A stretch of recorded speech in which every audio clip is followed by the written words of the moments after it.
The joyous tour of Toy City has come to an end. Makes me feel sad. Penacony isn't all bad, right? I'll use this interesting experience as a talking point at the poker table. Spring forth, the gleam of old blades.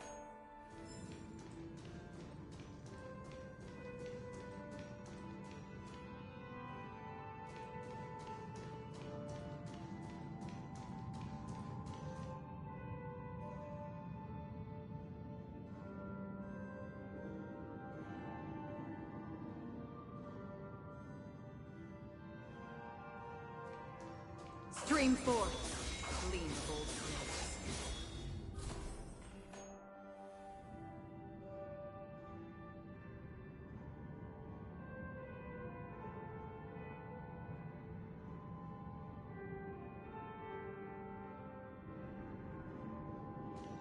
Stream forth, the gleam of old blades.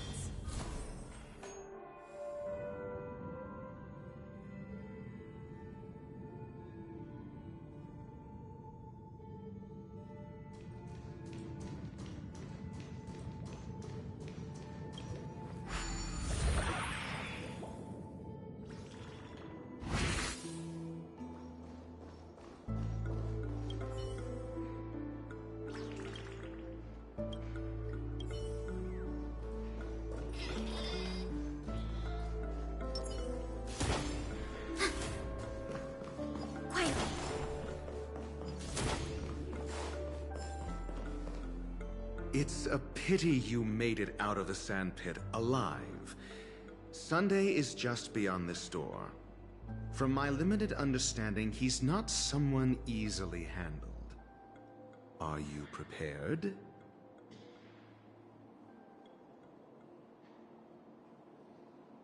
Yeah, only I believe he's the one who should be prepared to face me. Tell me about your plan. I don't have a plan. I'll just play it by ear. There are only two kinds of bargaining chips when dealing with people.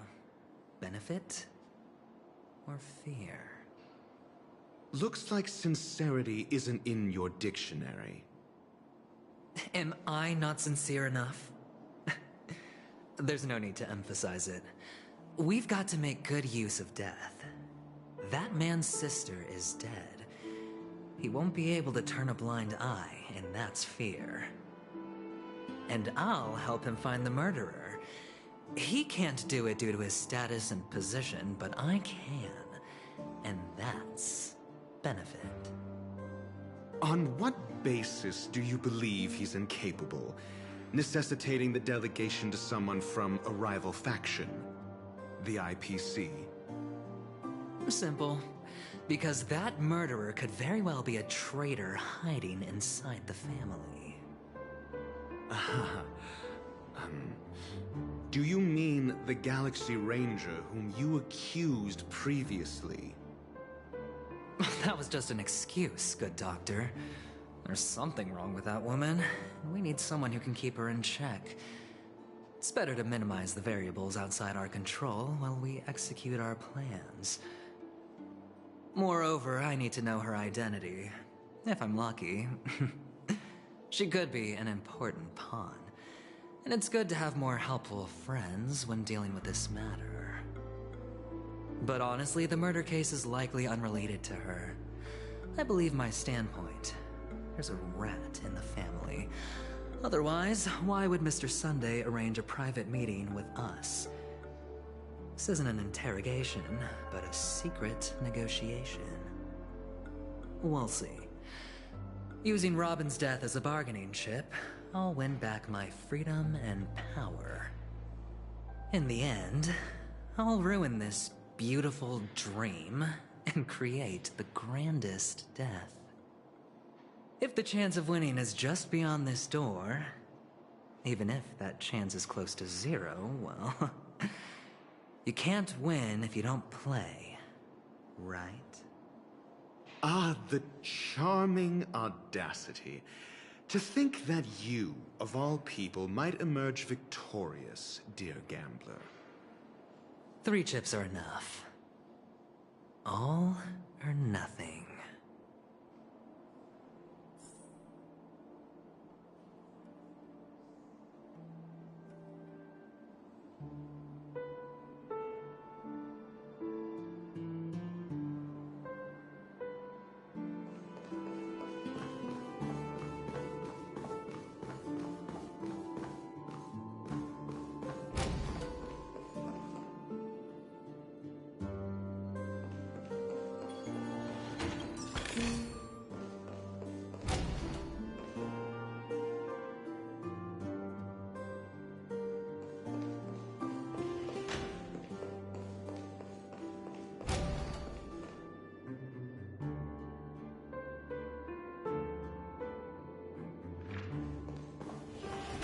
It seems my puzzles are too effortless for you, IPC Ambassador.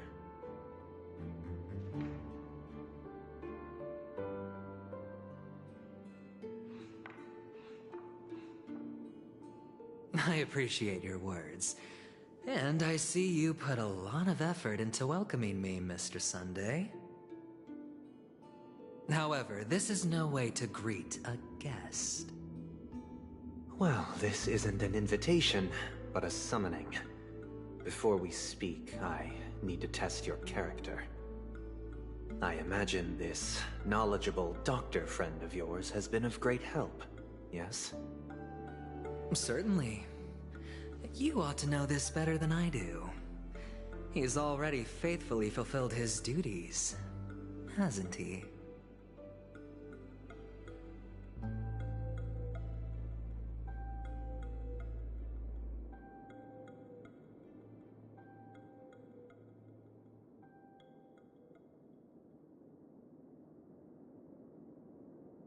Yes, the doctor has assured me of your noble character. He considers you, like himself, a virtuous person who can be trusted by the family. I have come to know you very well as a person, Mr. Aventurine. You're diligent, generous, and willing to cooperate. The fact that you succeeded in overcoming many obstacles just to meet me gave me the reason to believe in your wisdom and courage. But there's one thing I must ask you.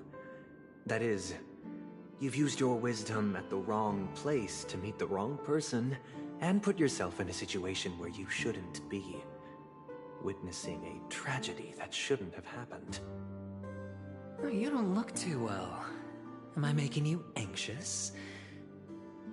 If not, then it means I'm on your side.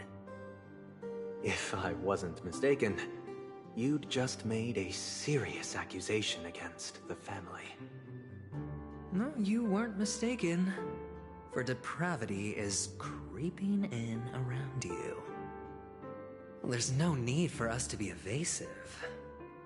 Let's talk about your sister. Your sister's talent is unrivaled in the world of show business. As you know, her voice has been out of tune since she returned to Penacony. What's more disheartening, she can't sing anymore. Who could be responsible for this? Many suspect the culprit is among the outsiders, but I know you hold a different opinion. Now your noble status has become a shackle, preventing you from apprehending the murderer and avenging your sister's death. You're feeling anxious because you're out on a limb. But don't worry, I'm on your side. I'm immensely honored by your concern for me, Mr. Aventurine. Since you're so selfless and generous, I believe you wouldn't ask for anything in return, would you? Well, naturally, you wouldn't incur any loss from this. I just want to reclaim what is mine. My liberty and the personal items under the family's custody, the bag of gift money, and... the box in which the cornerstone is stored.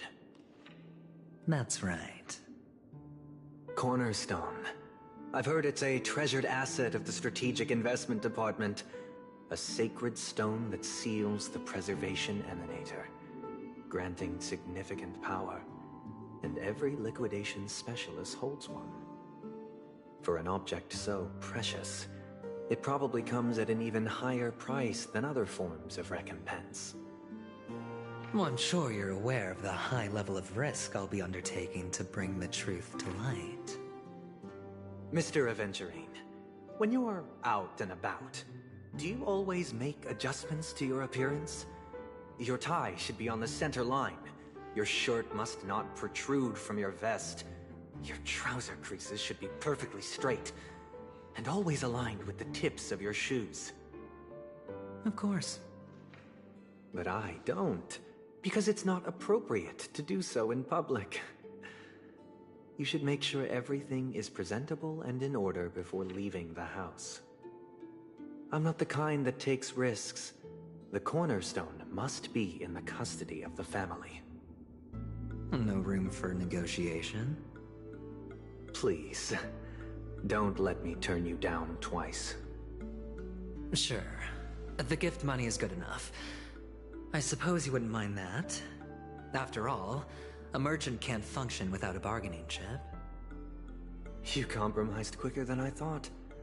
Unfortunately, it's a gambler that needs a bargaining chip, not a merchant. I can give you your gift money, but before that, I want you to tell me.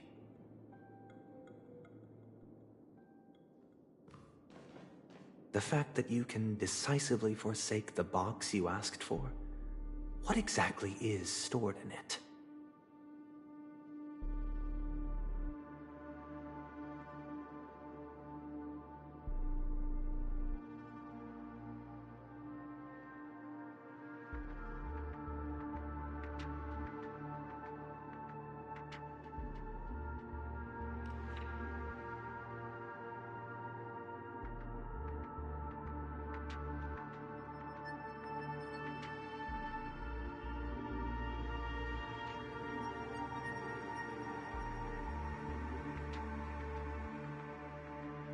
Oh, triple-faced soul, please sear his tongue and palms with a hot iron, so that he will not be able to fabricate lies and make false vows. What have you done? Under the light of the harmony, all wickedness is revealed. I implore them to shed their light, and I'll ask you questions on their behalf. Next, you have 113 seconds to prove your innocence and gain my trust. And if I refuse to answer? You can try, and we'll see if the harmony rejects you. Question: do you own a cornerstone? Yes. What a simple answer. You, too, understand that idle chatter leads only to poverty. Did you hand over the cornerstone to the family when you entered Penacony? Yes. Does the cornerstone you handed over to the family belong to you? Yes. Is your cornerstone in this room right now? Yes. Is your memory free from any kind of tampering or deletion, encompassing but not restricted to the techniques of the Garden of Recollection? Yes. Are you an Avgin from Sigonia? Yes. You even know about that? Do the Avgins have any ability to read, tamper with, or manipulate one's own or another's mind? No. Does it matter? Do you love your family more than yourself?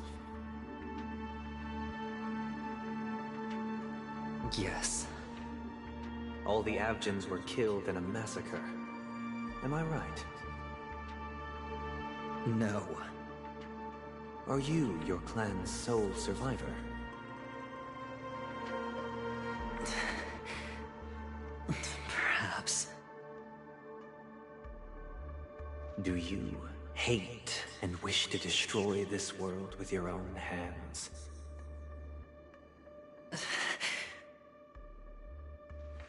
I don't know. Interesting. Now, the final question. Can you swear that at this very moment, the Aventurine stone is safe and sound in this box?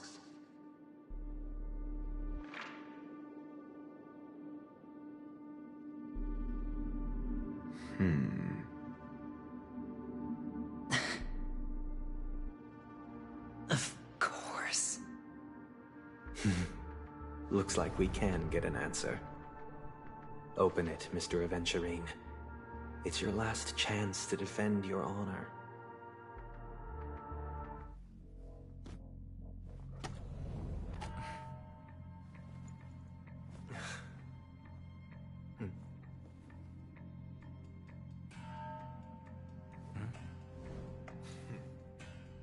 Please.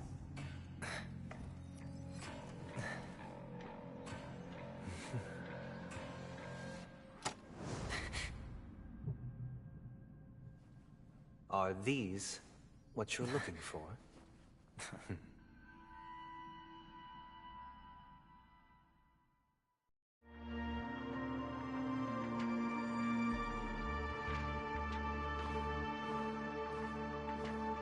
Since you came as promised, learned doctor, does this mean that you are willing to take the side of the family in this farce? What makes you think you can convince me? I've heard you haven't enjoyed Mr. Aventurine's company. I also understand that you're an avid learner who sees the pursuit of knowledge above all. In that case, you ought to realize that a competent scholar knows their position and wouldn't forsake more vital matters for the sake of petty pride. If you agree to assist the family, I'll share our research findings on the Stellaron. You must be quite aware that, besides the family, no other faction is willing to share such information.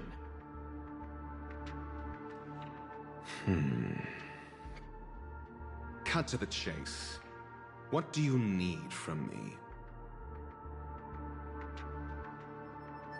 I need Mr. Aventurine's comprehensive plan. Haven't you confiscated his cornerstone? You can't expect a featherless bird to take flight. But I've also heard the 10 elites in the Strategic Investment Department have united, progressing together in the interests of the IPC. You'll have to speak more clearly than that.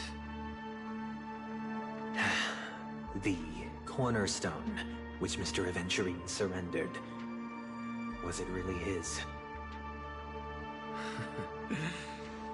You question whether he would entrust you with someone else's cornerstone. The 10 Stonehearts aren't as united as you think. Cornerstones are significantly more precious to them than their very own lives. But you know that he's a crazed gambler. The more vocal he is about it, the more cautious I must be. I never imagined someone would share his way of thinking. Honestly, you should see a shrink. Bring it. The box containing the cornerstone is unique, and only IPC senior staff and related members can access it. But I happen to be among them.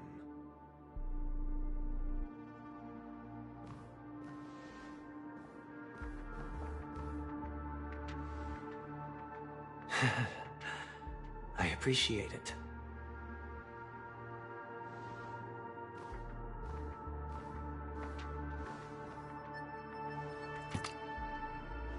Unfortunately, your guess is correct.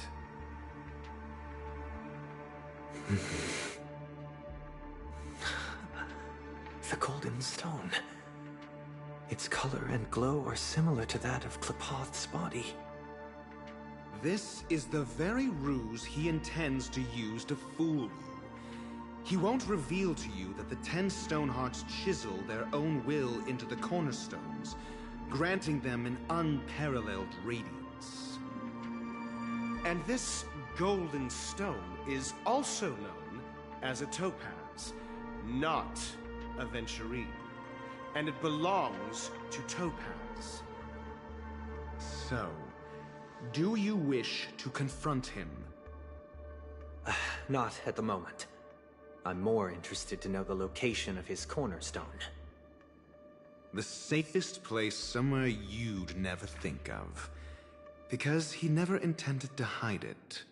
In fact, that cornerstone has been in your hands from the very beginning.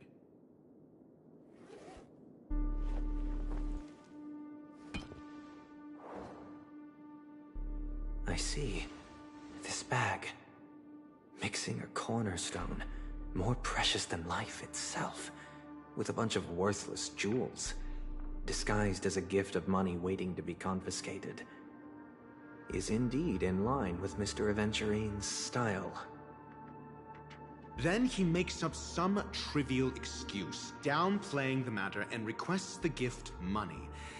This is a gamble, one he's all too familiar with, betting on your single misstep leading to a total loss. Learned doctor, I am grateful for your help. The family will surely reward a righteous person like you. As for the villain, I hope he retreats in humiliation.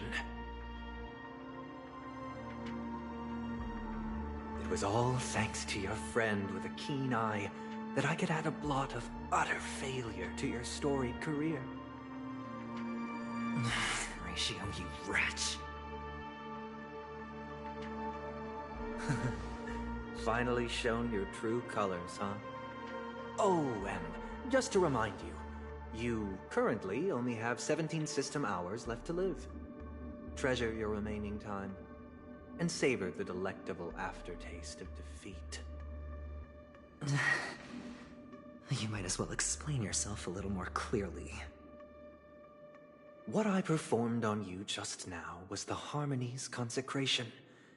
You were to show allegiance beneath the illumination of their grace. Yet you acted willfully, uttering nothing but falsehoods, transforming the consecration into a trial. I genuinely see no reason to absolve you from it. Is this what the Harmony represents? Is it built upon constraint and coercion? You misunderstand, Mr. Aventurine. Punishment is meant for the irreverent, but I have seen your resilient spirit, and thus I offer you the possibility of a new beginning. Throughout these 17 system hours, you will be unable to escape the dreamscape, or contact any of your companions. You only have 2 paths before you, and it all depends on whether you can complete my test within the time limit.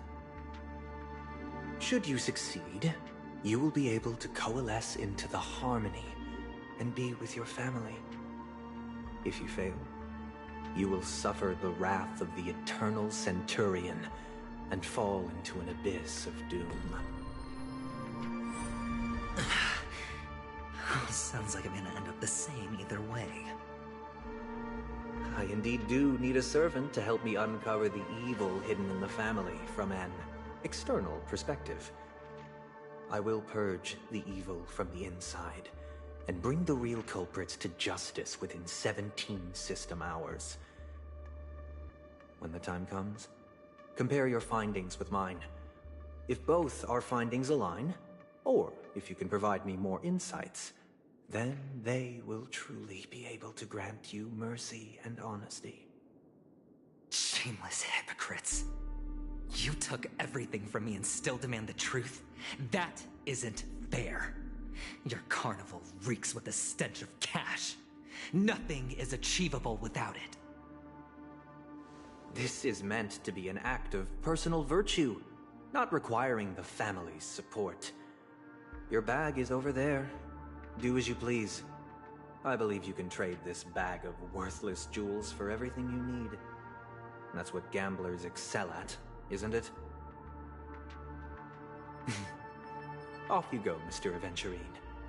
You are free. I will wait here for your good news.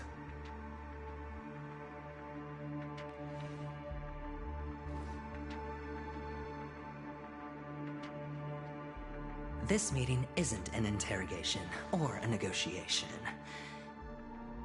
It's an outright execution. Why would I do that, Mr. Aventurine? I'm just wondering what a passerby who stumbled upon a scene of a murder could have found out. That's all. By the way, before you go, I have a personal question. What is it now? Do you truly wish to bring about the destruction of this world?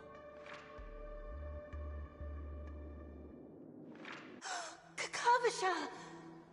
Where did you go? Oh, are you injured? I got it back, sister.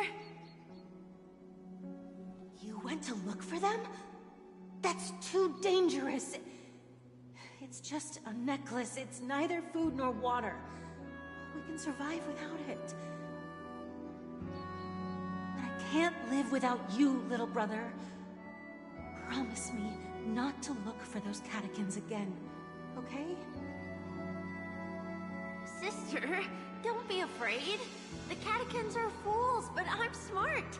I played a game with them, and I won. Won? What happened exactly? Tell me.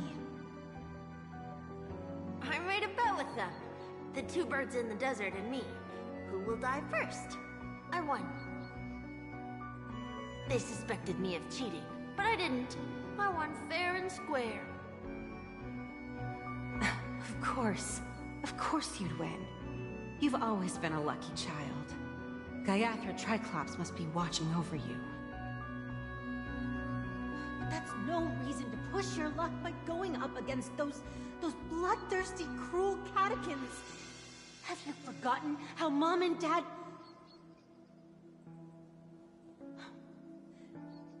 Look, this is just a necklace. But Kakavasha, you are my only family.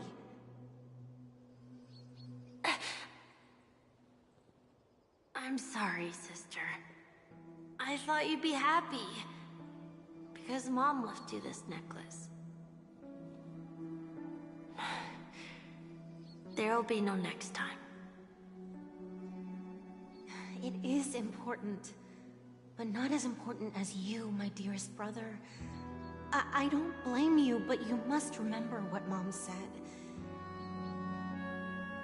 Pain and poverty are the trials of Gaiathra Triclops. She has also granted us a chance. And that's your good luck, Kakavasha. Your good luck is the most precious wealth we, all Avgin, have. You're a child blessed by Gaiathra Triclops and can lead the clan to happiness. So always remember to protect yourself and never resent the pain and poverty you're going through, all right?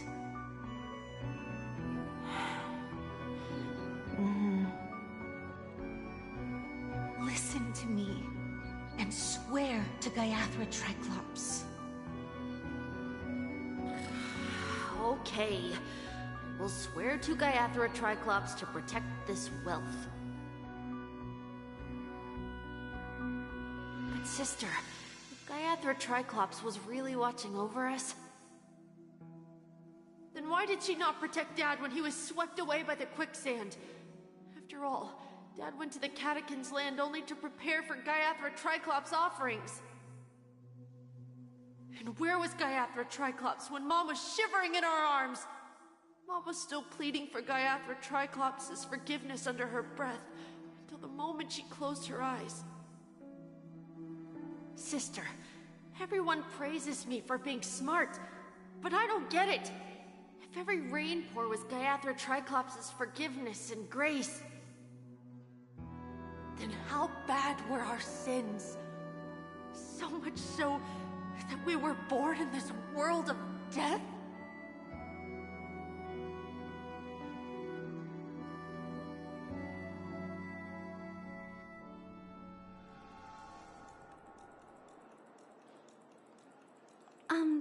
Excuse me.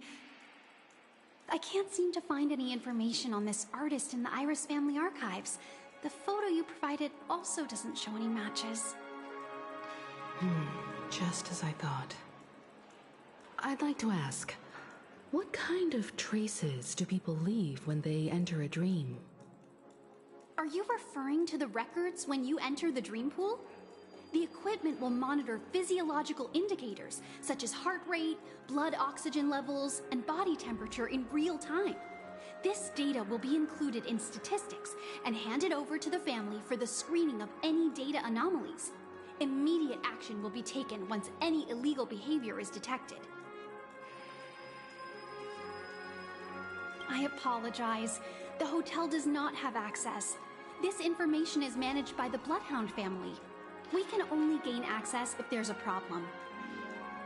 Looks like nothing can be found here. At least we know who to look for next. We can ask the Bloodhound family for information. Thank you for your assistance, Miss Allie. By the way, is Miss Robin doing fine? We are looking forward to her performance. Fine? What does that mean? Is there something wrong with Miss Robin? The preparations for the Charmony Festival have been proceeding smoothly, so I guess things are pretty good. I believe she will be able to put on a spectacular show for all of you. I'm sure. Sure enough, no one knows about Miss Robin. I'm not surprised. But that Miss Firefly is truly mysterious. There's no information on her in the hotel system.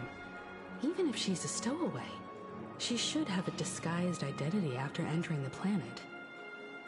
She's also in the running for the legacy. How is she going to sneak into the dreamscape unnoticed? Is there any other way to enter a dream? Besides the hotel room's dream pool?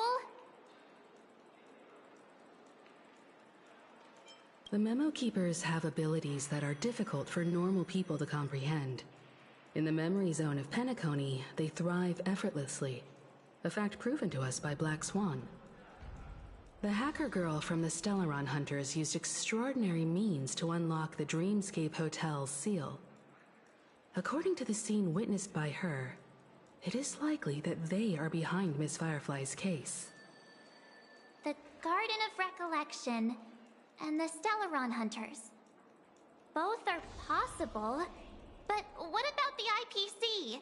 Since they want Penacony all for themselves, they're bound to have a plan. Who are you guys? The Bravo team has arrived at their designated position, ready to execute armed evacuation operation. Boss, get moving! Armed evacuation?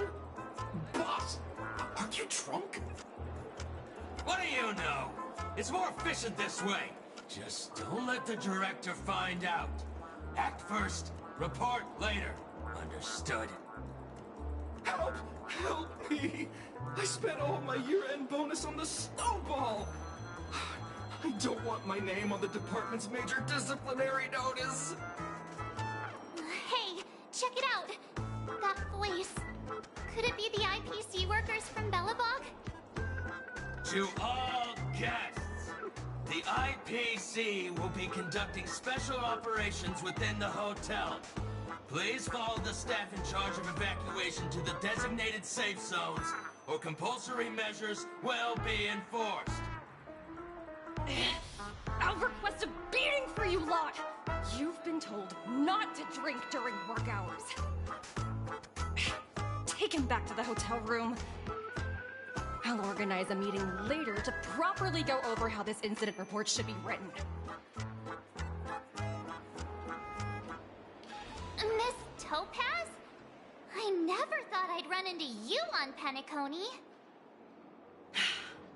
Oh, long time no see, Astral Express crew.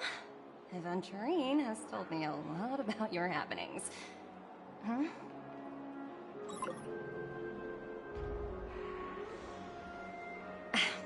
It's fine. Do as they ask, and try to avoid any conflicts with the family. Report to me before taking any action. Yes, all right. As you see, the IPC isn't very popular here on Penacony. Cordiality from the family is a mere facade. The former frontier prison has turned around and cuffed its shackles on the IPC staff now. Only Aventurine, who carries an invitation, is allowed to attend the banquet. An entourage like us, we can only sit around in the reality hotel, unauthorized to even enter dreams. No wonder Aventurine's scrambling to partner up with someone. The IPC can't back him up in the dreamscape. His situation isn't optimistic, I hear. You're all helping to investigate some dirt on the family, are you not? Let me know if you need anything outside the dreamscape. The IPC always treats its partners well. Thank you, Miss Topaz. We're on our way to the Hounds to verify some intel. Perhaps you've had dealings with them? Yep. They're tailing us right now. Why not go and talk to them? It'll take the spotlight off me. Being constantly stared at is really uncomfortable.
How does it feel to be in business with Aventurine?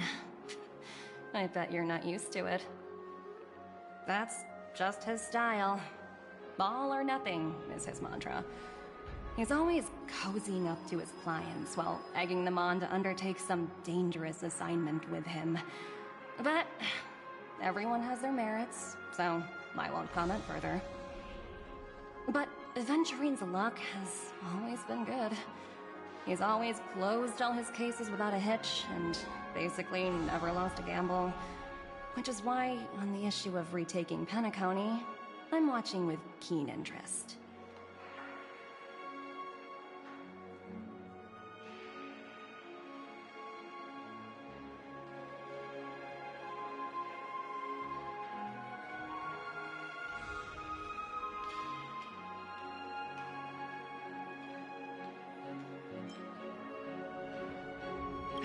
Of course. It's business after all. What's important is where you're seated at the table. As for the two cases, apologies, but I don't have much info on them either. All I can do is ask you to keep digging for more details.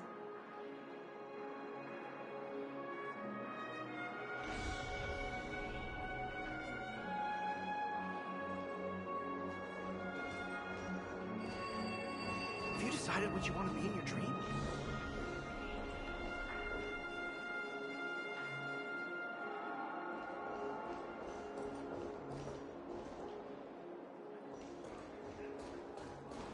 Look, face recognition failed, lousy robot.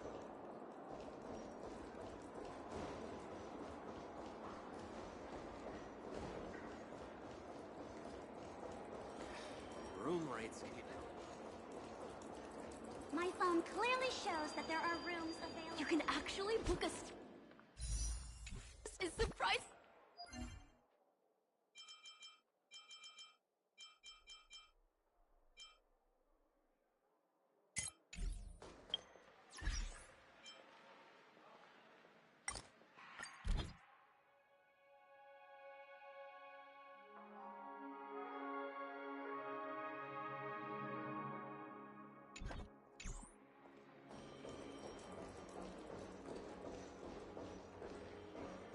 Stream forth the gleam bold blades.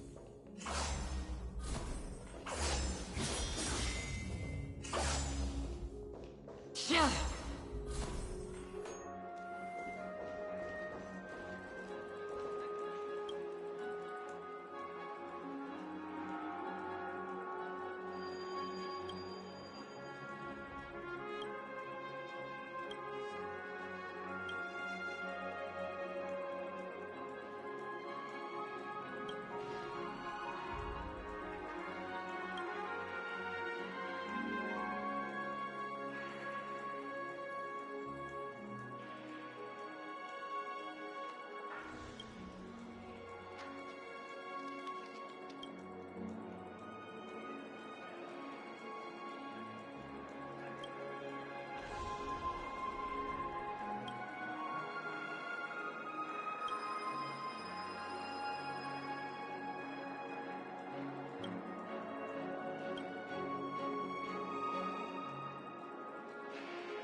Stream forth the gleam of old blades.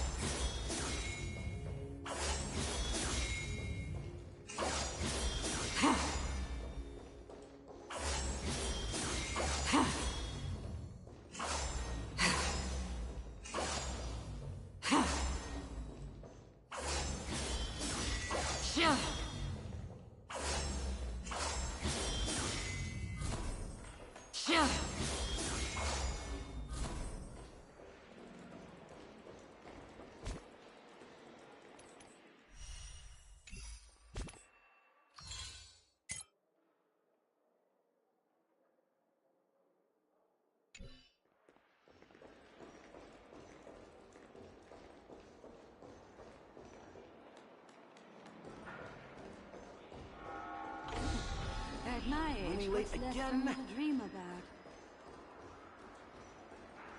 Why is it detecting life forms inside the luggage?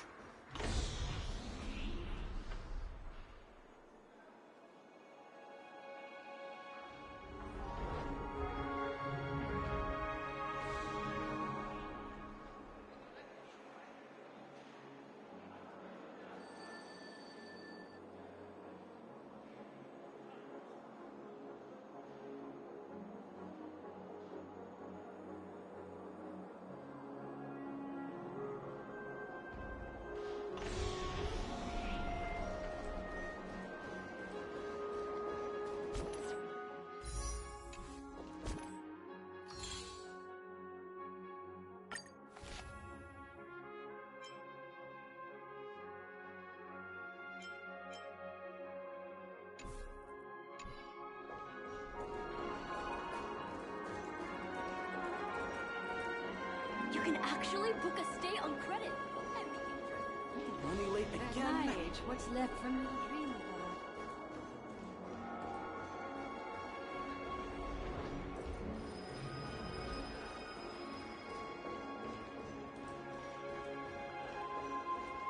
Stream forth the gleam of old blades.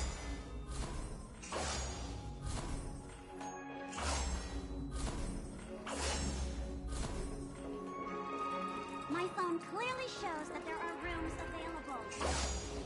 Stream forth the gleam of old blades.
This haven of memories.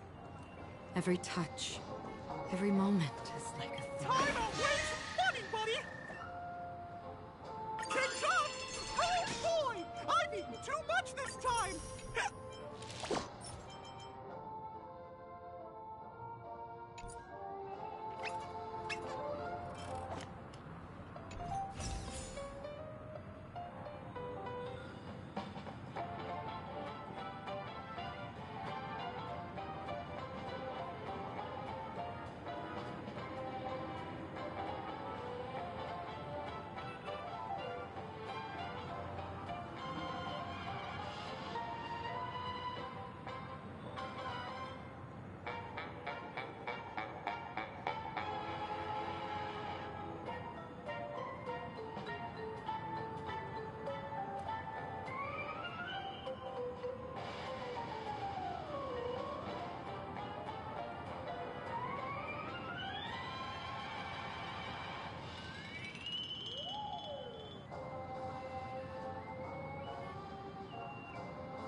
haven of memories.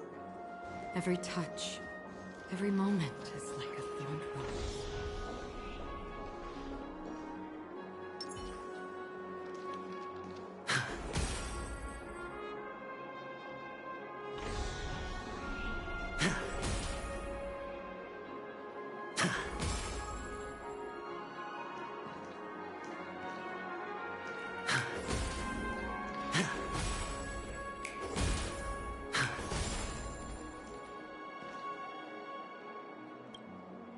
We're carrying out our captain's orders. What do you want? We made a mistake last time, and we're working hard to rectify it now. We don't have time for anything else. Surveilling the IPC executive Topaz, ensuring that she stays put at the Reverie Hotel during her time on Penacony. We've got the right one this time. So that's it. They were the pair who were after Firefly at the time.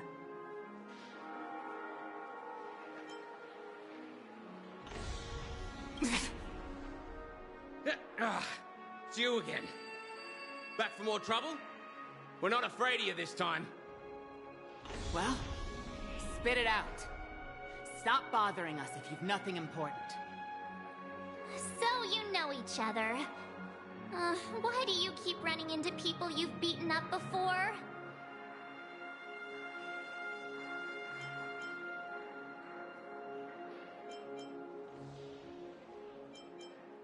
Oh, sheesh, why do you keep asking me that?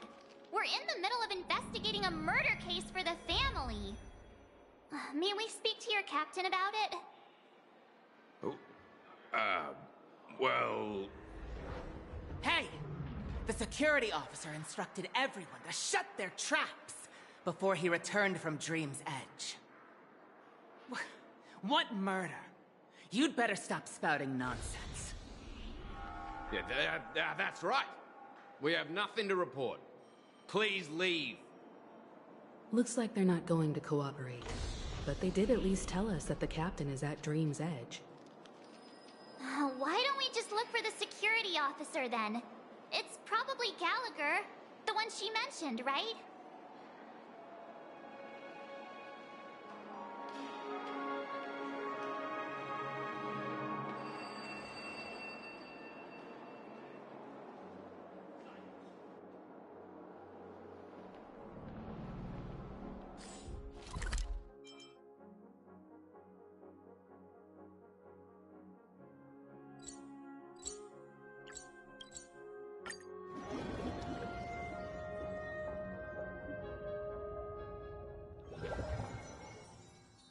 Such tight security. I bet they're stumped by the case as well. Constructing dreams. Gallagher. Gallagher. Where could he be?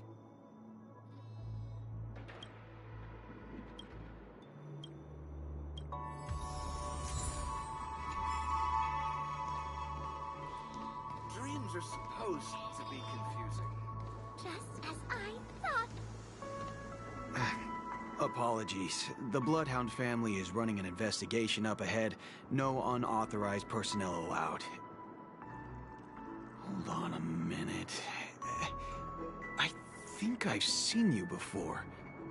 The gray-haired one.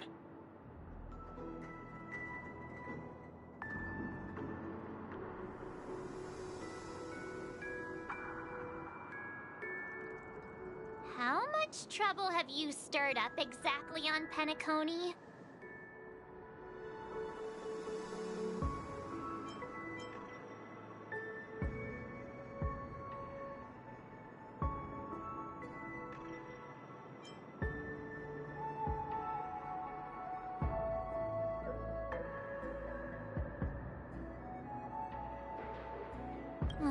You think you look alike?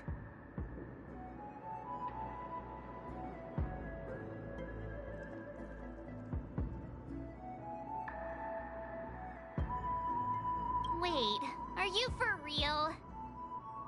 Not possible. It was you the last time, yelling about some clockwork friendship while beating me up with that silver-haired girl.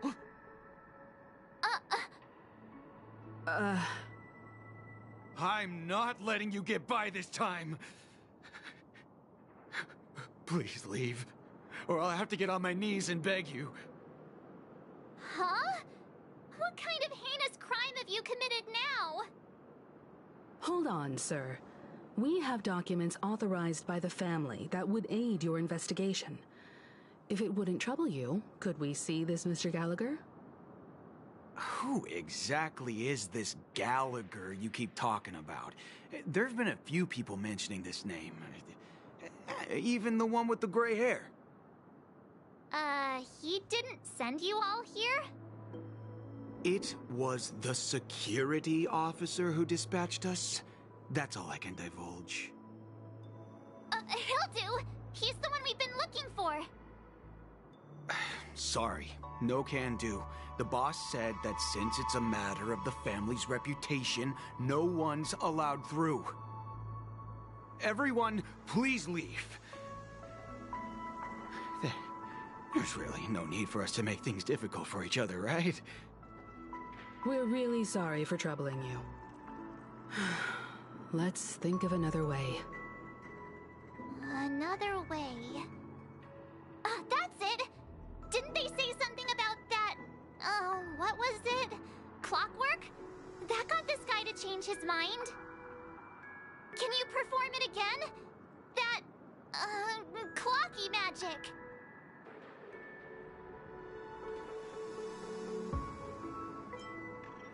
It's not bad if we're resolving a misunderstanding. Please?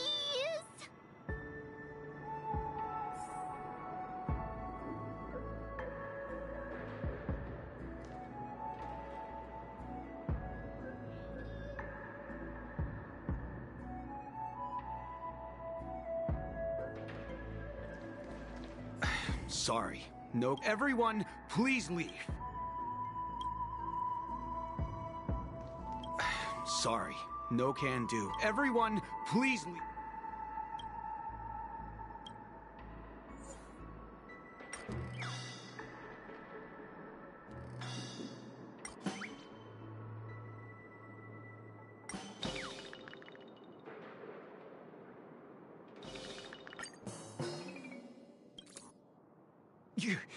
You lot insist on doing this.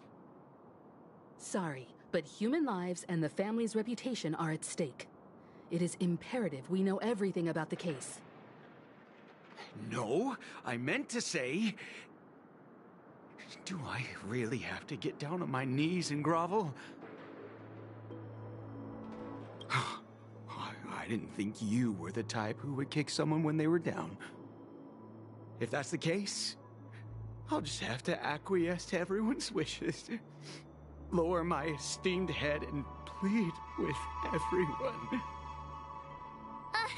No. No need. Standing is just fine. You don't need to do that. Looks like he still doesn't want to budge an inch.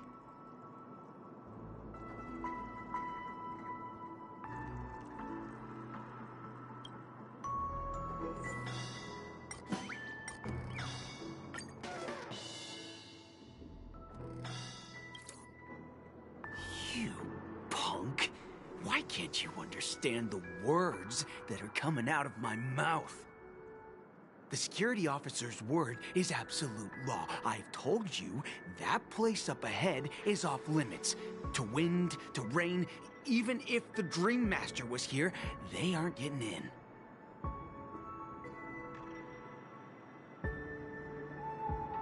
That's just a metaphor. A metaphor. Don't you get it? Oh, I'm warning you. If you keep insisting, I'm gonna have to show you my true power. He looks kinda angry now. Should we?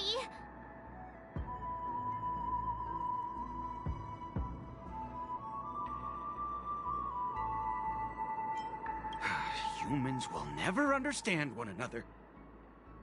Oh, great. Even if Klipoth were here, they wouldn't be able to protect him. There is no meaning to death and defiance. Why do you not understand? Sweet Dreams Troop, charge! Teach them a lesson they won't forget!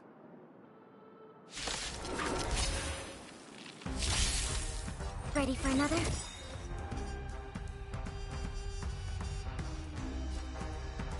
Time for a fun.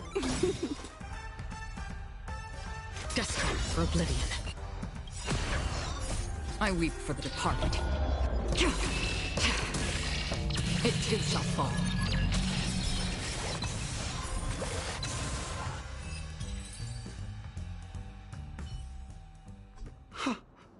Am I destined to relive this outcome? Looks like you and I have been plunged into a cycle of despair. Oh, what's he talking about? However, this time, I will sever the chains of tragedy. The only way any of you will pass is over my dead body. He doesn't have to be so melodramatic, does he? Looks like he still doesn't want to budge an inch.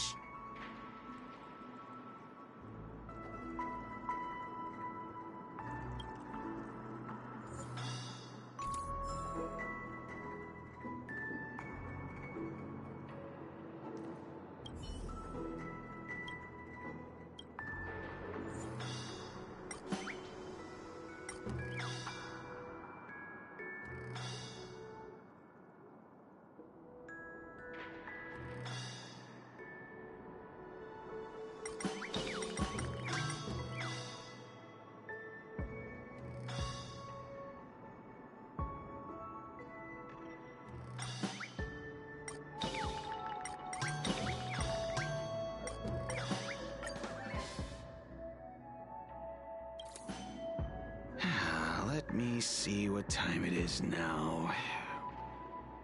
Whoa! It's this time already? What? Time to clock out! And no one's gonna stop me.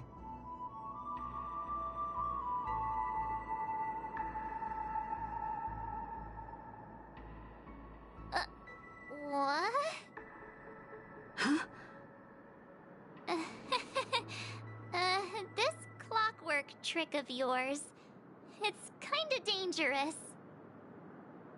At least he won't be getting in our way again.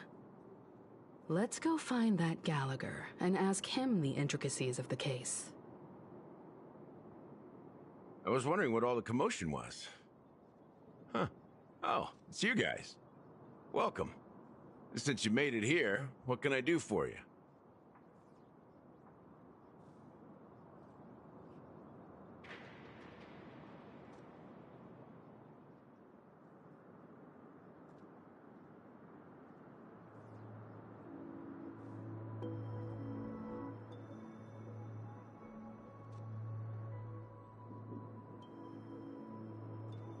Hello, Mr. Gallagher, sir.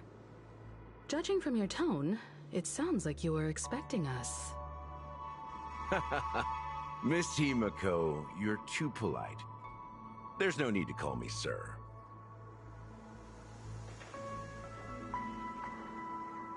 Mr. Gallagher, you even know my name.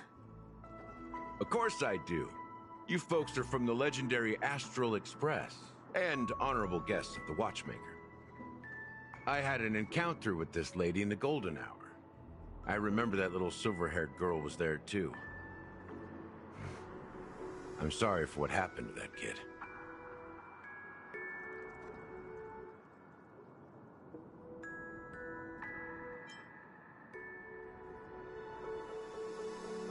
This is also the reason why we've come to visit you, Mr. Gallagher. The Express can't just overlook the death of that child. So we've decided to help the family get to the bottom of it, in the hopes of getting justice for her. The Nameless involved with the family. What an unpredictable twist of fate. Why? What's wrong with the family? It's nothing. On Penacony, everyone loves the family. No matter how much one resists the beautiful dream, when the time comes, they too will find it hard to let go. Who wants to leave a warm nest? Just idiots, little kids, and inebriated fools. Mr. Gallagher seems to be getting at something. Well, you got it wrong. I'm not. You want to discuss the case? Sure. Come with me. This is not a good place to talk. Let's go elsewhere.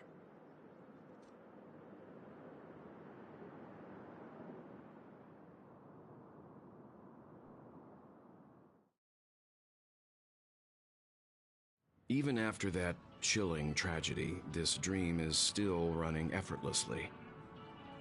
Other than the family of the Harmony, it's hard to imagine any other power in the universe that could sustain a building of such magnitude. The family itself is a huge, perfect building. Like a living idol. Each member of the family sees themselves as a piece of the divine puzzle, revolving around a singular core and a shared ideal. Under their command, they loyally fulfill their roles, offering themselves while also receiving sustenance in return. Interesting analogy. Perhaps that's why Penacony's beautiful dream has...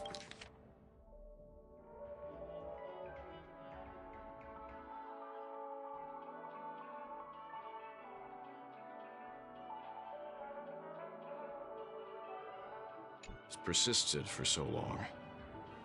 But the human body has its limits, and so does the Divine's. That doesn't sound like the kind of comment a Galaxy Ranger would make. Just pointing out the facts. Mr. Yang will definitely have a better sense of what's going on than I do. Why do you say that, Miss Acheron?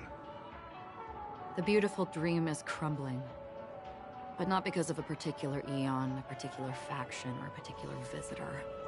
Its collapse stems from a certain inevitability of human nature. The family refuses to acknowledge this, and it has ultimately backfired and become a catalyst.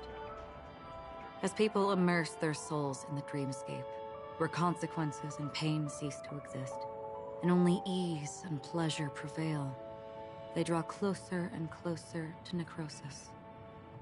Regardless of the perceived bliss, death looms as the inevitable conclusion. Also, this necrosis will diffuse and spread.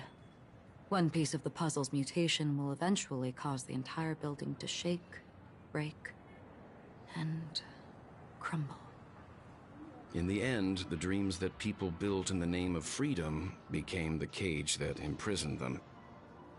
I'm sure you've gained a lot from this trip, Miss Acheron. Are you willing to share your findings with me? Of course. That's if I remember.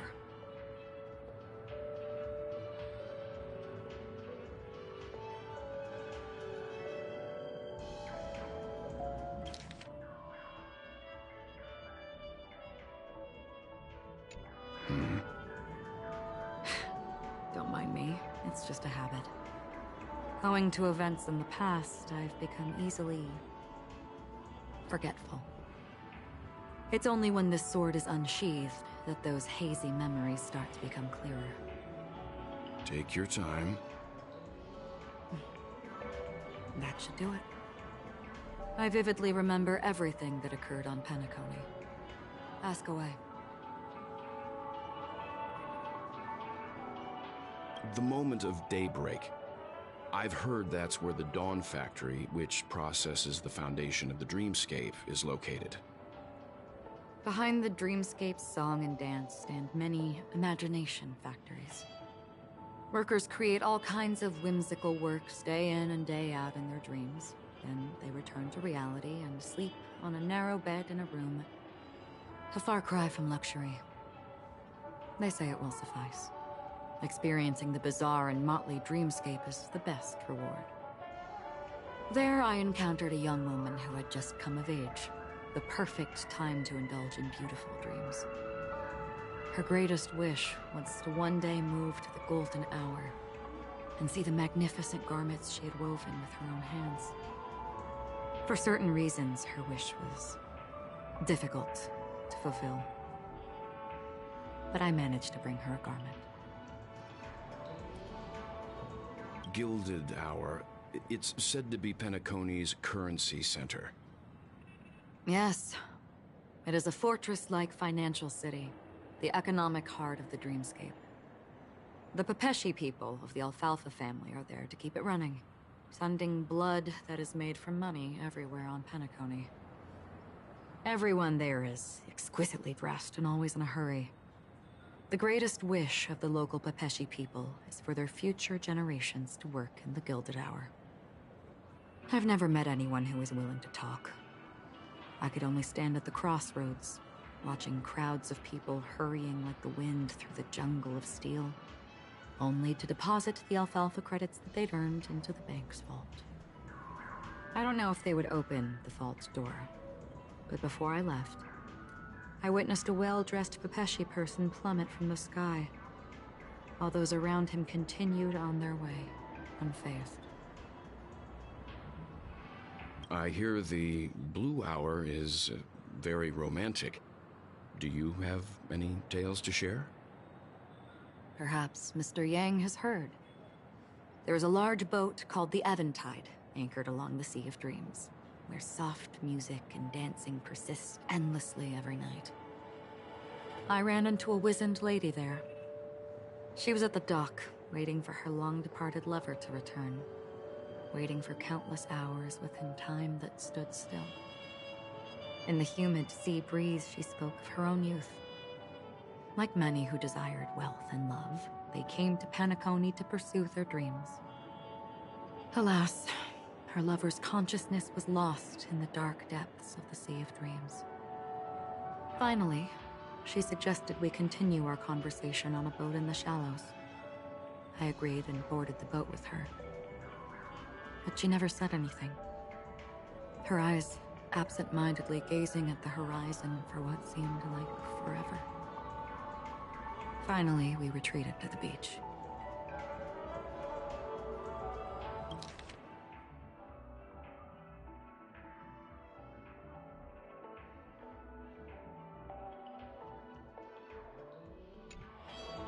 The dreamscape of chic, luxury, and consumerism, the moment of dusk. My companions have been there too. Then you all must have seen those who are attempting to realize their dreams. Or have realized them, scattering money as if it were dust and betting it on all or nothing. Everything has a price, and everything can be bought or sold. Even dreams themselves.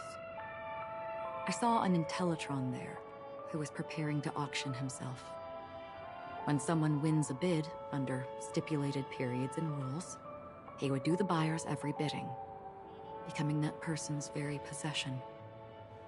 That Intellitron had been auctioned off 12 times, and I participated in his 13th. That was the grandest banquet I had ever attended.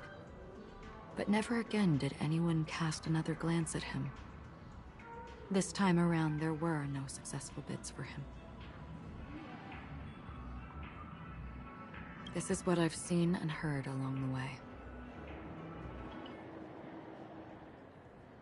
Someone once said to me, Penacony wasn't like this a long time ago, nor should it be. I've traveled through the reality and dreamscape of the planet of festivities, watched the tides of night rise and fall when time stopped for people, where the spirits of the rich and impoverished remain forever fixed on their own scales. This is why I think the collapse of the beautiful dream is inevitable. There might be a way to change everything. Perhaps. But if this is indeed the world that people desire, if this is precisely why life chooses to slumber, should we still seek to change it?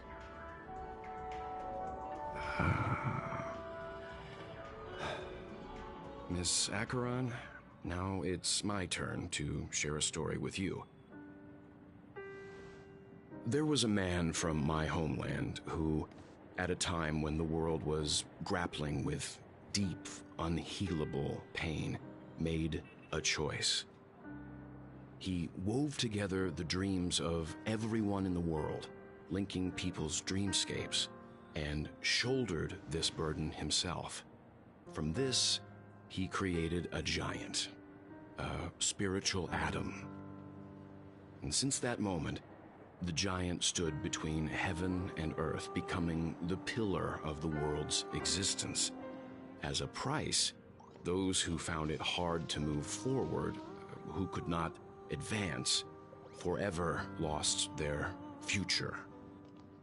They slumbered in a dream, devoid of disaster and pain, living out their days peacefully in the man's created utopia. And it is because of the wishes of those people who wished not to awaken that this spiritual atom became unbreakable. And yet, you stand here right now. Which also means that man failed.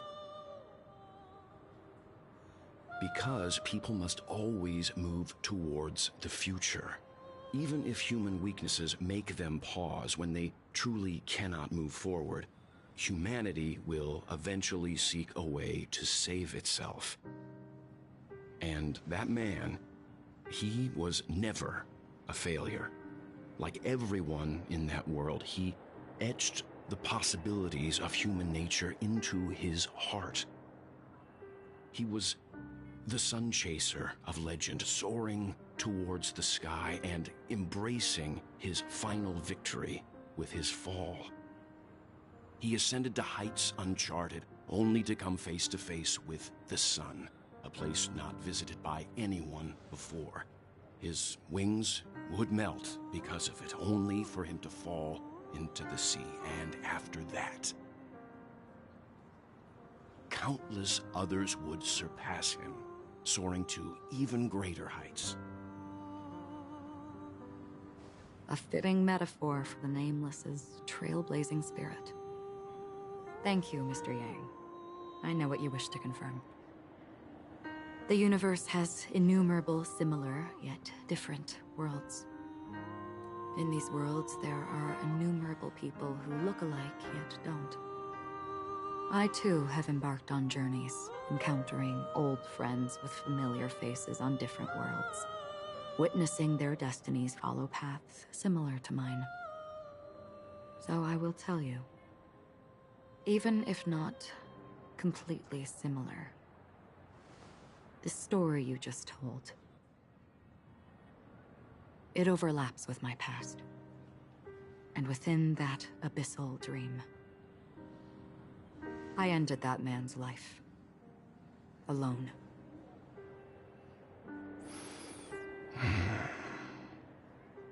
I am not who you think I am. Nor will my home be as fortunate as your world. I am sorry. It's fine. I don't mind, so long as I can alleviate your suspicions. There's something I still wish to know, Miss Acheron. Under that representation of the hunt, exactly what sort of power is it that has motivated your solitary journey thus far? Mr. Yang, before answering that question, I wish to continue the previous topic. I like your analogy very much. Indeed, birds are born to fly. But in a distant past, their ancestors could only gaze at the sky in envy. They saw that faraway ray of light from above the heavens, piercing through the clouds and blanketing the earth. And so, time and time again, generation after generation, the birds spread their wings and took to the sky, attempting to touch its ceiling, all because the sun was there. Then, what if the last bird finally soars into the sky, only to realize that the end of the light is not the sun, but darkness? Then why, exactly, do we even walk towards the light?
Long time no see.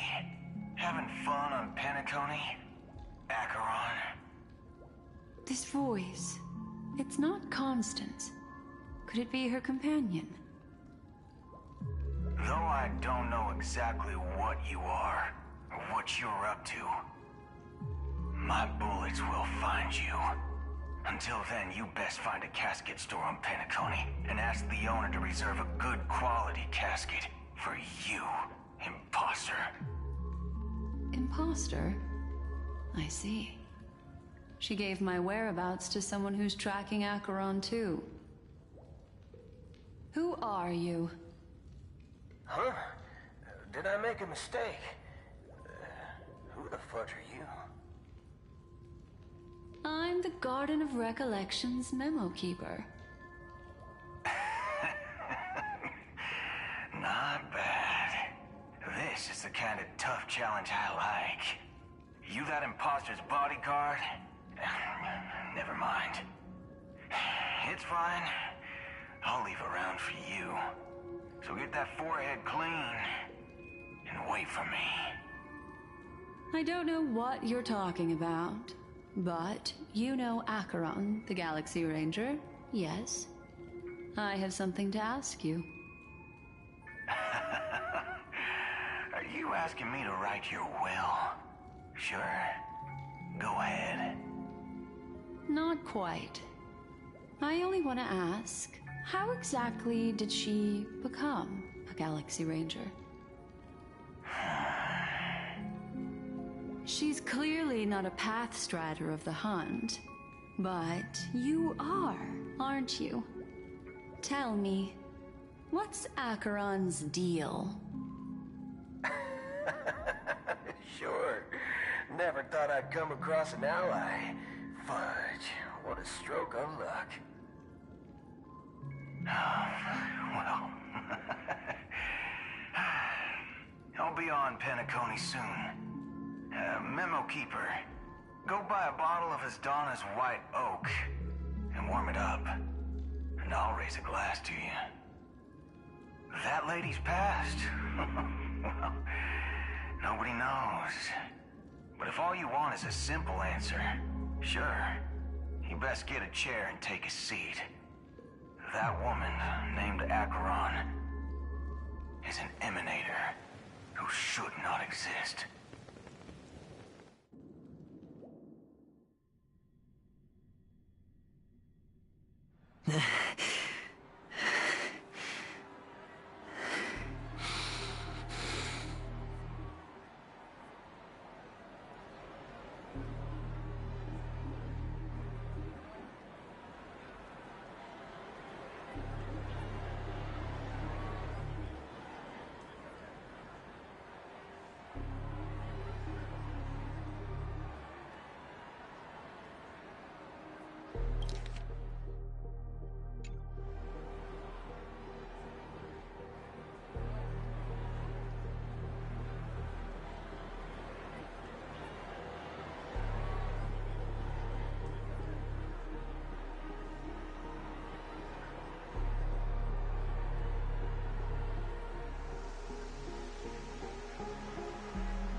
You look pale. Or is that also part of your act? I didn't think you'd have the nerve to show yourself. I thought this was exactly what you wanted. After all, I faithfully fulfilled my duties as you instructed. Just tell me if you can't hold on any longer. So, the genius of the Council of Mundanites wants to be my Undertaker now. My, what an honor.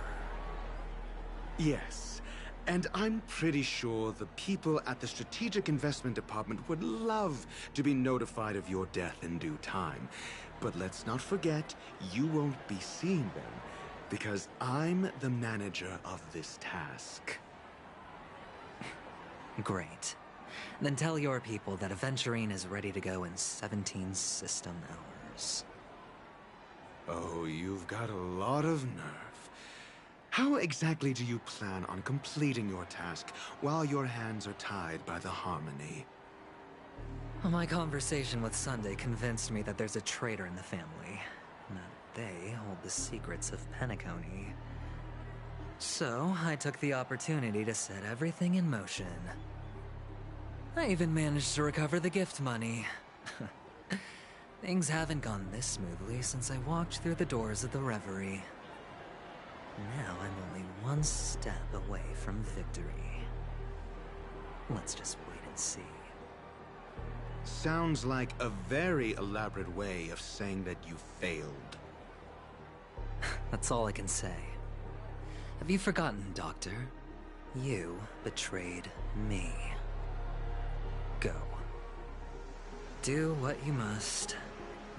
I look forward to the sight of the IPC fleet surrounding Penacony. You've achieved what you desired, haven't you? That's true, but what's your plan? Did you conceal an orbital support beacon in that gift money bag? Well, who knows? Maybe that's why I'm handing out cash even when I'm about to bite the dust. You are indeed a gambler. An insane one at that. Well, maybe I am. Who knows? Fine. Here, take this. Open it when you're on your last legs. You'll thank me. What's this? Medical advice?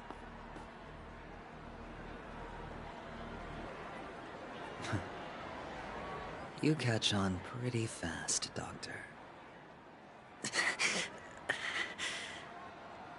Asking me to solve a case without giving a single clue. How typical of you, you wing-headed scoundrel.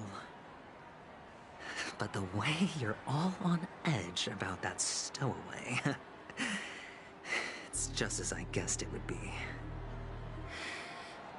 As for now, let the rain of wealth from the IPC fall evenly on everyone.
Would you be willing to support my performance? And keep the Song of Beauty alive in the cosmos? Wow, how fabulous! But why would you give such a wonderful gift to a random stranger like me? Well, you see, I can't bear to see anyone in this sweet dream suffering from poverty. That's incredibly kind of you. Thank you so much, sir. If you ever get the chance, please, feel free to come by and indulge in my singing. Sure thing. Oh, by the way, do you happen to know anything interesting about death? Death? That's a pretty scary topic, and it doesn't really match the mood of this sweet dream. Oh, you see, I'm a tabloid reporter collecting ghost stories in Penacony. As you know, the more chilling the stories, the more attention they get. Maybe you could help me out. Well, if you're up for some gossip, it's not about death, but there have been some rumors about a guest at the reality hotel who fell into a deep sleep and didn't wake up. It was like they were in some sort of coma. Nobody knows what caused it, but luckily the customer eventually regained consciousness. Well, all customers are under the protection of the family, after all. Thank you. This will make for a very juicy headline. May Shibe protect us. Unexplained coma. That's actually what happens to your body if your brain dies in a dream. But unfortunately, the customer ended up waking up in the end.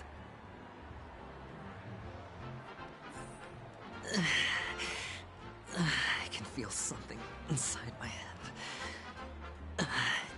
Is the harmony starting to kick in?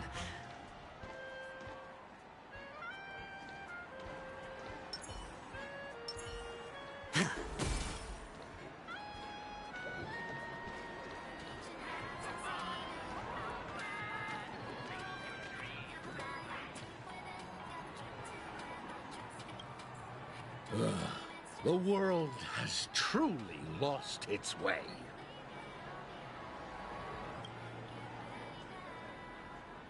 You... Wait.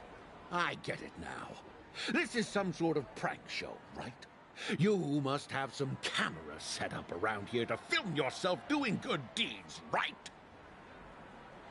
You youngsters are always looking for a quick way to get an audience. But you know what? A truly great show never comes easy. A great show will start soon, old man. But before that, I need to ask you something. Do you know where I can find death in this dream? Ah, I see. Another fearless youngster looking for death, huh? Well, let me give you a piece of advice. Don't think you're the first one who's ever thought of that idea. Death? Not even remotely innovative. I bought it from Dr. Edward. He claimed it was some exclusive fancy schmancy stuff. Now, but what a disappointment. The effects were awful. First, some monster covered in eyes stabs you in the gut. And then all you see are blurry glimpses of buildings and lights. The sky was spinning so fast it almost made me puke. Is that all?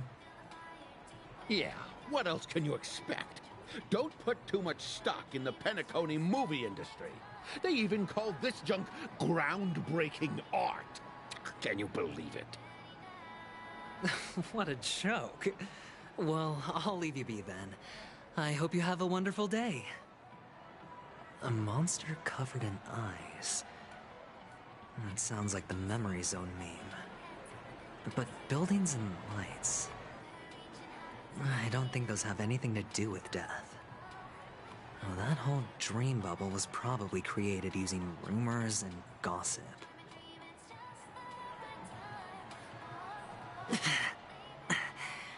The disturbing voice in my head. It's getting closer.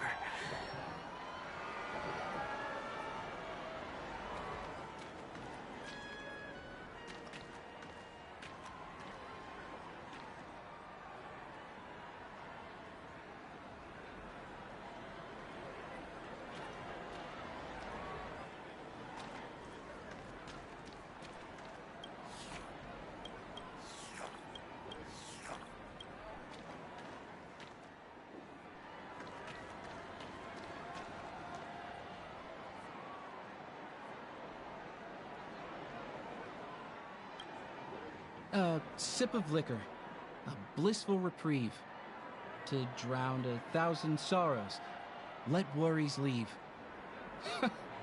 I know I have what it takes to become a poet. Oh? You're giving these gems to me? Didn't expect to meet such a generous soul in this place. Or are you just pitying me? Well, it really doesn't matter. As long as I have Soul Glad, that's enough. This is just a dream after all. You really shouldn't drink so much Soul Glad, my friend. It's not good for your health. Oh. Maybe I really should quit. But not before meeting the Devil of Soul Glad. The Devil of Soul Glad? Care to elaborate? Yeah. It's a seahorse with a long neck. They say it loves to appear to drunk people, especially the ones who are passed out on the side of the road. How funny. Yeah.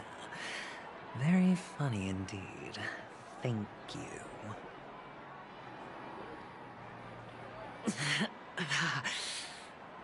Does everyone have to go through so much torment before joining the family?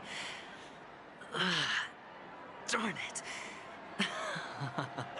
Now I just want to dig out my brain and use it as evidence. Everything's full of sugar. It's a dream after all.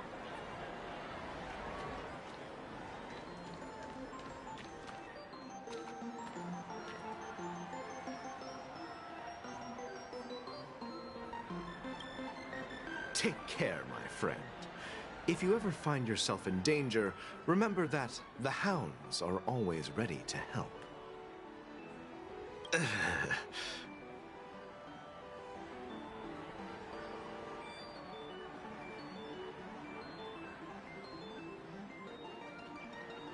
You don't look good, my friend. If you need assistance, I can contact the hotel and have them wake you up forcefully. That won't be necessary. I have some business to attend to. But thank you all the same. All right, then. If you ever need help, don't hesitate to reach out to us hounds. Well, actually, I do need a favor. As the most outstanding hound in Penacony, have you come across any stowaways recently?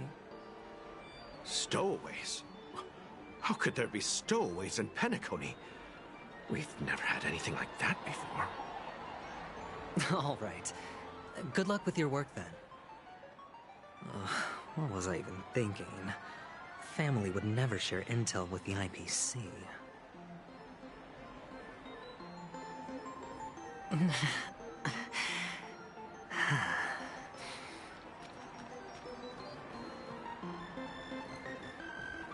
This is the one. It has to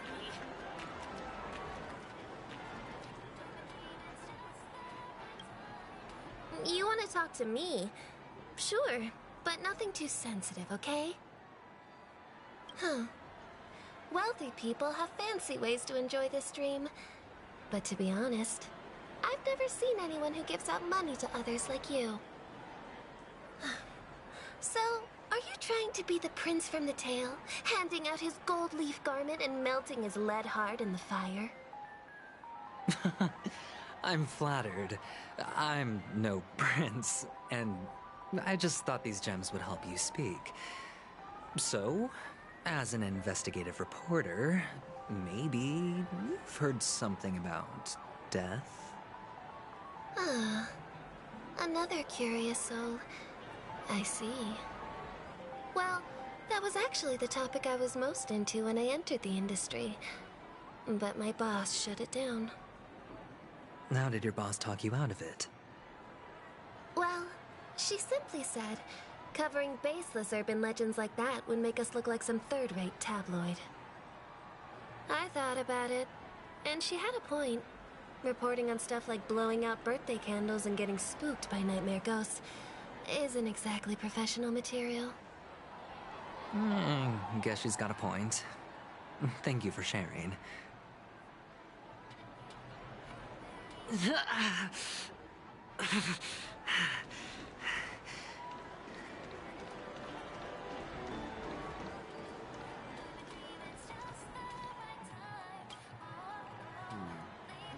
Were you wanting to talk to me?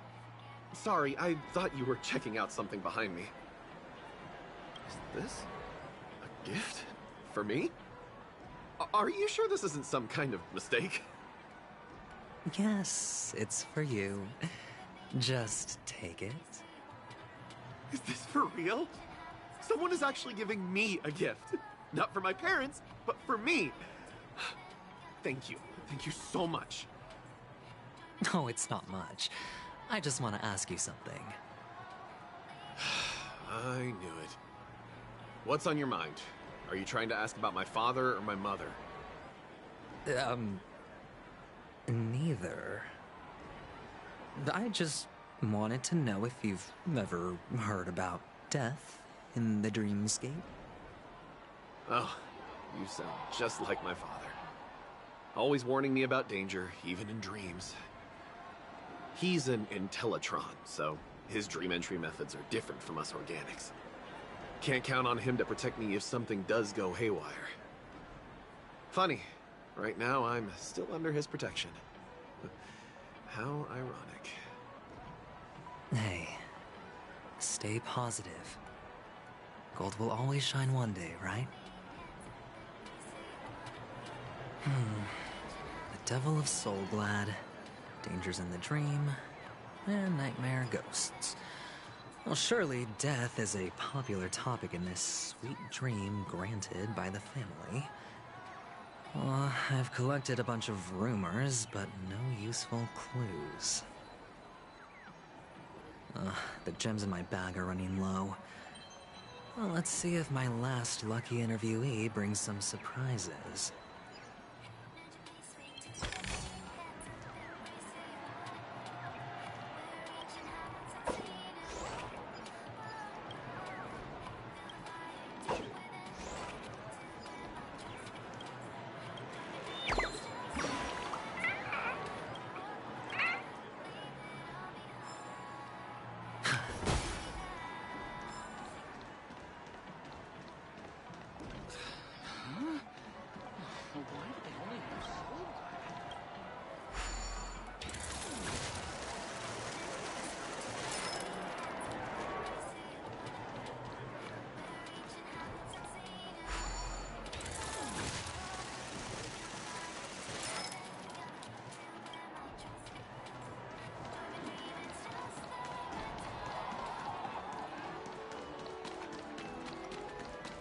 Please.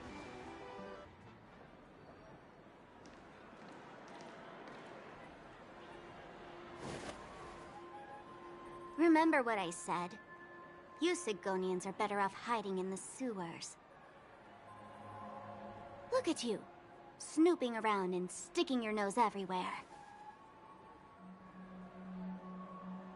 Is the smell of death so enticing, my fine fellow? Oh, it's you, masked fool. I should have guessed it. You're the imposter who appeared on TV after Robin's death, right? I heard you got caught by the family. I gave you a clear clue. Befriend a mute. Simple and straightforward, you know? And what did you do? You messed it up and ended up as their prisoner. I told you to make friends with a mute, not become one yourself. You really let me down. What do you mean? You know better than I do. Who watched the little songbird that couldn't sing perish right before their eyes? You did, Blondie. No, I mean... What did you mean by becoming one myself? Well, it means you'll soon end up like her, unable to speak ever again.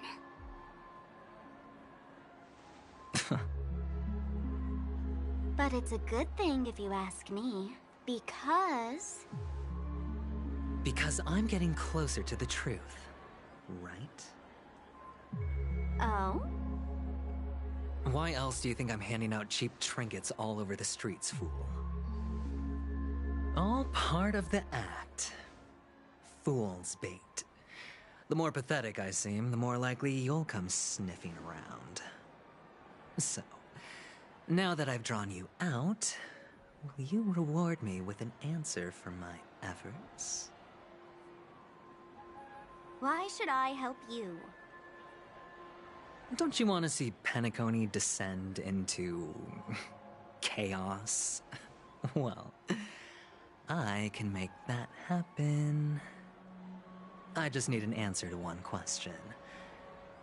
Back then, when you asked me to find a mute,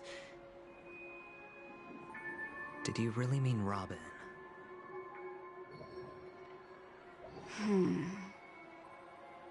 And what if I say no? Then I'll thank you. Oh, the word no has never sounded so pleasing. Well done. I admit I underestimated you, but what difference would it make? Let me tell you something. There were 2 mutes, but one is dead now, and the other, though he's still in Penacony, I'm afraid you'll never find him again.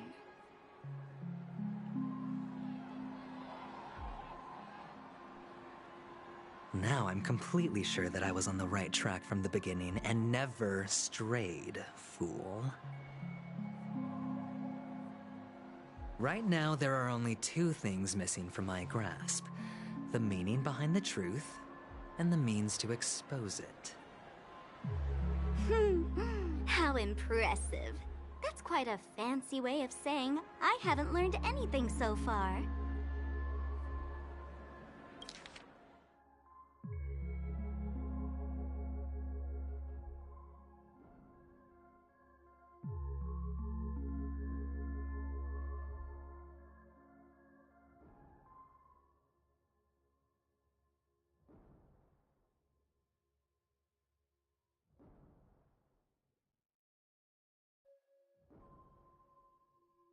Not exactly. I've gathered enough clues to prove its existence, and that's enough for me. As for the answers to my questions, I'll find them within 16 system hours. Oh, really? Only 16 system hours? Well, let me lend you a hand. Here you go. This is my precious, mutually assured distraction button, and I have one just like it. When either of us presses it, the other and the whole of Penacony will go up in smoke. If you're really so desperate for the IPC to take over Penacony, blowing up the chessboard isn't a bad idea. Start from scratch. That's where the IPC excels, right?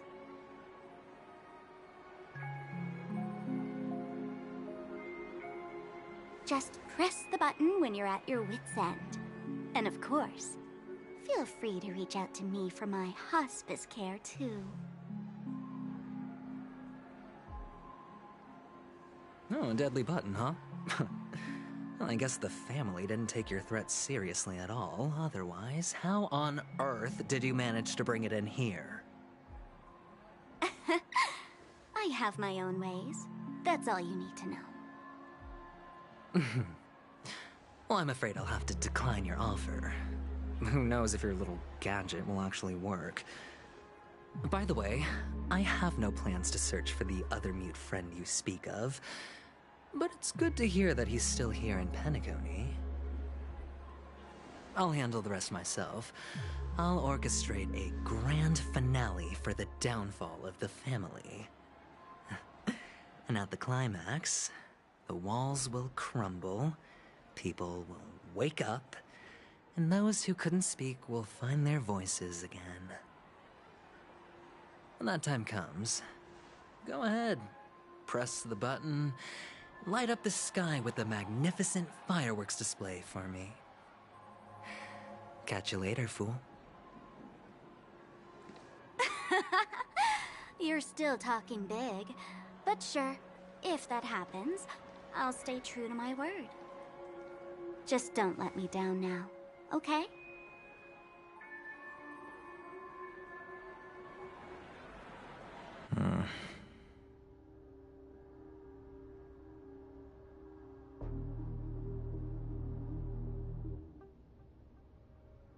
So, number 35. You're back. Like your new lucky charm? Can a commodity code really be considered a lucky charm? Silence! I didn't give you permission to speak, you Sigonian hound.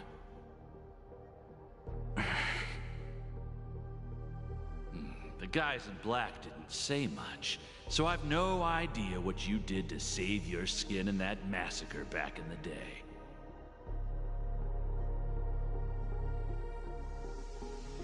But I figured you must have had good luck, so I bought you. From now on, you and your good luck are my assets. Are we clear?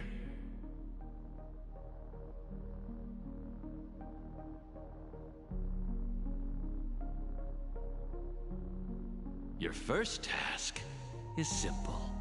In addition to you, I've purchased 34 other slaves.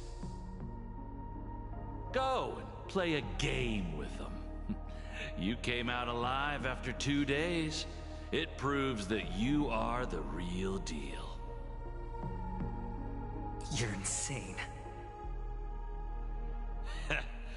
Testing out if you're a good product. Aren't you worried that the money you spent on me will go to waste? I've got stacks on stacks, Blondie. The slave market is never short of self-righteous brats like you. But you look good, and that's why many customers are betting their fortunes on a scrawny brat like you. So go along now, and don't let your master down.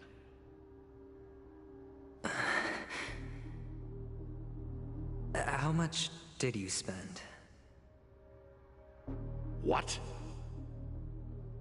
My price. How much did you pay for me? Huh. You really want to know? Well, it was 60 tanba. No more, no less. I'll take my chances.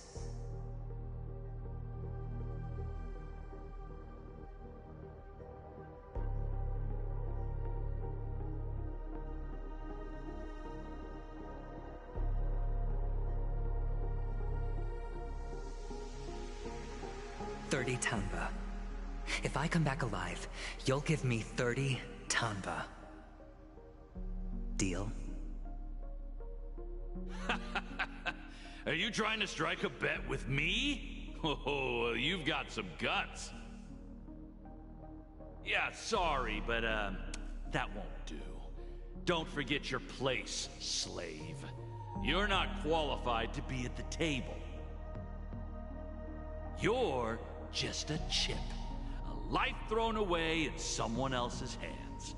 Either you come back with more chips for your master, or you never come back. It's all or nothing. Don't embarrass me, my lucky hound.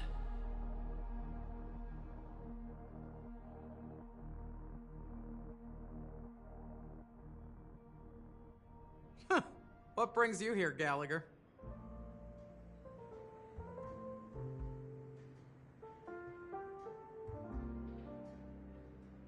Some friends from the old days. Do you have a moment to spare, Siobhan? Oh, I have the whole day to spare. Ladies and gentlemen, welcome to Dream Jolt Hostelry.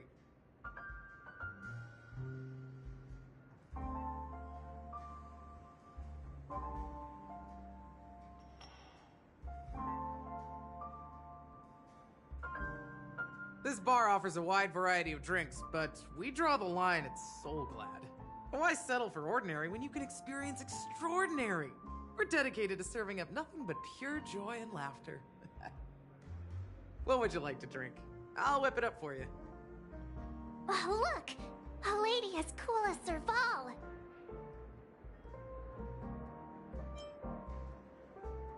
Who's Serval? Will you, introduce me to her? Huh? Oops. She's heard us. Just spare them, my esteemed bartender. I'll take over the bar today. I'm getting up there in age, and I need some practice before I forget the skills that used to put food on my table. Where did you stash the ingredients? They're all under the counter. Since our guests have traveled from afar, shouldn't you whip up some special drinks? That's exactly what I had in mind. Hey, my friends, do me a favor. Go around the bar and bring me any ingredients you fancy. The discussion might take quite some time, so I'll prepare some customized, non-alcoholic drinks for you. In the bar? But aren't all the ingredients right there on the counter? Why, we're in a dream, my lovely lady. You can help yourself to anything if you wish for it. Comfort, hunger, confusion, or even boredom. It's all within reach, right at your fingertips. Oh, did you hear that? She just called me my lovely lady. Even in reality, mixing drinks is more than just throwing ingredients together. A bartender needs to capture the bar's atmosphere, master technique, and spin a tale of mystery and anticipation. Only then can a perfect drink crafted with a customer's life story be created. In other words, what you get from your drink is down to luck, so don't overthink it. Indecisiveness has no place when it comes to enjoyment.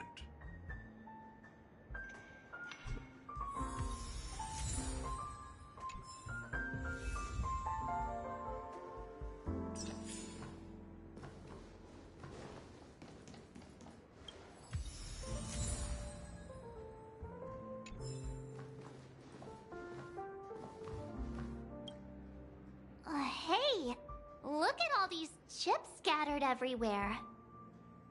A few days ago, an actor from the Iris family came. Caused a ruckus with Siobhan. Those chips must have gotten scattered during all the chaos.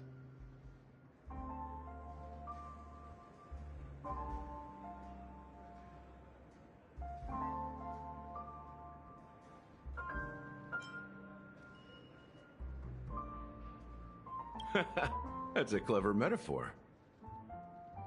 That being said, opening a bar in this place, filled with monsters, is quite a feat.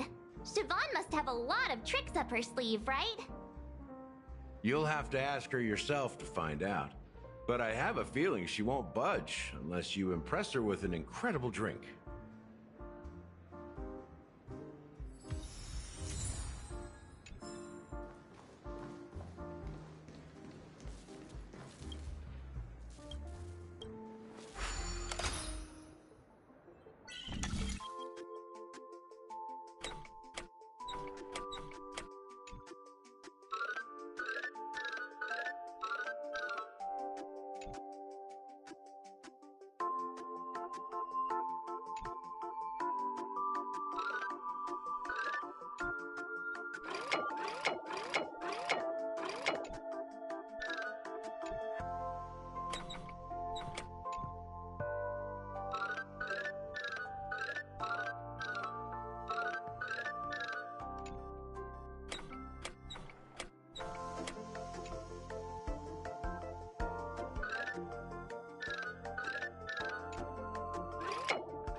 This is hardly enough for a seat at the table.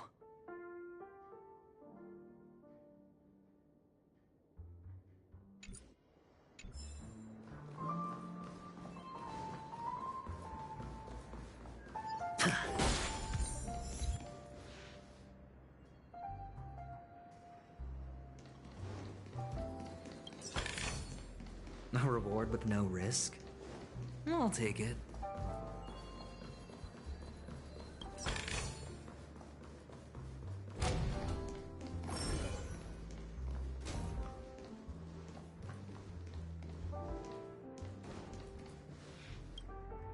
It's Soul Glad! But I thought they didn't sell Soul Glad at the bar. Let's give it a shake. Nice, it's still fizzy and has a long shelf life.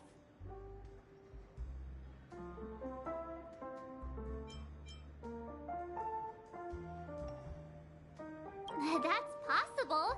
You see Soul Glad everywhere these days, so it wouldn't be a surprise if someone brought a bottle here.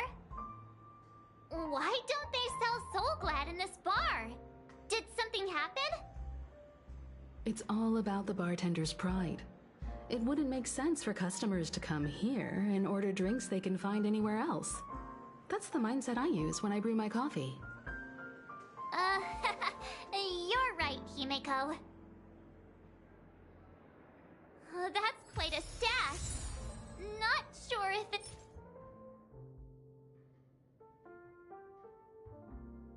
enough. Stay out of my way. I'm looking for Siobhan. Uh-huh? What's all the commotion about?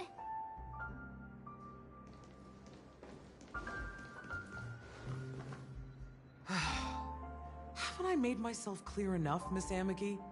The Dream Jolt Hostelry only welcomes guests who want to enjoy a drink to their heart's content. I'm sorry, but I'm not interested in your proposal. But you have the talent. You'll attract a huge audience. You're destined for the Iris' stage, not for this rundown shack. Come with me. We'll become the talk of Penacony, a shining light into every corner of the dreamscape. Please, Siobhan, I really need you. As you see, I'm entertaining my guests. Don't make me repeat myself. Fine. If you don't come along, I'll just sit here and not go anywhere else. Give me a sparkling drink. Sweet. With extra ice. Just one moment. What's her deal?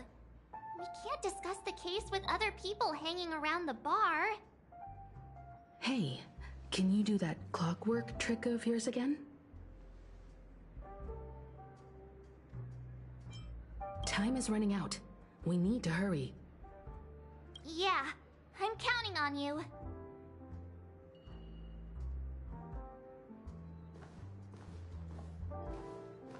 You're one of Siobhan's guests, right?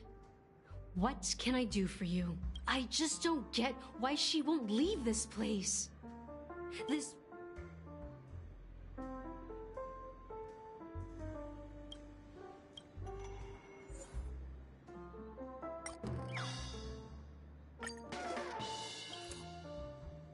Those darn Iris jerks! They're the ones who forced Siobhan into hiding here, running this pesky bar. It's all their dirty scheming. I get it now. She's not leaving because she doesn't want to run into them again. I can help clear the way for her. I can do her a favor. I'll go back and write a letter to the Dream Master exposing the crimes committed by the Iris family. Siobhan will definitely appreciate it. I just don't get why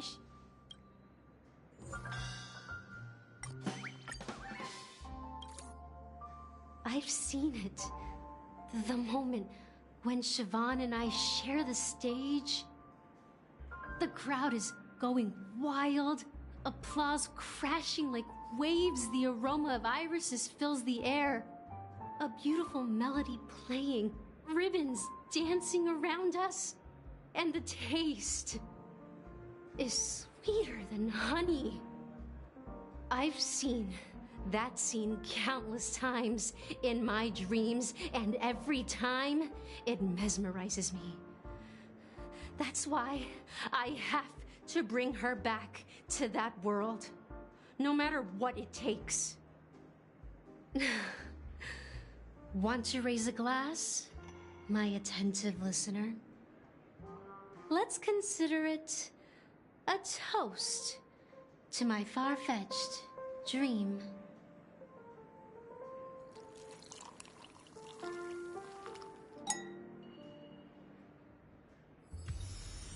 She's still not leaving. Maybe I'll have to try again.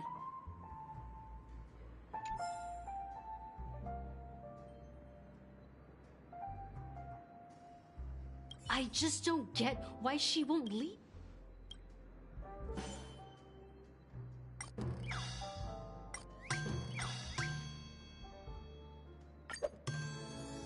You're one of Siobhan's guests, right?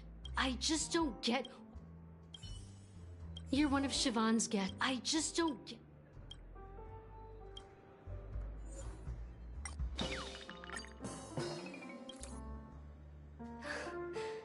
It's ridiculous, right? Our paths were never meant to cross, yet I'm still holding on to her. I'm too timid and shy, longing to shine but afraid of stepping into the spotlight.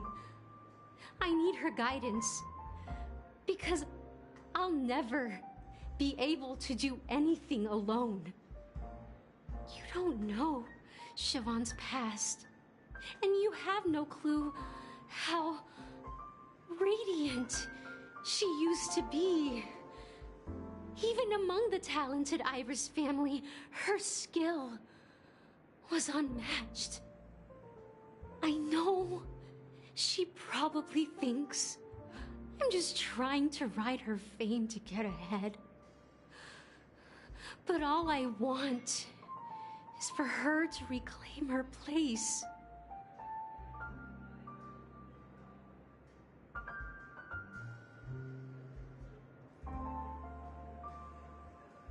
Well, talking to you has got me feeling a bit down. My thoughts are swirling, making my mind clear, and bringing tears to my eyes. Maybe I should find a place to reflect on what Siobhan truly means to me. Here's the payment for the drinks. Please, pass it on to her. I'm leaving now. Amaki has left? That's good for her. Radiant dreams may be enticing, but they're nothing more than dreams. Her drink is on the house.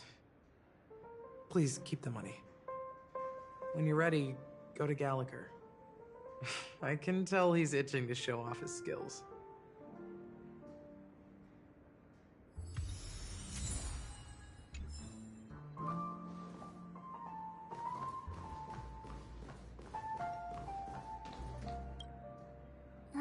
Can this be used for mixing drinks?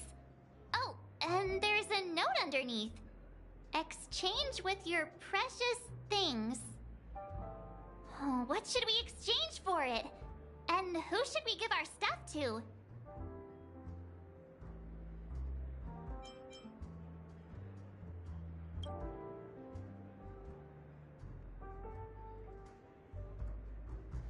Hey, what are you doing? You can't just throw trash. No way. The words on the note are changing. Happiness is the dream of the humble. Does this mean we can take it? Something feels weird about this.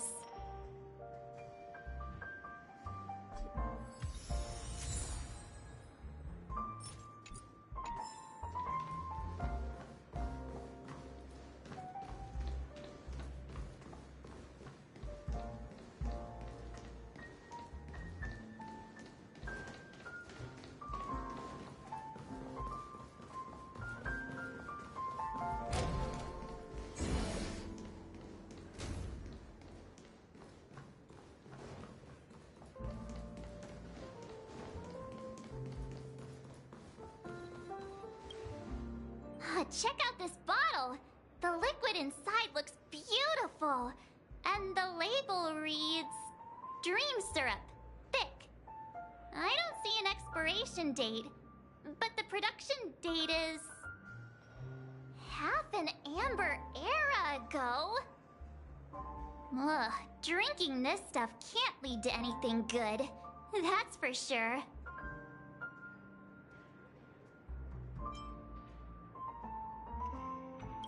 That's true. But this really doesn't seem fresh. Did you find the bottle of syrup I've been hoarding? Don't worry, it's all just a dream and it won't upset your stomach. It's been aging for years and should have a refined taste by now. Feel free to have some. It's perfect for entertaining lovely guests like you. Then we'll keep it for now.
Stream forth the gleam of old blades.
Stream forth the gleam of old blades. That being said, mixing a drink is way simpler than you'd imagine. Just pick your favorite ingredients, toss them in a glass, mix it up, and it's done. So go ahead, explore the bar, and bring me any ingredients you prefer. Nice work. Let me take a look. You found some interesting ingredients there. Now, take your pick. Each drink has its own unique flavor, and the base ingredient sets the tone for the initial taste and the lingering aftertaste. So, which one would you like to use as the base?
You won't find a sweeter drink anywhere in Penacony. And that's what today's dream seekers crave. Now that you've chosen the base, it's time to pick the adjunct. The ingredient that'll create a marvelous chemical reaction with the base. It should give an unforgettable taste without overpowering the main tone. So, what's your choice for the adjunct?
The taste is not very intense, yet evocative. After those despicables sent Mikhail away, I found myself lost in the wilderness of my dreams. They say that even the dirt here oozes with sweetness. All I tasted was stoic bitterness. Mikhail. Almost there. Let's pick a decoration. Which style do you prefer? Anything you need, I've got it.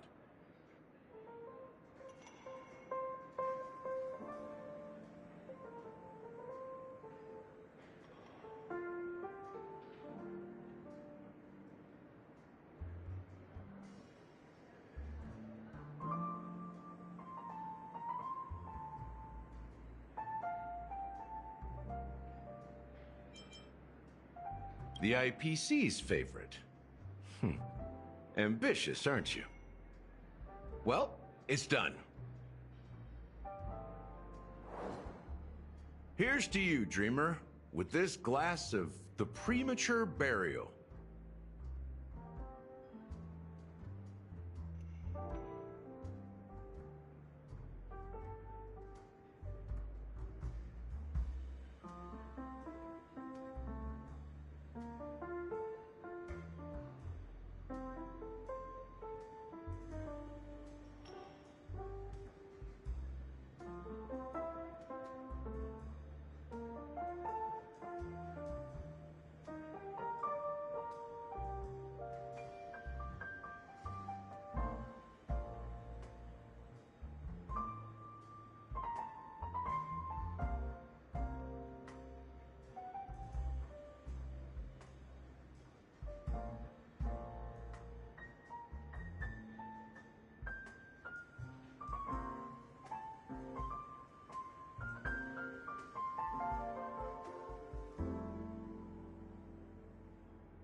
to bringing time to a standstill.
Well done, Gallagher. You're not over the hill yet.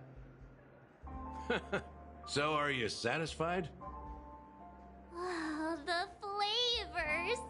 They're way more sophisticated than Soul Glad. The richness and layers of these flavors are a masterpiece, especially with the adjuncts. I can taste the spicy and sour notes with a hint of sweetness. I'm not entirely sure what it all means. Maybe Mr. Gallagher can shed some light on it. Well, if you're expecting a profound answer, I'm afraid I'll disappoint you. The imagery it implies is pretty straightforward. It's just a glimpse of what this dream truly tastes like. Nothing more. Does this true taste have anything to do with that Mikhail?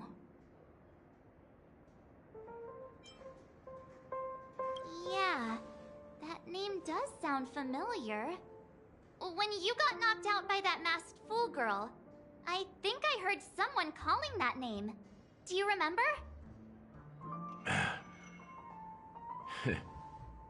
I was right about you. You guys seem to know quite a bit. And now there's no reason to hide anything from you anymore.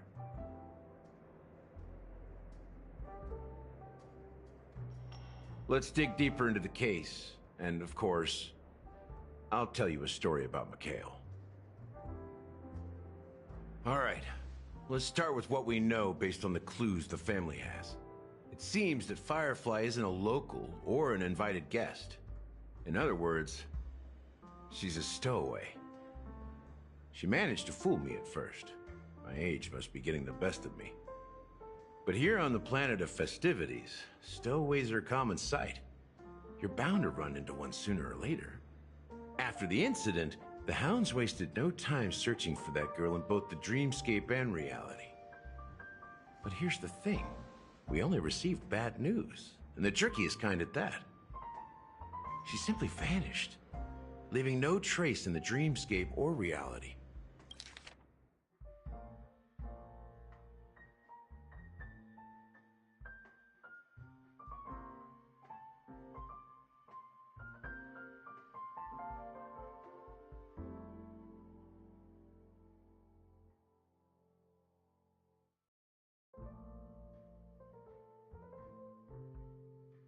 As if she had never come to Penacony at all. Huh? Does that mean...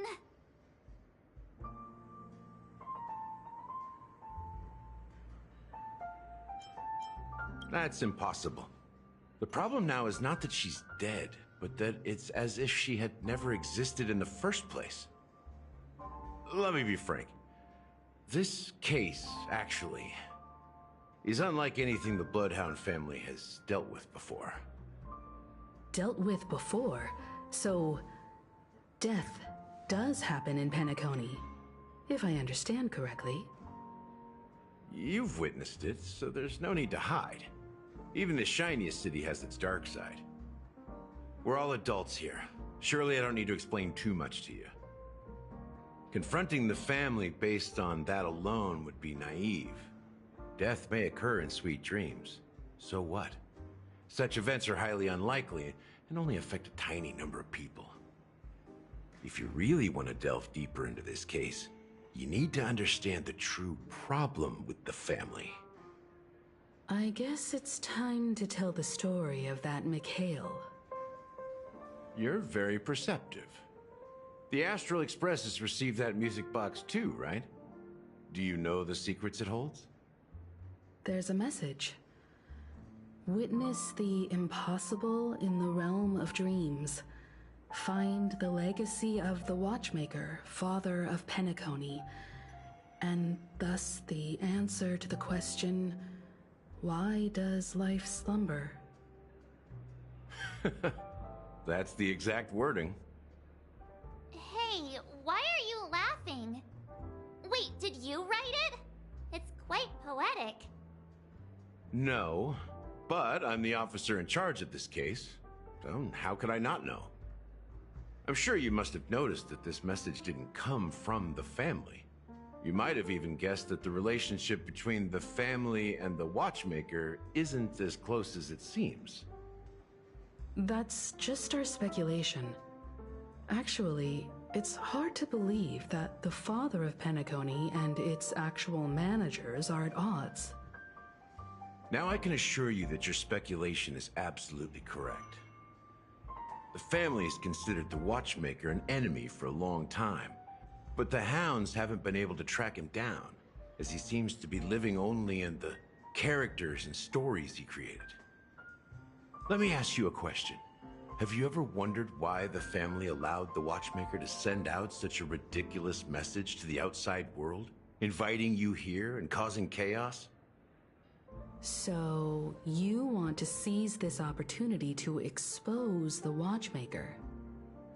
Well, now you understand why the Oak family authorized the Nameless to assist in the investigation, but kept you in the dark, right? Because the Watchmaker is not the legend of the Land of the Dreams at all. He's the most shameful stain in the history of Penacony, and he's the root cause of all the anomalies in the dreamscape. You don't get it?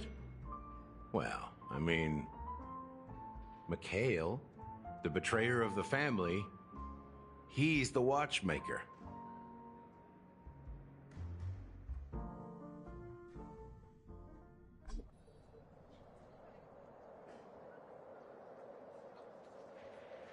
Here we are, Clock Studios Theme Park, the most popular entertainment center in Penacony. Wait, aren't we supposed to be discussing the Watchmaker? I would have expected you to take us to maybe a library or an archive room of sorts. But an amusement park? The culture of a city reflects its history in the most authentic way. To you, it's a fun place. But to me, it's a prison for the planet's past. You know that Penacony used to be the IPC's prison planet, right? All the prisoners were brought here, helping the Garden of Recollection salvage the leaking memoria from the macrovoid. The prolonged exposure to high concentrations of memoria caused a unique phenomenon. The dreams of countless prisoners intersected and overlapped, and people started meeting each other in their dreams, living lives that were almost identical to reality. But everything has a price, and sweet dreams are no exception. In the end, the dream world was unable to alleviate the suffering of prisoners in reality. One of the prisoners broke free from the IPC's shackles and fought for freedom. He is Hanu, the great leader of Dreamville, the great peacemaker, and the faithful companion of the underdogs.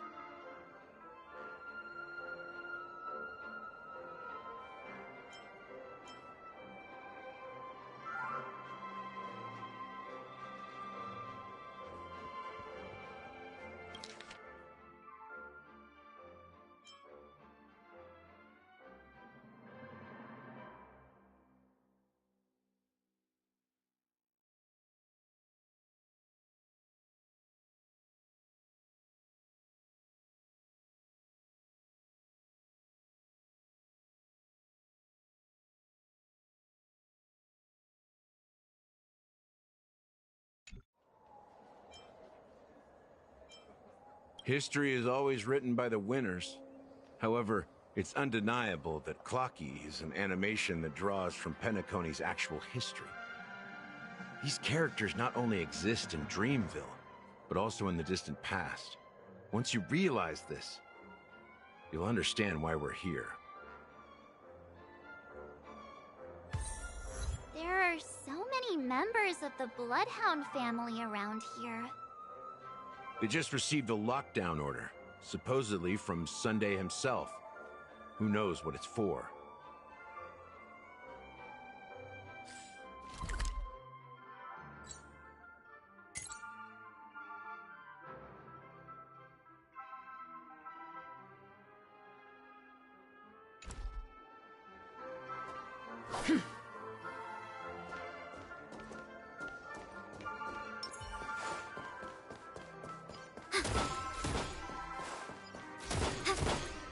What's going on? Why can't anyone go in? So many of them. I've never seen anything like this, even when they're tracking down suspects.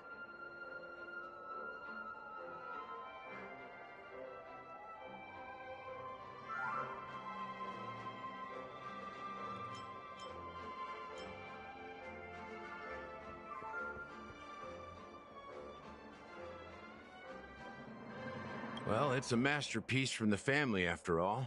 Besides the followers of the preservation, the family members are the best at creating mind-blowing marvels. Let's find a quiet spot and continue our conversation. View here is great, right?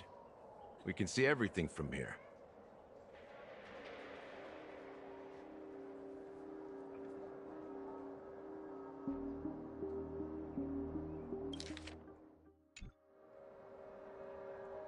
Including QiQi. If all the characters in the animation are based on characters in reality, then QiQi's counterpart is definitely the Watchmaker. In the animation, he's Hanu's partner and one of the founders of Dreamville. Does that mean the Watchmaker was personally involved in that war and sided with Asdana? It was a monumental war for freedom. Hanunu fought alongside a motley crew of masked fools, nameless, history fictionologists, mourning actors, omen vanguards, even visitors from beyond the sky. In the end, they emerged victorious. Among them was the person who would eventually be known as the Watchmaker. But if you do the math, doesn't that mean the Watchmaker was around for several centuries? I'm not sure, but Mikhail was already the Watchmaker when I met him, so maybe he inherited the title. How old are you now, Mr. Officer? I'm 13. No way. Not even close. Hanunu freed the frontier prison, but peace still eluded him. With limited resources, threats from the outside world, and internal conflicts between major prison districts, the future of Asdana was uncertain. It wasn't until the Watchmaker approached the family with the idea of turning the prison into the planet of festivities that Penacony finally gained its name and glory. Thus, he became known as the Father of Penacony. But didn't you say the Watchmaker betrayed the family? And you said you were his companion, so that means you... No, I'm not his companion, but rather one of his many children. But I am indeed a traitor. Not to the family, but to Mikhail. What did you do? I did nothing. And that's the worst betrayal of all. Just like you, I had close companions. We dedicated ourselves to Penacony. But the Oak family, they set us up. Mikhail was too old to protect his children anymore. So we left the family to find our own path. We were branded traitors of the Harmony, even though the true traitors were someone else. While they continue to praise the Watchmaker's name in the world, behind closed doors, they condemn him on a pillar of shame. Nevertheless, we wanted to clear his name. We intended to find the real traitor, the one responsible for all this, and restore harmony to Penacony. But we failed. Too much time had passed, and the land of the dreams had become deeply corrupted. After countless fruitless pursuits, I gave up. Like a lost dog. The family accepted me and made me an officer, supposedly as a form of forgiveness. But it was actually a punishment. Since then, I've been completely cut off from my partners and my past. As for Mikhail, I heard he died in obscurity, in a place where no one could find him. That's when I realized that the Penacony I once knew would never return. We're truly sorry for what happened. But this is not the end of the story, right? Apparently, someone has inherited the title of the Watchmaker and has been secretly working against the family all this time.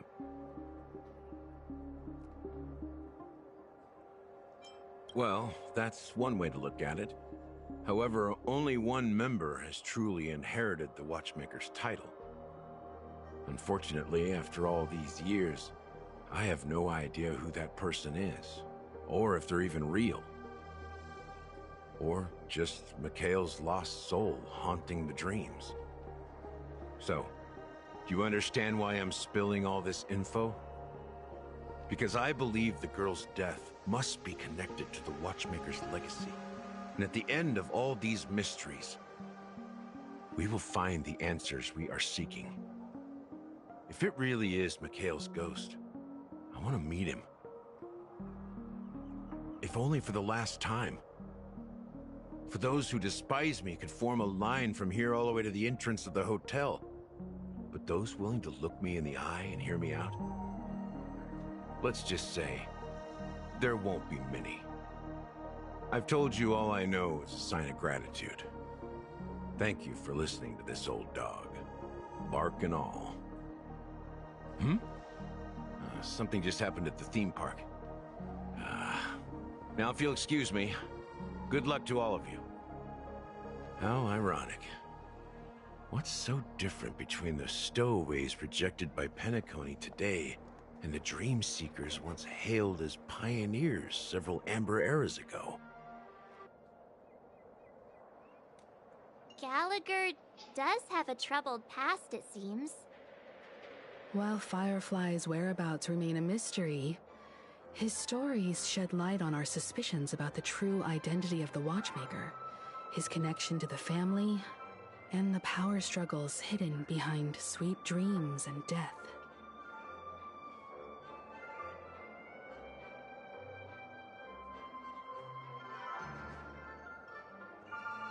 Exactly.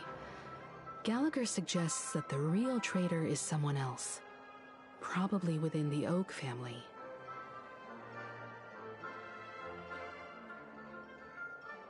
That lines up with what we've gathered so far.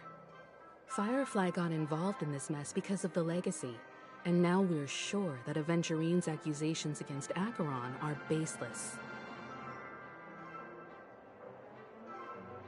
You're really into QiQi, huh? He's just a fictional character, not a real person. Speaking of which, that QiQi who only reveals himself to you is quite intriguing. It's a shame we've never met him since then.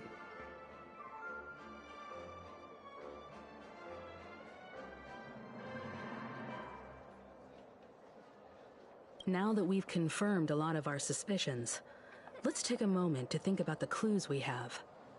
Send a message to Welt and see how things are going on his end.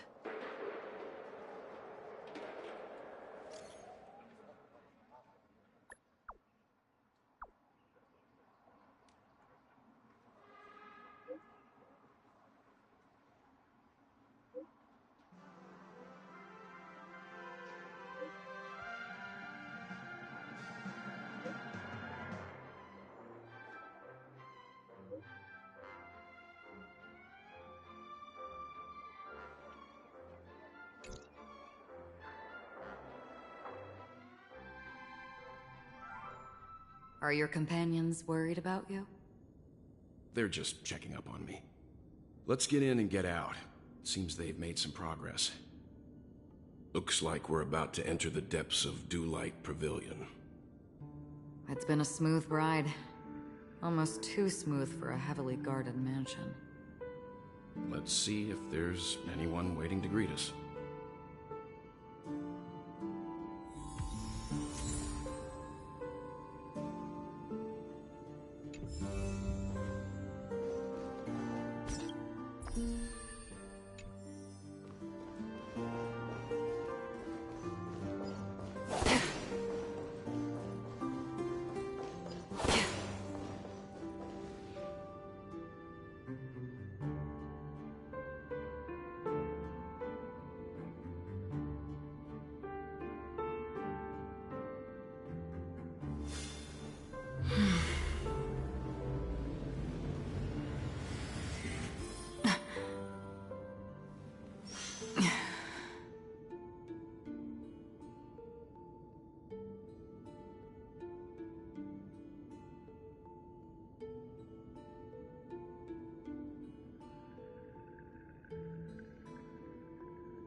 Stream forth the gleam of old blades.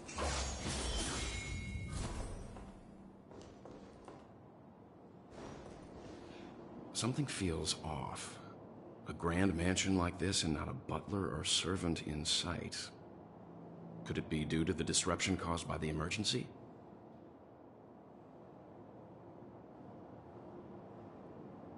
Well, this door is open. Looks like we'll have to investigate ourselves. Let's proceed with caution. Just one moment.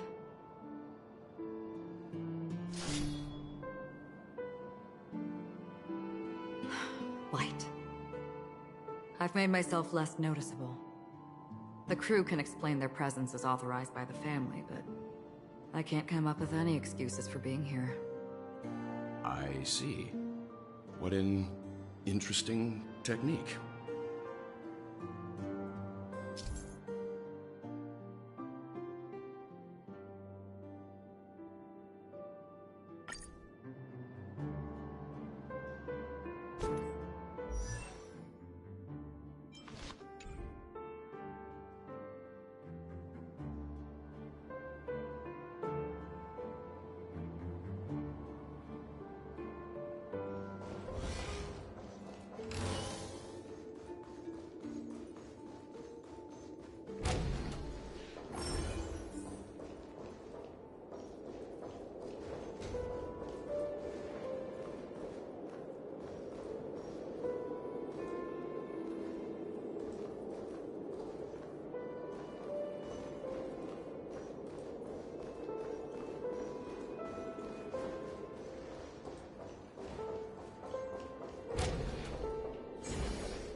Stream forth.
forth, gleeful blades.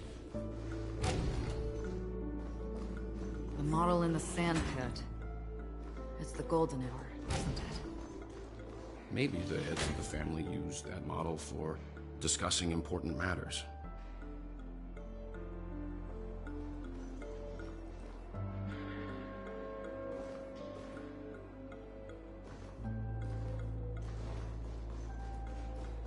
The footprints here are different from the rest.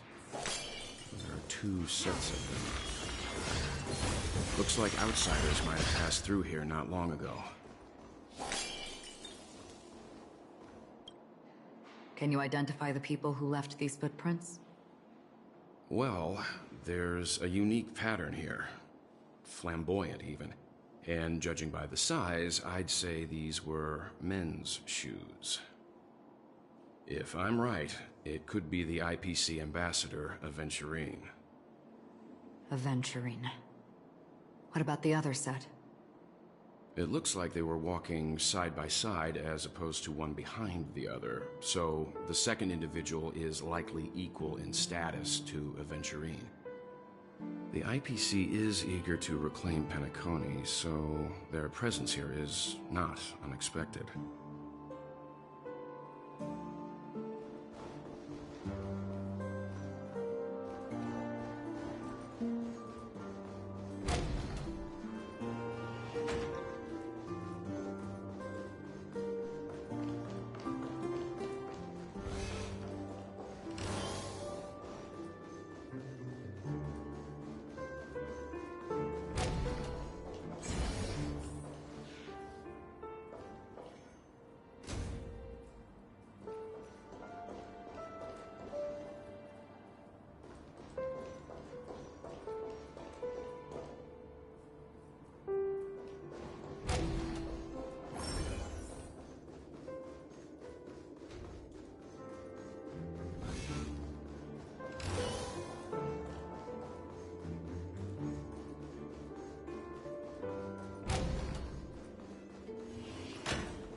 Stream forth, gleeful blades.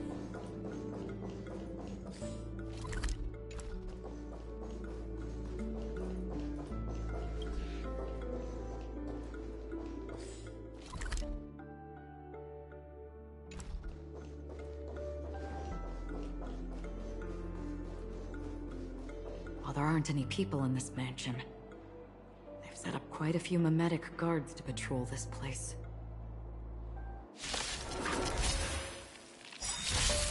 Do we still have the upper hand?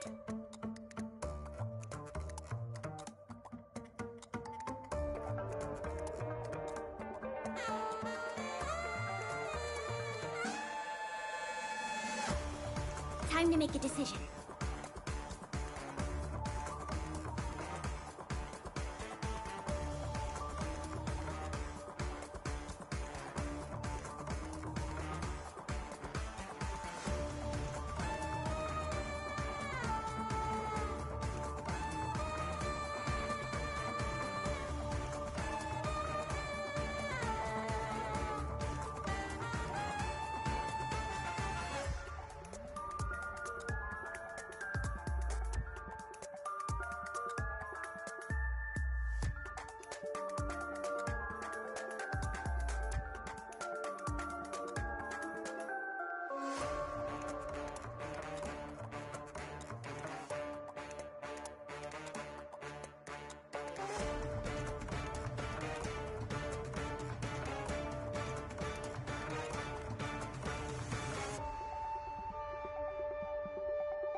Scream forth the gleam of old flames.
Well, there aren't any people in this mansion.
Stream 4.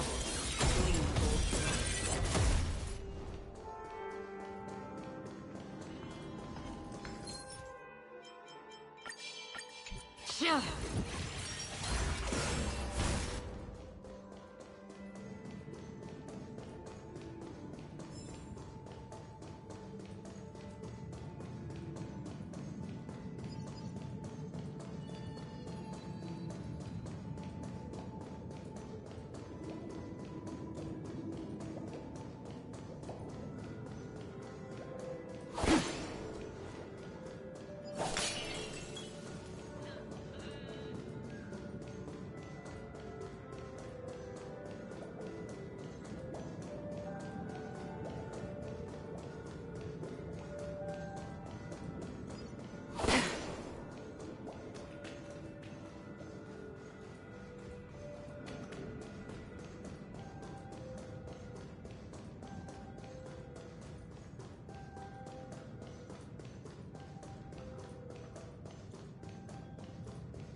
Stream 4. Gleam of old blades.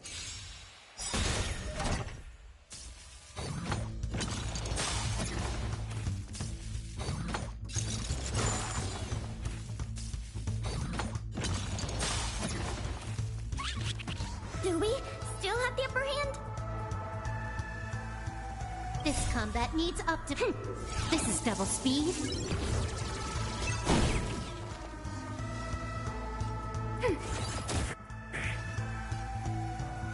Time for a buzz.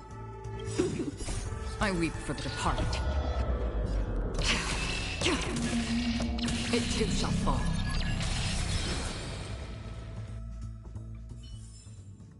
Another blood debt repaid.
Well, there aren't any people in this. Do we still have the upper hand? Ready for another? Time for a buzz. Enemy Data net markers activate. Time for a good old counterattack. I weep for the departed. It too shall fall. No dirty tricks, all right? Destined for oblivion. I hit the mark. It's on me. Enemy turn.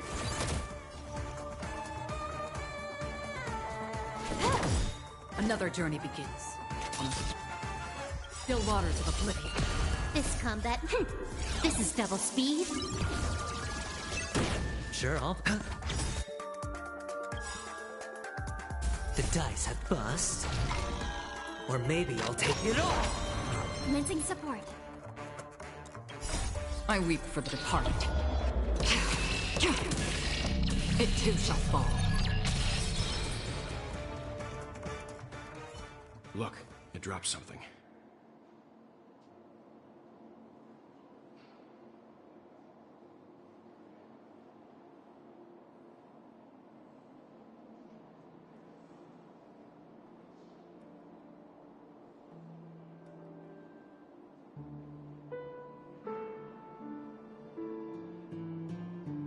A note. Looks like instructions from the butler for the other servants. Seems like the mansion's entire workforce were assigned other tasks before Robin's death. It must have been a big project to require that much manpower. The Charmony Festival, perhaps. But no matter what their main priorities are, there should always be someone left at the mansion, right? So you're saying someone deliberately cleared the place out? Yeah, but I don't know why.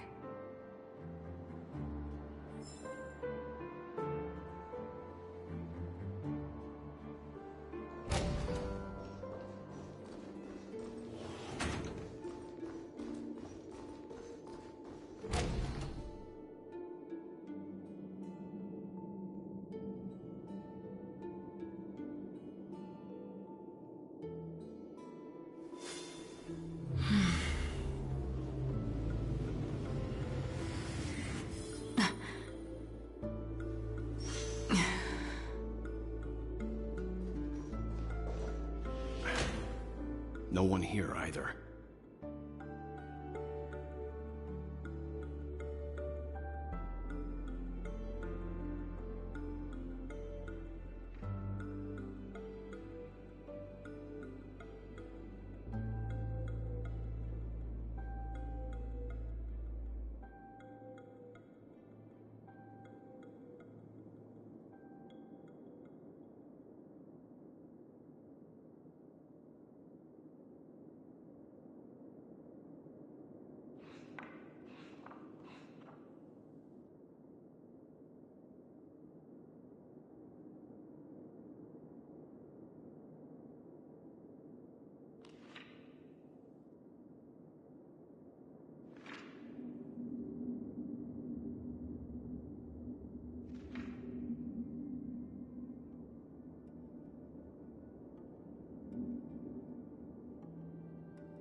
Since no one's around to entertain us, let's make ourselves at home. Stay close to me so that my white can cover you too.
As soon as I and the rest of the crew arrived in Penacony, Mr. Sunday and Robin showed up to greet us. I remember hearing something unusual in her voice, and now it seems I was right. Robin believed it was because the harmony had been tampered with somehow. But as far as I know, there aren't many entities capable of interfering with the power of paths. Meaning? If there really is a traitor within the family, that person must hold a high position or possess unimaginable strength. That would explain why Mr. Sunday has been having such difficulty in catching the traitor.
The information about Robin, Firefly, and the other victims.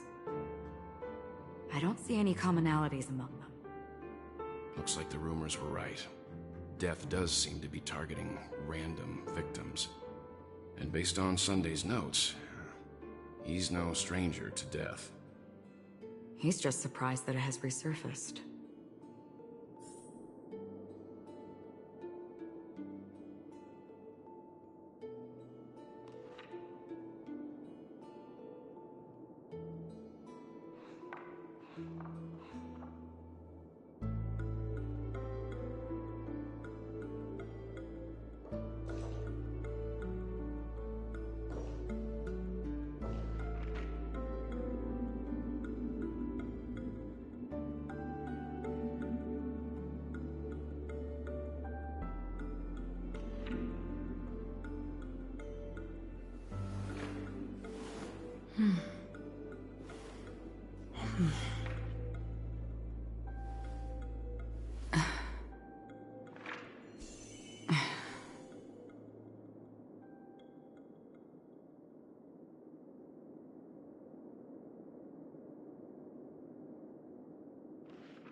This light cone is securely guarded.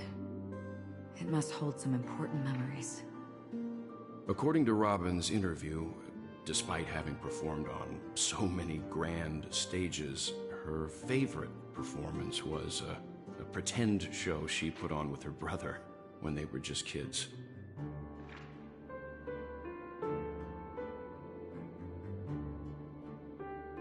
I wonder how their relationship is now. Growing up brings gains, but also losses. Yeah, time has a way of smoothing things out. The beautiful dreams of youth will eventually fade away.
It seems neither the Dream Master of Penacony nor this old Odie is happy with Sunday's recent performance. They don't seem to care much about death. Instead, they're more concerned about the Charmony Festival and the Watchmaker. Maybe the other family heads don't think death is a big deal. One thing's for sure. There's a lot of internal conflict within the family, and everybody has their own agenda.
Mr. Sunday has done some serious research on his suspects.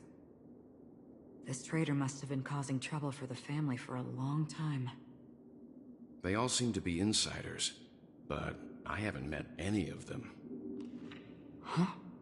Wait, these characteristics... What is it? No, nothing. Maybe I'm just overthinking things. However, if this traitor really exists, could they be responsible for Firefly and Robin's deaths? Perhaps that's why Sunday is taking this matter so seriously. That's all for now. Nothing more noteworthy.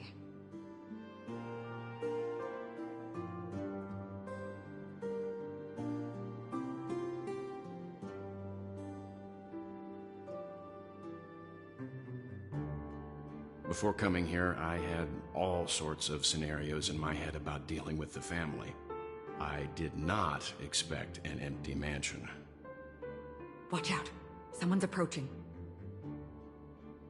I don't think trespassing on forbidden areas is the way to be a guest, Mr. Yang. And... Acheron? The Galaxy Ranger? Our apologies, Mr. Sunday. Nobody came to greet us, so we entered without permission. I hope you can forgive us.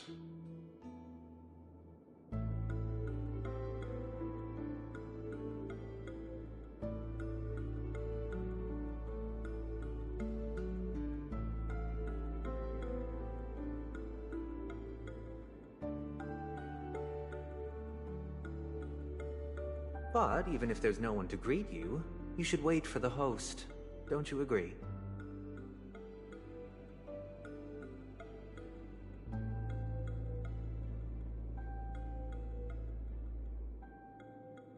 Even without the famous Galaxy Ranger. As far as I know, the crew has officially accepted the family's commission, so coming here will be unnecessary for you. On the contrary, that's exactly why we're here, to ask you about the case and gather more information.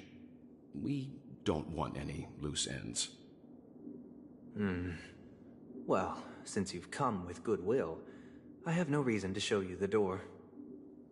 Rest assured, he hasn't figured out that we went through those documents. While the truth remains a mystery, I'm getting close to it. I assure you that the traitor will soon pay the price. Let's hope justice will prevail soon. I have a question for you, if you don't mind. How did the family come to the conclusion that the murderer was within the family? With all due respect, it's in the IPC's interest to wreak havoc before the Charmony Festival, and the family has every reason to suspect the IPC's involvement. Well, other family heads share the same suspicions as you, but in my opinion, the true murderer would never have drawn as much attention as that ambassador did. Not to mention, I personally shackled him a while ago.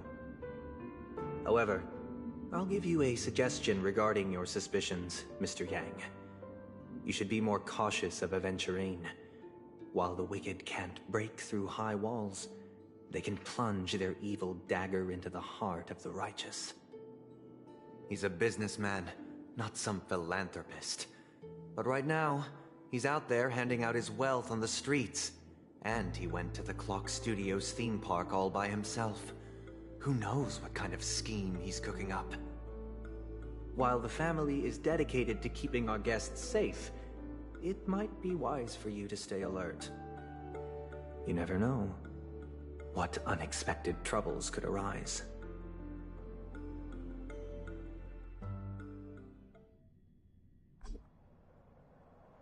According to a Pierpoint hotline tip, there was a major breakthrough in the shocking Ejhazio Aventurine case. The suspect has been arrested. This fraud case has been linked to many departments within the Interastral Peace Corporation and the Intelligentsia Guild, causing a large drain in manpower and resources, resulting in the IPC taking a massive loss.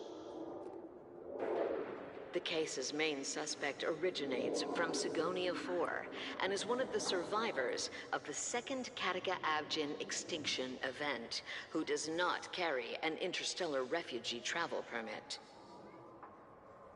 As per Strategic Investment Department head Diamond's sentiments, the IPC has appropriately relocated the suspect in the spirit of the Charter and will continue to conduct further investigations as to the motive of the suspect. What pretty eyes. Tell me, do they shine in the dark?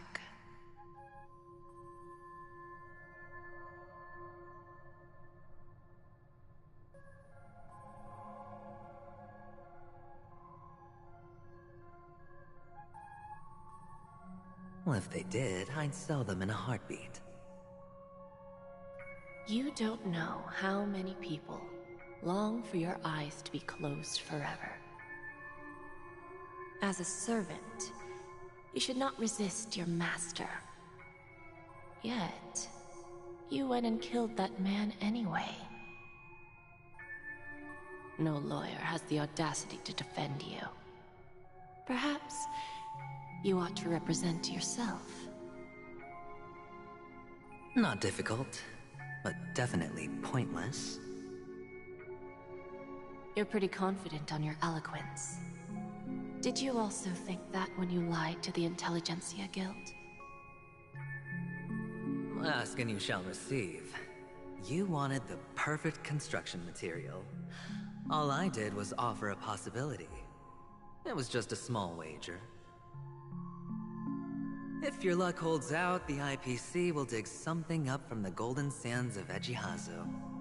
Maybe even the Sand King's remains. Pity your luck has run out. I'll admit that. What I'm more curious about, though, is why such a grand scheme failed to benefit anyone in the end, including the perpetrator himself. Madam, I already have what I want. To be brought before you for the next high-stakes gamble. Then let's talk about the second gamble.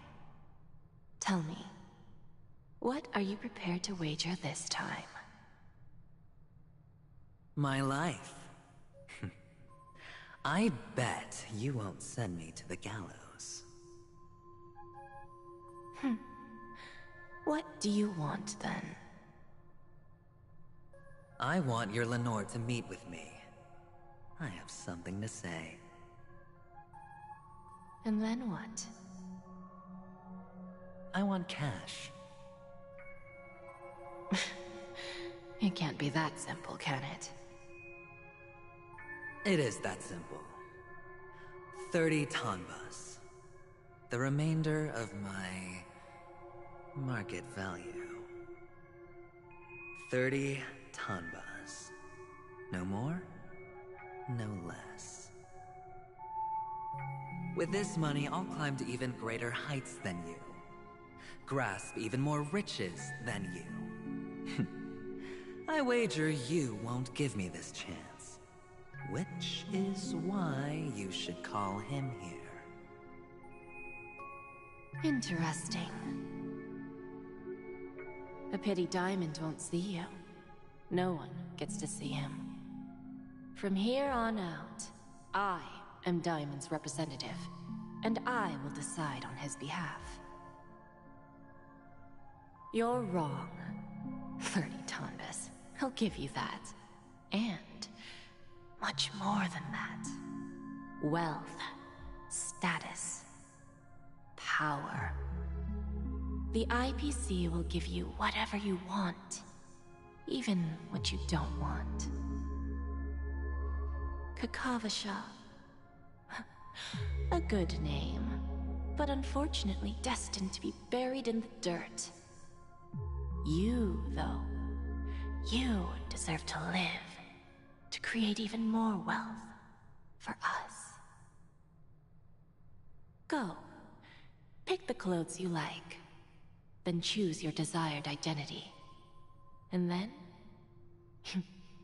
use them well, child. May your plans never suffer failure. Life is like a long-term investment. Those who choose correctly, do the correct things, reach the correct outcomes, and show the world their value. People can't always make the right choices in their lives. But luck has always been on my side. I've never lost. Is it because Gayathra blesses me? Well, if that's the case, she must also be looking upon me right now. My success is inevitable. But what then? Even if I overcome this difficult trial, what would come next? What awaits me after this glorious gamble? An even more glorious one? Will I return triumphant with unending riches after countless successes, or will I encounter failure, never to return?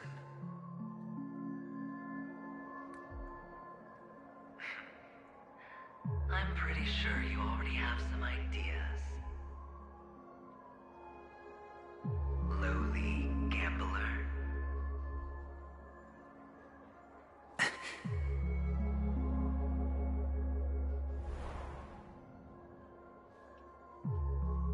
What?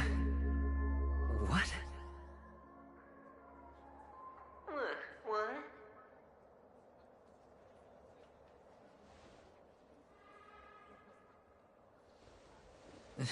Am I dreaming, or have I gone completely insane?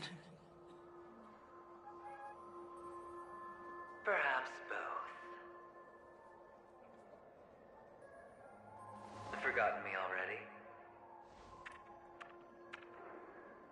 When you were strapped to that electric chair by a mannequin warlords, who was it that gave you the idea? Fine. I may be crazy, but I'm not stupid. Get out of my head, newborn of the Harmony. The Harmony? the first time we've met. No need to be so polite. I'm you, and perhaps even more aware of yourself than you. Of what exactly you want. You're dying. And you still want to drag a bunch of unfortunate fools with you through death's door. That's why you're here, isn't it? A grand unveiling. You really think you can pull it off? Why not? Well, you may have fooled everyone, but you can't fool yourself. I can show you. Before you're entirely gone, I'll be with you for the last stretch of your road. Let's have a heart-to-heart while we walk.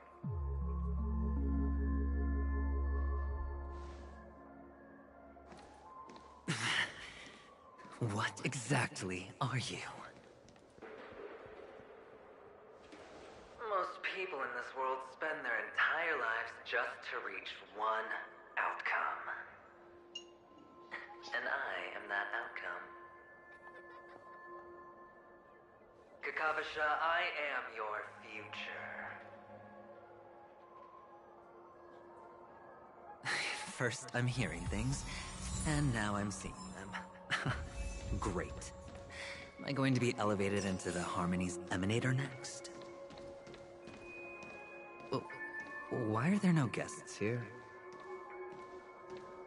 What's that? Just a Pepeshi? No. A child?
I thought minors weren't allowed in Golden Hour.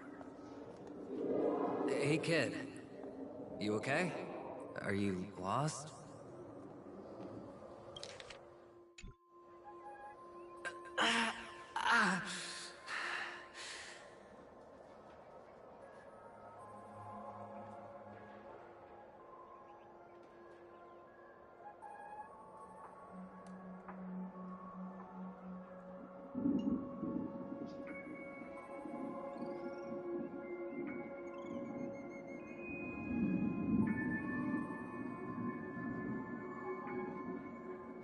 What's wrong, mister? You don't look well.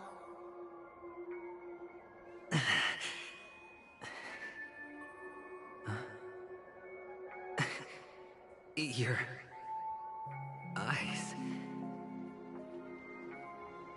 Impossible. Who are you? They're pretty, aren't they? Sis said they're a gift from Mama Funga. Colorful eyes are said to bring good luck. Mister, you have pretty eyes too. Beautiful. Are you alone? Where are your parents? They're in that amusement park. Papa and Mama went in first. I'm just about to go look for them. I have to go. Goodbye, mister. Hope you have a good time, too. Those eyes. And Mama Funga. No, it can't. There aren't any Avgens left.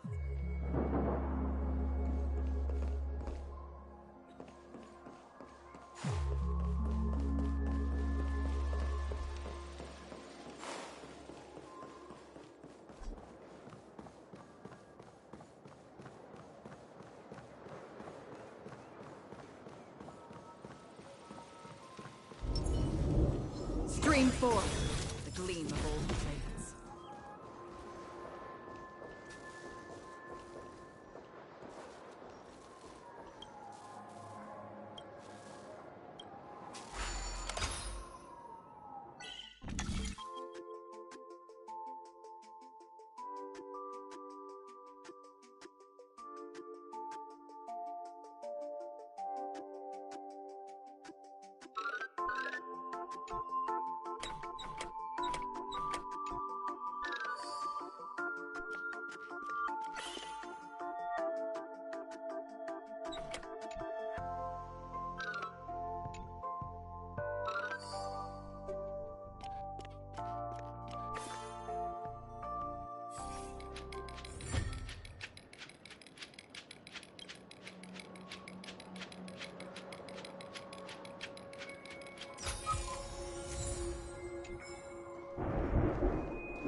Only on Paniconi, am I right?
What are you still doing here? Well, you've known all along. The family truly showed leniency to everyone who came seeking help. Why would there be a need for such high walls and deep moats? However, people don't see it like that. Especially since the flavor of the dream syrup is so alluring. You will receive no charity on Paniconi. And relying on your own strength alone to topple high walls? Not a likely fate. Which is why, once you step into the hotel, you remove your high hat and beg everyone you come across for help. Like a hyena scavenging for scraps in the desert. Because you know that opportunities are fleeting. Oh, when you put it like that, even Ratio's a teeny peacock analogy sounds pleasant. Well, you know how rare it is for me to give you the straight dope, so listen while you can. It's good timing that you mentioned the doctor. I'm especially fond of what you and he have in common. The conspiracies, calculations.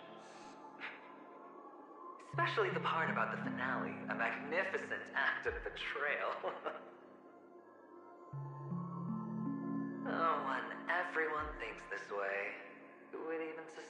that it was another trap you've meticulously devised.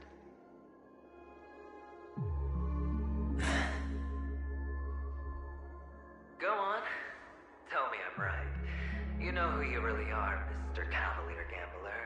Uptight, overcautious, massive inferiority complex. You've won so much, and you're still so afraid of losing.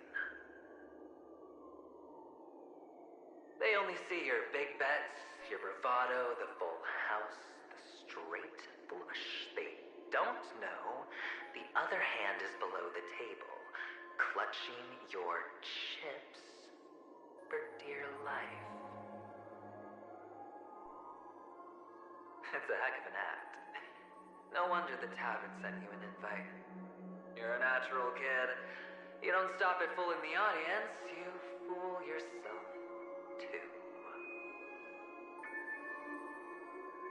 Well, the best way to prevent others from seeing your true colors is first being able to fool yourself. Of course. I know you all too well. But it's strange. Why did you decline that invitation? You had the chance to embrace elation, and was that not what you most wanted? But you chose the IPC instead. For the preservation? I doubt it. Do you even have anything in common with the preservation? Oh, I thought you knew. Didn't you say you had me pegged? We're done. Either stop talking or disappear from my sight. That's fine. But who exactly is about to disappear here? Well, it's not going to be me anyway.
Playing hide and seek. I'm really good at this.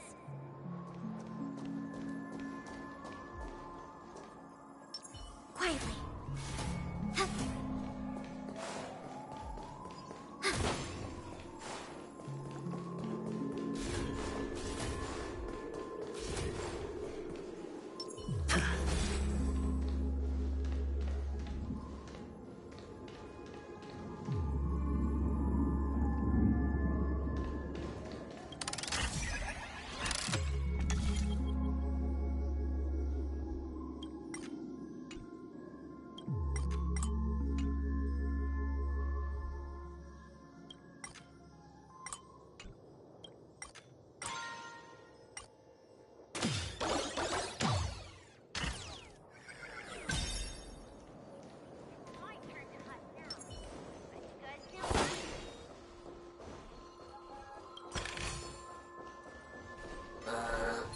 Stream 4. Gleam of old blades.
Hide and seek.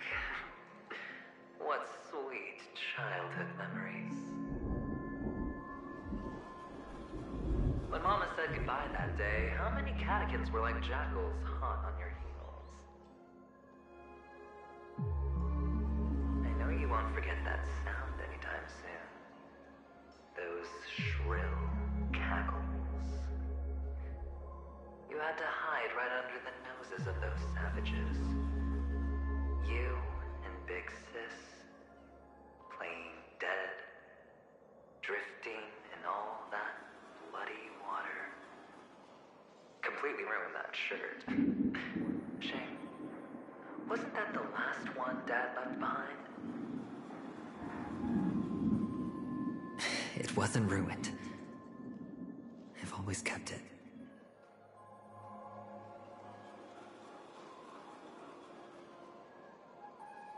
Come on. It's a rag.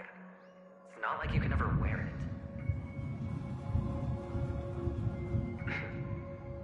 Now you don't have to hide. You probably won't even deign to get your pretty outfit wet in the rain. And your social capital has changed after all. I've never changed.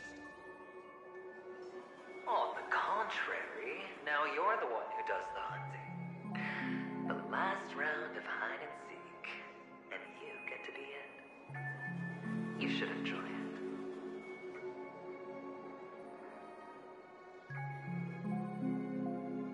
That child. Could he be in here?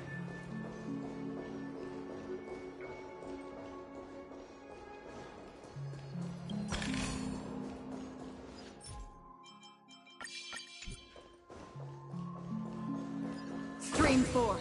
The gleam of old blades.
Feeling lucky. Feeling lucky. Feeling lucky. Feeling lucky. Stream forth, gleam of old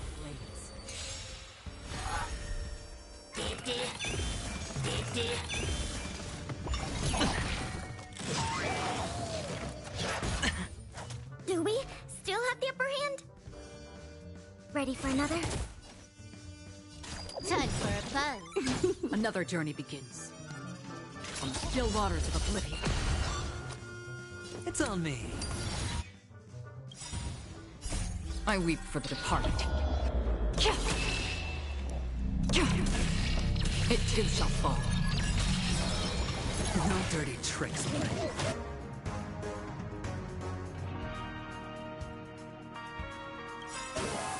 Enemy data signet markers activated. Time for a good old counterattack. All in. Can I have fun this time? Time for a buzz. Destined for oblivion. I weep for the departed. It too shall fall.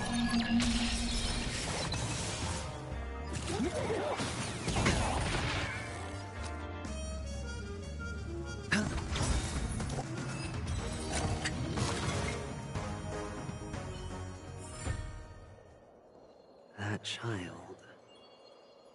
Could he be in here?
Stream forth the gleam of old blades.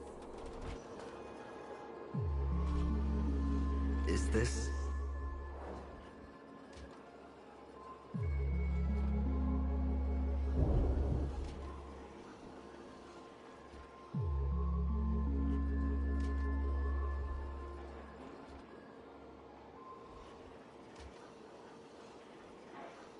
a topaz? What is this doing here?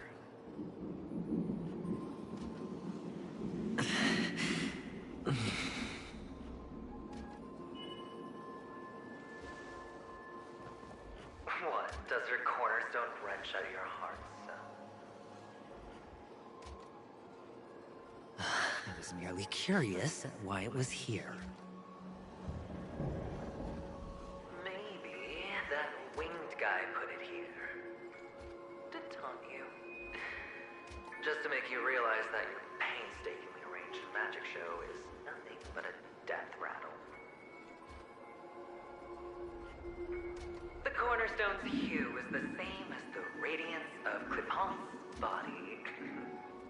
I've gotta give it to you. I've heard a lot of baloney, but that lie deserves a prize for sheer nerve. If he were just a little bit smarter, the jig would have been up right there. This is just bait. Of course. That's why Ratio's betrayal was one of the keys to your plan. I have to say, that doctor's acting was superb. Or maybe he wasn't acting at all. All the better for you. Sunday didn't become head of the Oak family by acting sloppy. He's obsessed with control. You have to give him enough detail to satisfy his meticulous nature, but not so much that he gets suspicious. Which is why you had Ratio seek him out and leak the plan on purpose. To prevent the other party from suspecting anything. The intel you gave to Ratio was all true. You spoke the same to Sunday. Finally, Sunday took the bait, found the other cornerstone, and before you know it...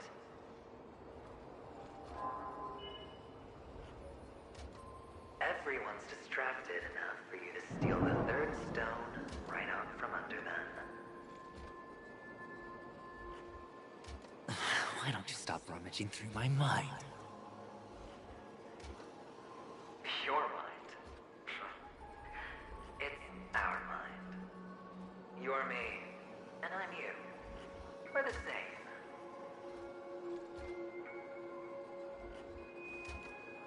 The best way to prevent others from seeing your true colors is to first be able to fool yourself. Really? You can't even fool yourself. You just got lucky this time.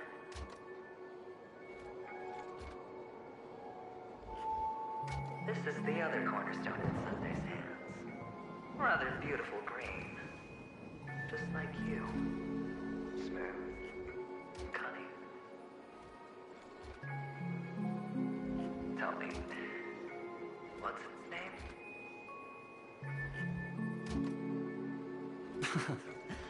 Why are you even asking me? Must I do all the work? Aventurine is the stone of luck and trickery. That's what she said when you received the stone, wasn't it? This type of stone isn't rare, but its hue is very similar to a certain gem. In fact, it's often used as a substitute. And that more precious gem is...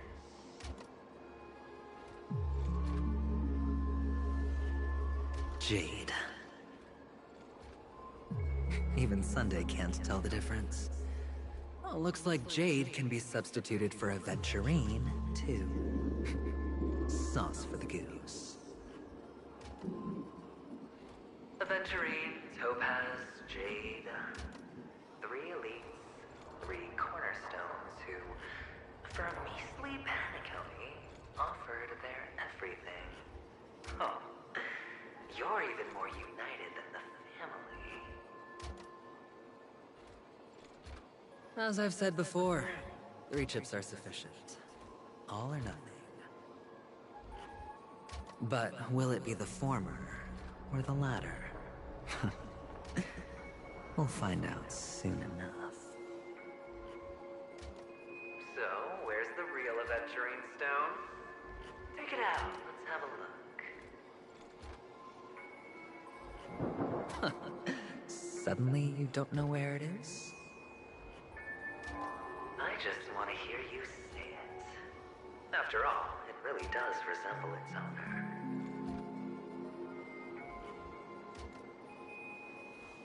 As you wish, then. They never went anywhere. They're right where they belong. Piled up with these cheap baubles.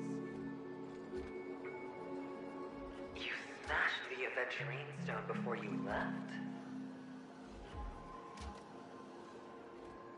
Oh, just look at it. Shattered. Just like your life. Poor thing. A humble pebble coated in the most lustrous sheen. I take it back. This thing's far more precious than your life. You're absolutely clear about the consequences of doing this. Blasphemy against Clipoth's body. You think the IPC will let you get off scot-free?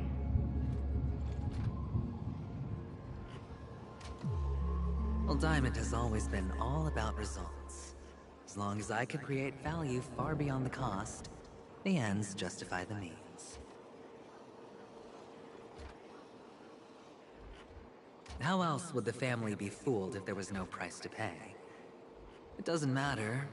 Even smashed to smithereens, the preservation's cornerstone can still be used. Its effect may be greatly diminished, but it's enough for me. Now I'm really curious.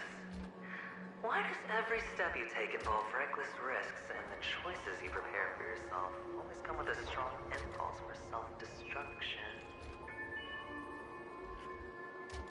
Do you truly believe that the greater the risk, the greater the rewards? I wouldn't have guessed you'd be so loyal to the IPC. There is so much you don't see. Which is also why you'll never see how I'll win it all.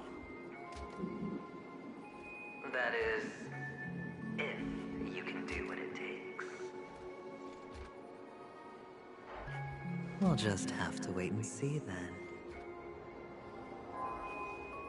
Ugh, the cornerstone is gone. Another illusion of the harmony. Huh?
Hello. We meet again, Mr. Pretty Eyes.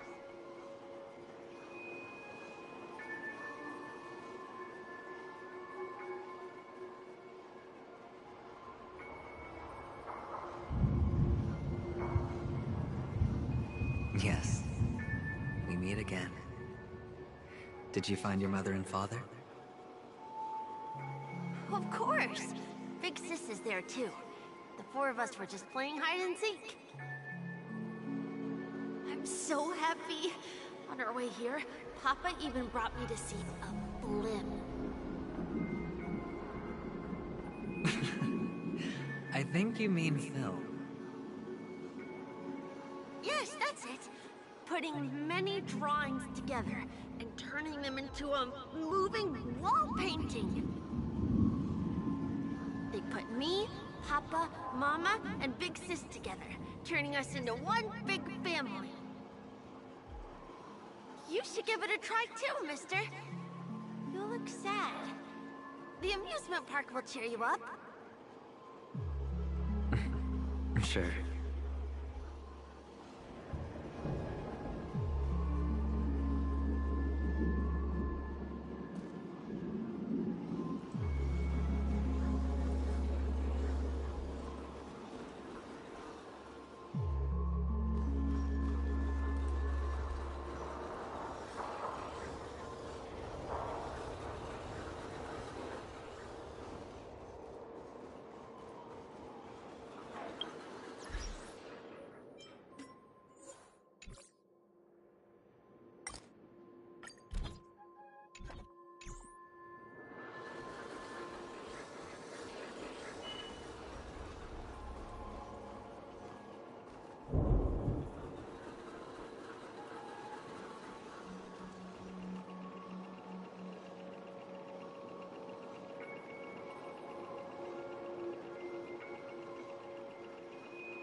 How's that?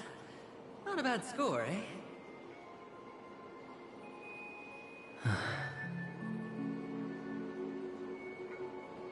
Boring.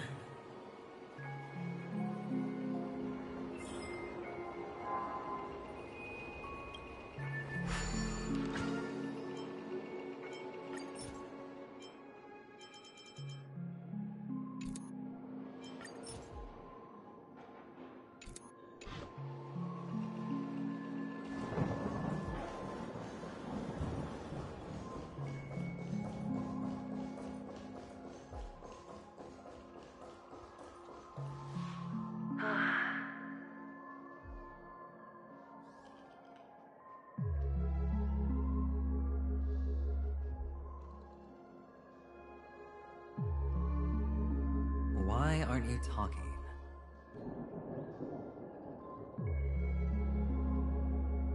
You've piqued my interest. I'll admit that there are still aspects of you that I don't completely understand. Well, you sound sincere this time, at least.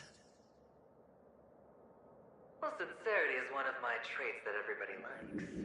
And I have precious few of those. Moving on.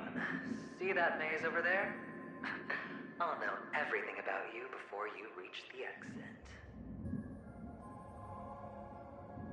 Our quaint journey through this amusement park still isn't over. And I wouldn't mind stretching this out at all.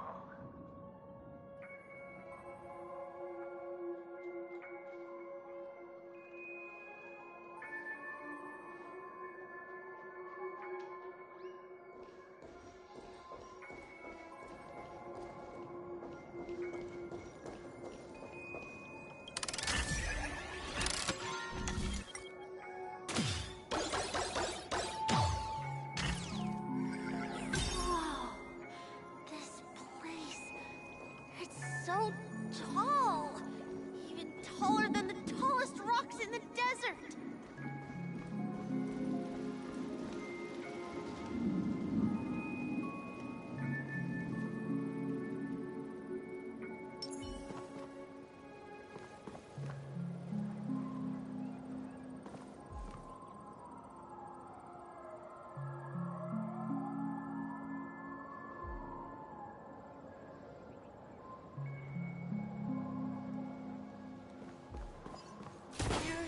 Many flowers here.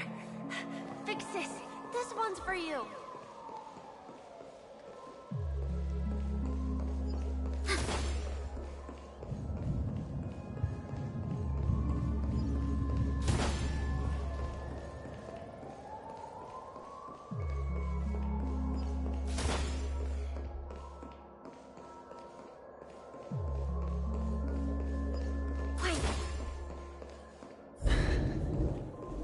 A dead end? Oh, is this the wrong way?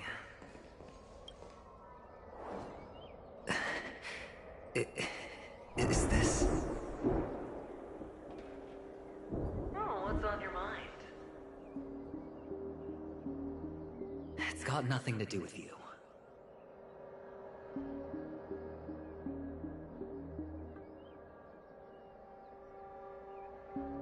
Do you need a hint? These are manacles on you. That man gave you your first job. You made your first pot of gold. I remember it all too well.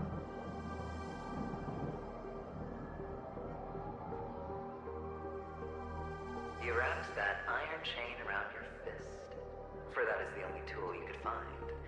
Then, in that maze, you... Shut up!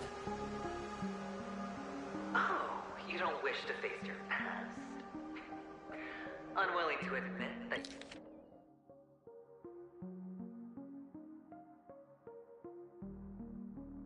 that your life is worth only 60 tamas?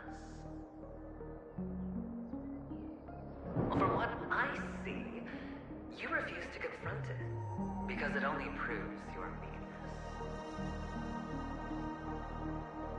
How could a weak person take such daring risks?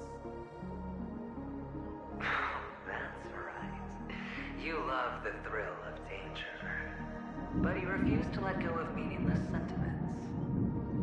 Even in this beautiful dream, the only thing you dare allow yourself is death. In your hands, those who follow you could have become Joker cards. They're far more useful that way. It's not like this is the only place the family ever cut corners. You could have had tons of action if you weren't so all or nothing. All it takes is a meager sacrifice. I bet Opal would have resolved this without a fuss. A pity you're not him. Well, you wouldn't be in this state if you could just get with the program. And why couldn't you? Out of professional integrity? Those techniques you mentioned are highly efficient, but it's not that I don't know about them. It's more like I couldn't care less. Get it? What fun is it if the fight isn't fair? Fair? You assume your opponents would fight fair in the first place. The odds are obviously not in your favor, so how are you just breezing by? Did that masked fool's words awaken something in you? Well, she gave me an answer that could turn everything upside down. Everything?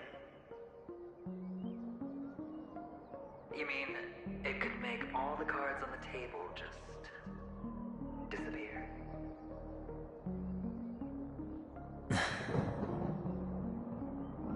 That's cheating.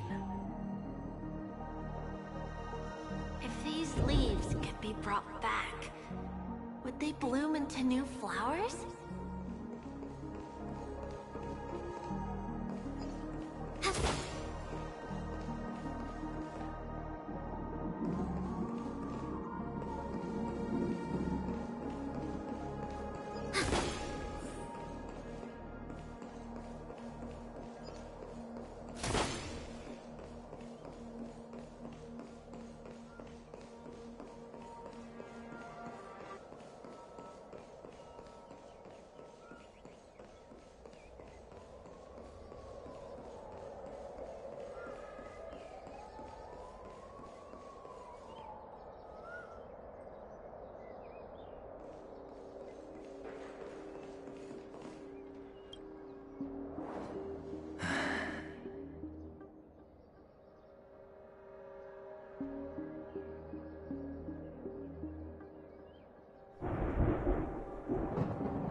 Your expression right now is hard to put into words. The lucky charm Mama left you is made from gold. Why did you never consider selling it?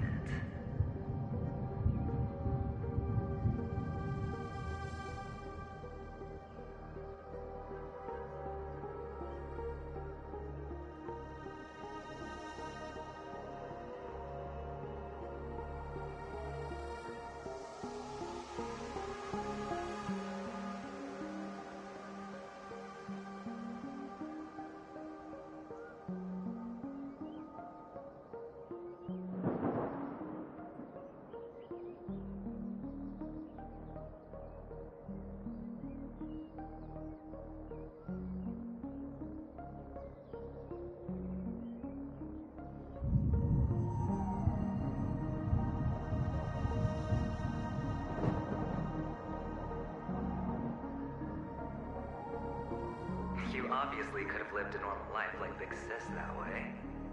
Looking back, that was the better choice. Mama only left us with 2 pieces of jewelry. A necklace and a lucky charm. There won't ever be a 3rd piece. That's what you always say, but you actually regret it, don't you? That you didn't sell them.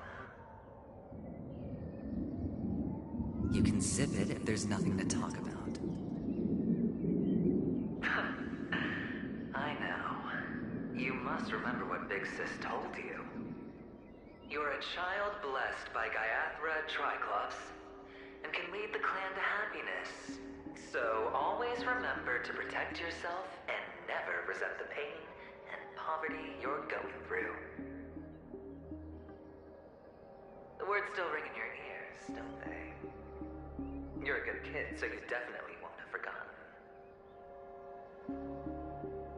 So, you surely won't forget how tragic her last moments of life were. How the piercing laughter behind you felt like it was drilling into your heart. You ran away without looking back, just as she told you to. Tisk, tisk. A lifelong regret, indeed. Enough! Do you not have anything better to talk about? Oh, shut me down like a champ! Well, I guess when it comes to mind games, this isn't exactly your first rodeo. I think I finally get you. And woo! You are nuts! In the end, I'll ruin this beautiful dream and create the grandest death. Well, you stuck to that start to finish. Think about it. There's a Stellaron in play, the fabulous Robin loses her voice, 2 unsolved murders, cryptic messages from a masked fool, and a chance to go head-to-head with Sunday himself. And the only thing to pique your interest is one word. The last word. A word that's right there at your fingertips. Death. But whose exactly?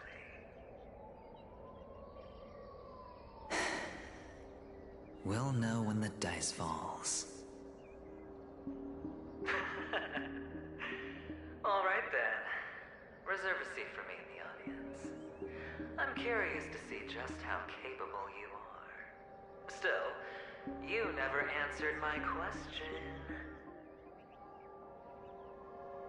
If you could start over, would you still want to be the child who received Gayathra's blessing?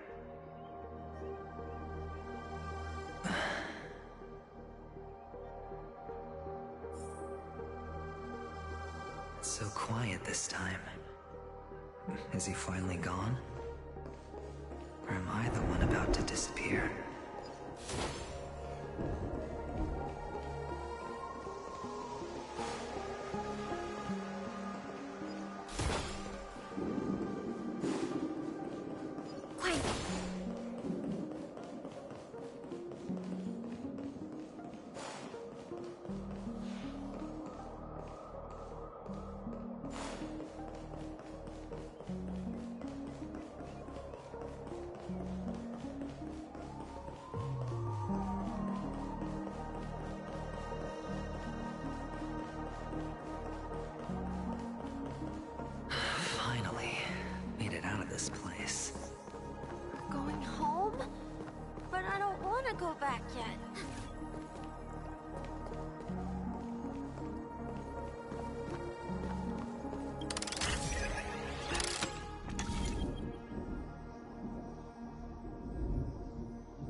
here forever.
There's only one place he can be going, whether it's in the past, present, or future.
Mister...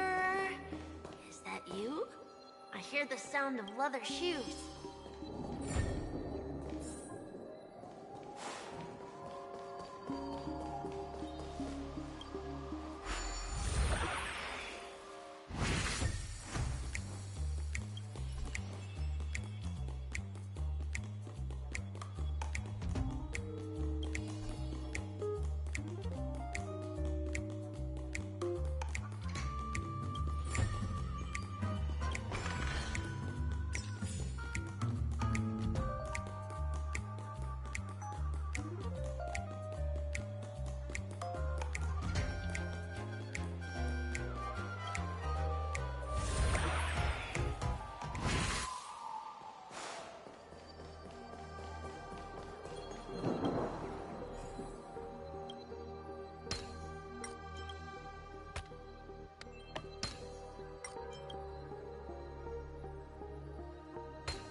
Stream 4. Gleamful.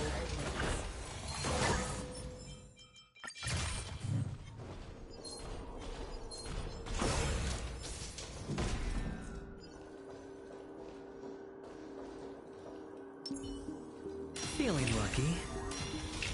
Feeling lucky. Feeling lucky. Stream 4. Gleamful blades.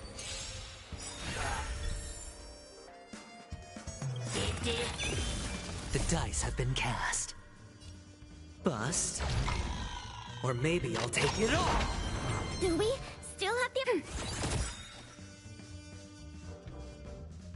Time for a fun. Enemy data signet markers activated. Time for a good old counterattack. This combat needs optimizing. This is double speed.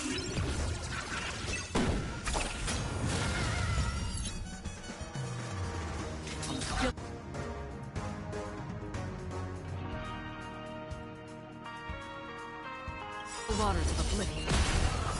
I weep for the departed. It too shall fall. Spend freely. Commencing support. Ready for another? Free will, or was it fate? Destined for oblivion.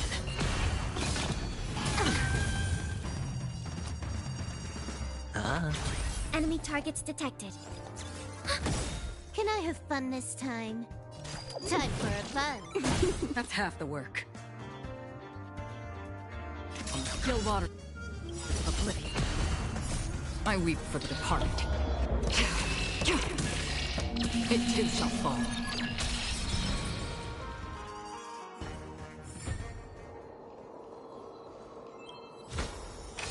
This is what exploring the cosmos is all about. Stream 4.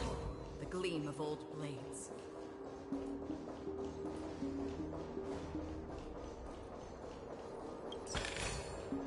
Seek, and you will find. Ah, it really is you.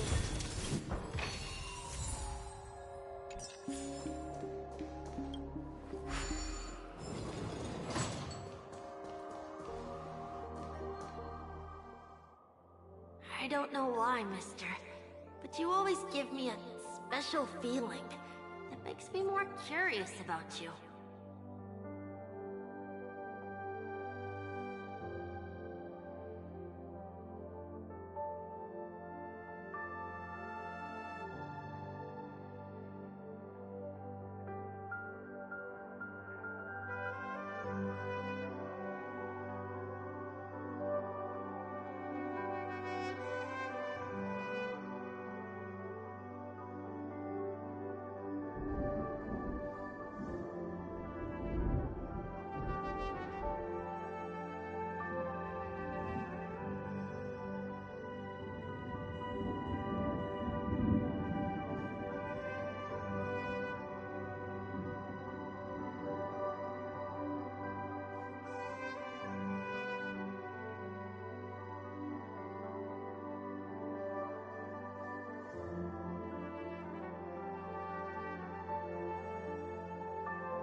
It's sad that I can't get to know you more.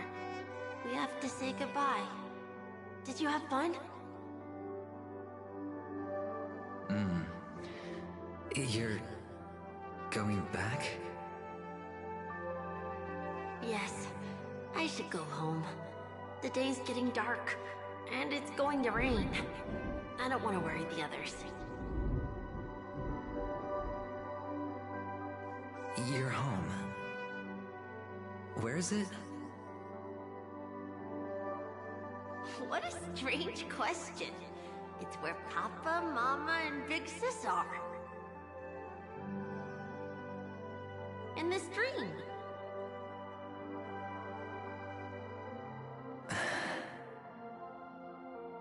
This amusement park. This beautiful dream. They really are peaceful. Everyone loves it. But, mister, why don't you like it? Because they're not here. Where are they then?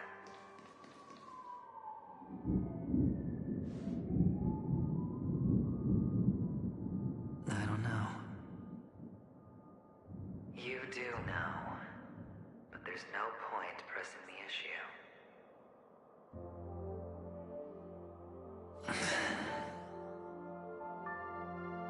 Admit it. You're tired.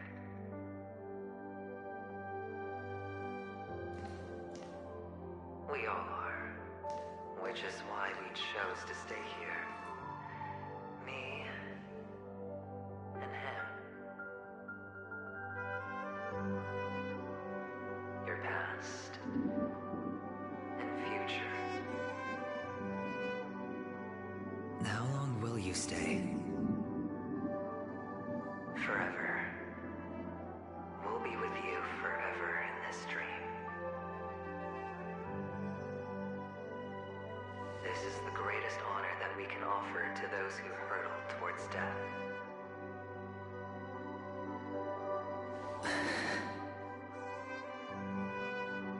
The road less traveled is less traveled for a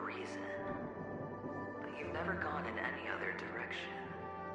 Your own life is the chip you're most eager to lay down. Always has been.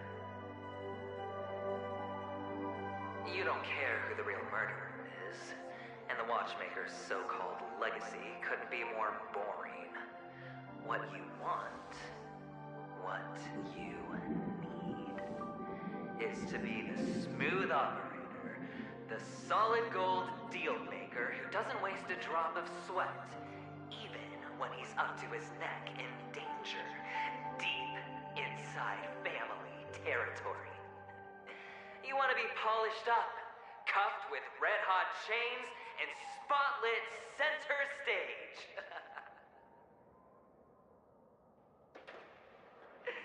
You'll be the closing act, the final sacrifice. I can do it. And it will be flawless. Of course you can. Your luck will help you at the right time.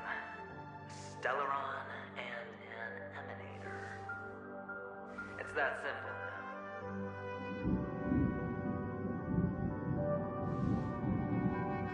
That way, the IPC will earn a place at the table. And as for you, you'll just happen to slip the leash, sweep the rat race, extract yourself from this endless debacle. You'll have the freedom you've always dreamed of.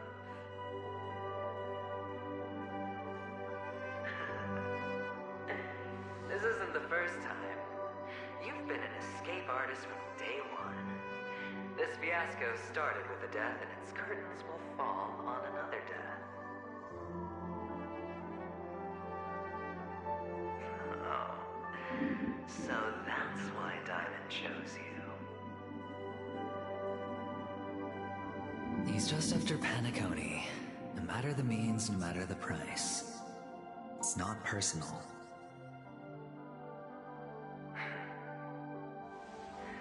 It's hard, isn't it? Well, don't get soft on me now. What, did you suddenly grow a conscience? Hey, I was born from yourself. I'm well aware that climbing out of the hole you've dug is basically impossible. I can't stop you from doing what you want. We can't change where you want to go. Well, what's done can't be undone. All we can do is play the cards we're dealt and rake in as much time as possible. Yes. Alas, people won't make all the right choices in their lifetime. Though luck always seems like it's on your side.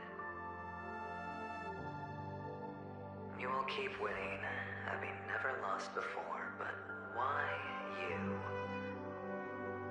Why must it be you? If all your luck is built on the pain of someone you love, on the loss of dozens more, if these windfalls, these jackpots, aren't a gift from Gaianthra, if all they are is a long string of meaningless deaths, then what did we do to deserve living in a world like that?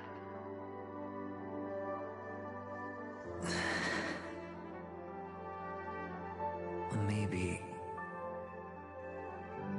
maybe when I get to where I'm going and look back, I'll know what the trip was all about.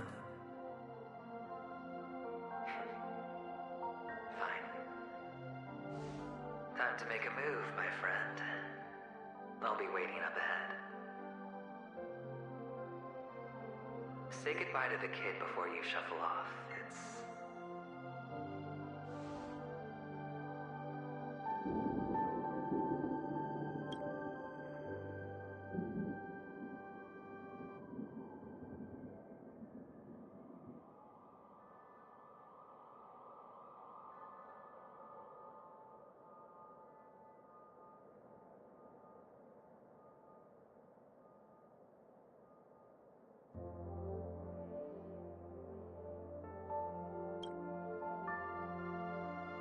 it's best to die without regrets.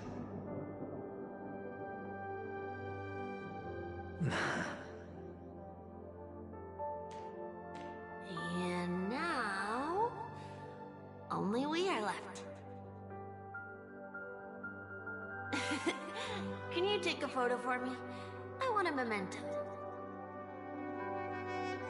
Sure. Come on.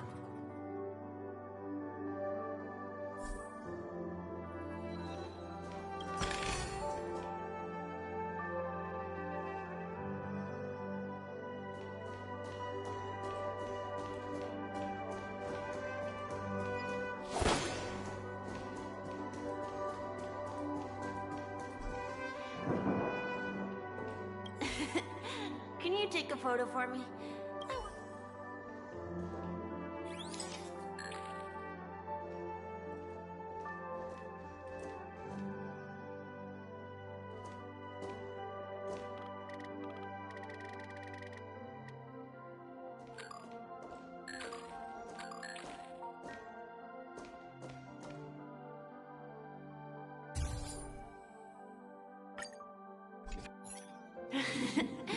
How nice.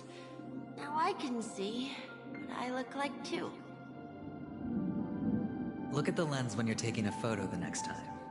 Your expression will look more natural. Sure, I will. Then, mister, are you going back too? I can't leave yet. I still have a show to do. Oh, you're about to go on stage, aren't you? Let's go then. I'll take you to the stage. Sure. So you're an actor? No wonder your clothes are so stylish. I'm actually a merchant. But I do have a show to do. Are you the same as those men in black in the sky? But you're not wearing black.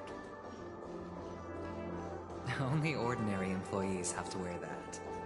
My position is much higher than theirs. Awesome! I hope I can become as good looking as you when I grow up. Of course you can. You'll be better and stronger than me.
Stream forth the gleam of old hope.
Behind this curtain is the grand stage.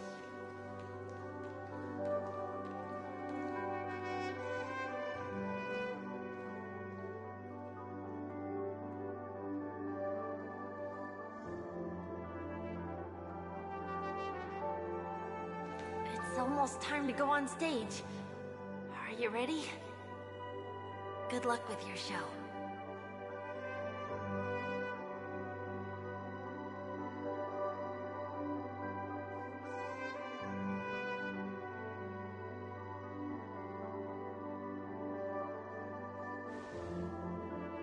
Thank you.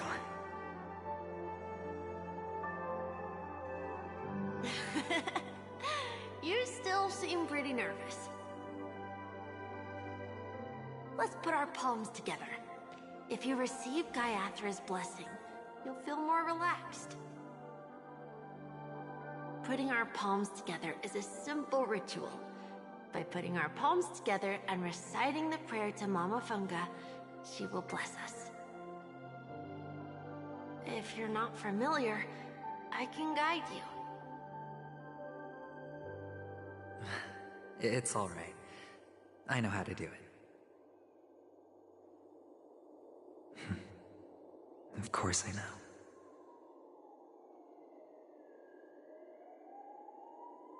This is where we go our own way, Kakavasha.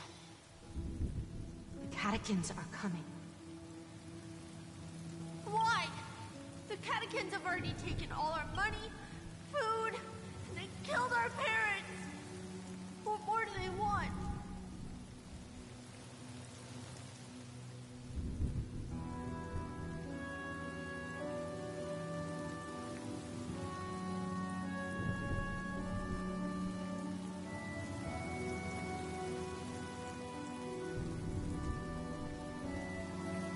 Catechins are bloodthirsty, cruel, and insatiably greedy.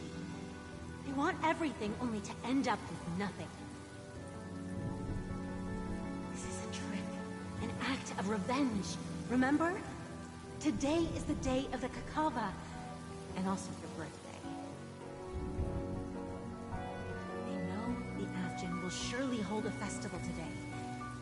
With the aid of this rain, they will come to destroy our wagons and take everything they want. Little do the Catechins know, this time, we will fight back. The men in black that descend from the skies are on our side. The Catechins stand no chance against them, and will surely pay for their arrogance. Without this rain, the Catechins would never take action, and we would not have the chance to turn the tide. This is a gift from Gaiathra. And you a Kakavasha, whose good fortune will bless your sister with success. But people will die, and you will be in danger. How is that good fortune? Why are you all doing this? The Avgin always return their blood debts. Gayathra calls for me, while Papa and Mama are waiting for me. I must answer the call. She will bless you with good fortune and help you survive. As long as you are alive, the blood of the Avgin will never run dry. So run, Kakavasha. Do not be afraid, and do not look back. Go to the other side of the mountain. The rain will accompany you, and the rain will bless you. As for us, we will reunite in Kakava's next aurora. May the goddess Gayathra close her eyes 3 times.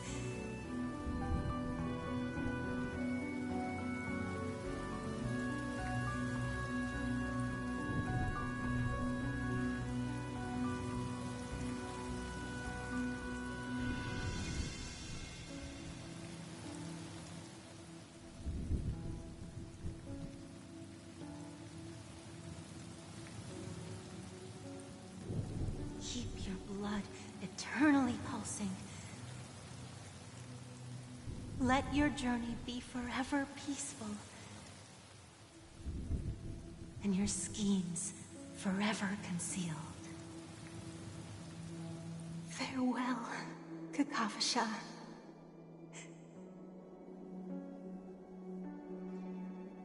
Newsflash from the Inter-Astral Peace broadcast. The IPC Marketing Development Department spokesperson confirms that a small-scale rebellion has broken out in the unclaimed region of Sigonia. The situation is now under control. The insurgents are from a local clan known as Kataka, which has a long history of disdain towards the IPC. This has caused a serious negative impact to the work of the IPC's Marketing Development Department. The clan launched a massive attack on the Avgin, who were under the protection of the IPC, resulting in 6,728 deaths and 3,452 missing. The casualties are currently under the care of the frontline trauma team. The spokesperson expresses his deepest condolences for this devastating humanitarian disaster. At the same time, delivering an important message on this matter to all interplanetary citizens. Finally, he proclaims, the hammer of preservation will fall for all beings, regardless of life or death, regardless of race, regardless of ideology, to uphold the basic rights we inherently possess.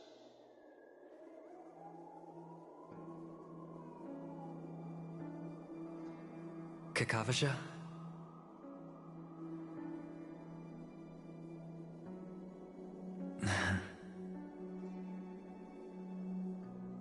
Bye.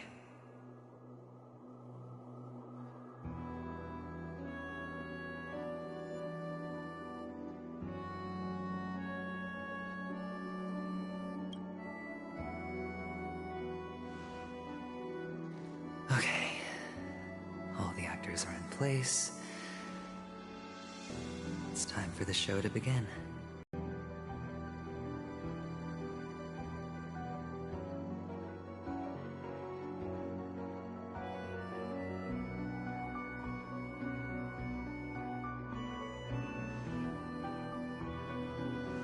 This act is dedicated to you.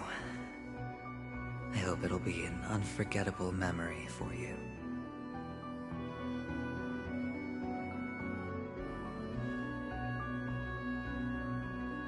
Kakavasha.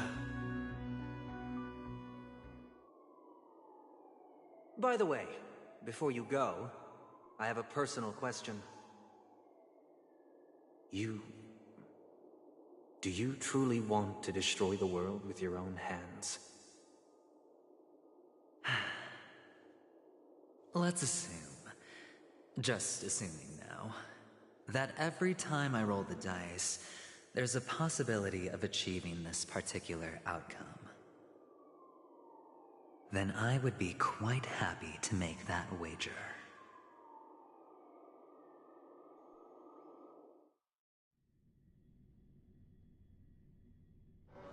Is this Miss Acheron? Hello, I'm Himiko, the Astral Express's navigator. Hello, I'm March 7th. I'm sure she needs no introduction, as you definitely know her.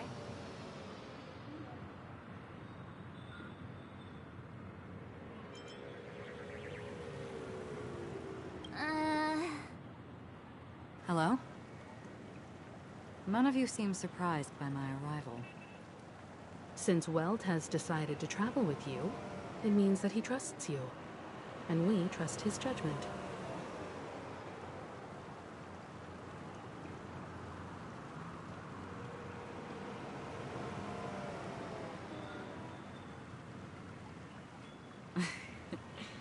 I envy your close friendships. Miss Acheron here doesn't present a danger, and she's of no threat to the Astral Express.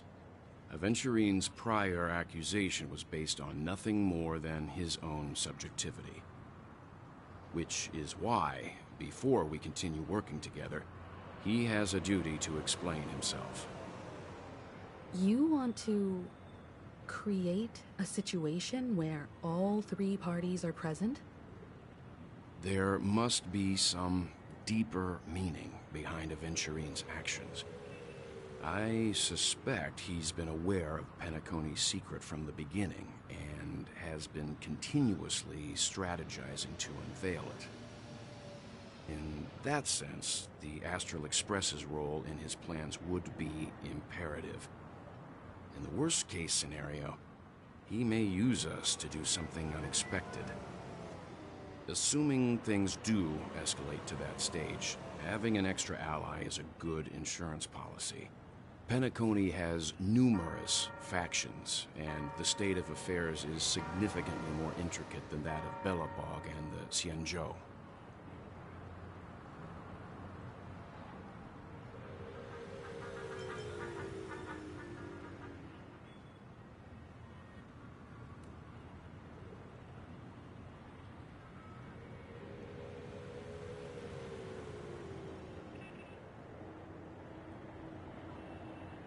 You're talking weird again. But it's a good vibe. No matter what, we can't ignore the safety of Penacony. To solve the mystery of the Watchmaker, it is crucial to get the IPC's intel. The path ahead is fraught with danger. But what's trailblazing without a little danger? Sounds like we've reached a consensus. Now, Miss Acheron? I will accompany you, of course. Let's move out then!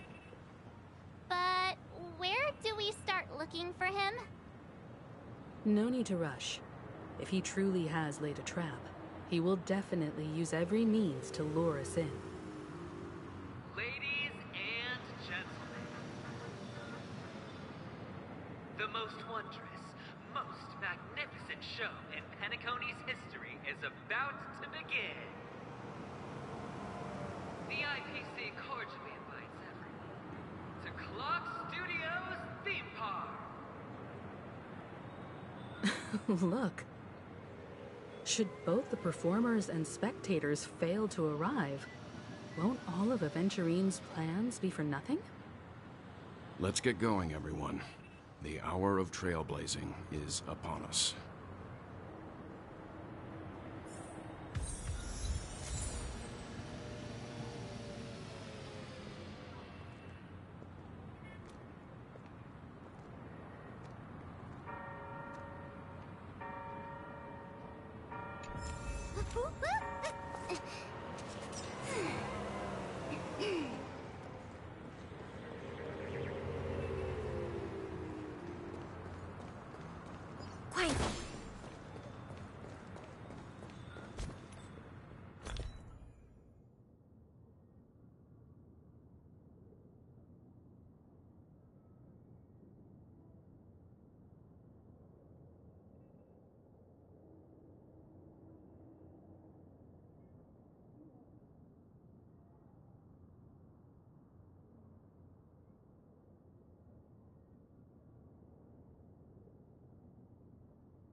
Let's get going, everyone. The hour of trail. To solve the mystery of the Watchmaker, it is crucial to get the IPC's intel. The path ahead is fraught with... I envy your close friendships.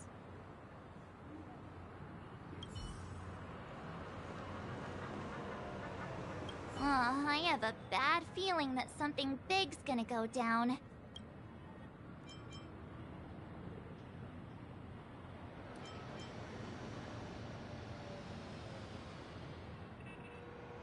Let's waste no time and head to the theme park then. Mr. Yang.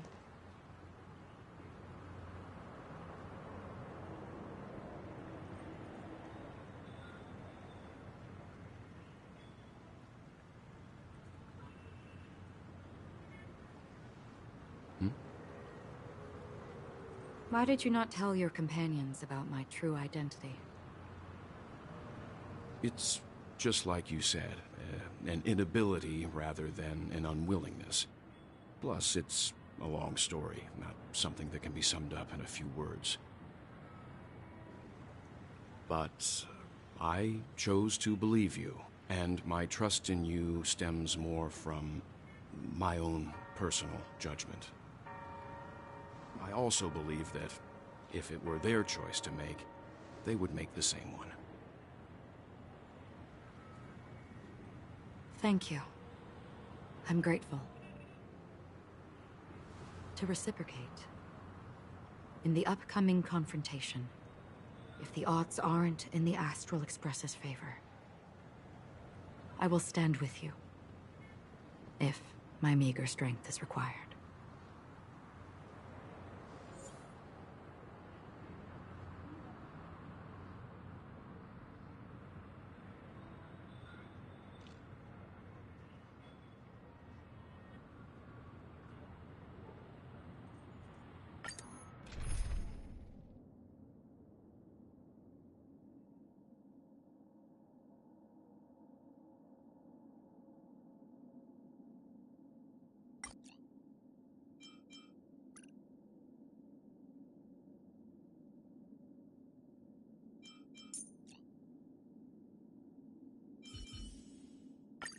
Shout if you get into trouble, Pela.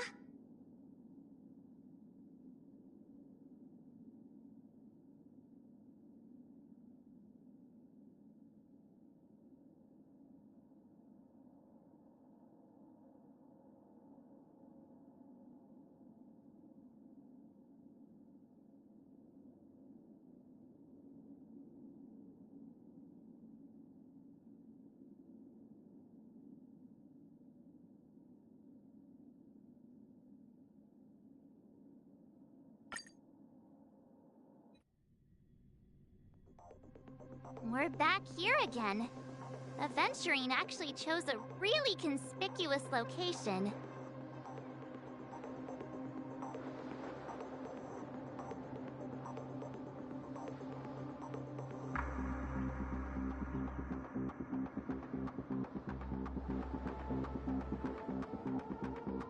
That guy's really taking it to a whole new level.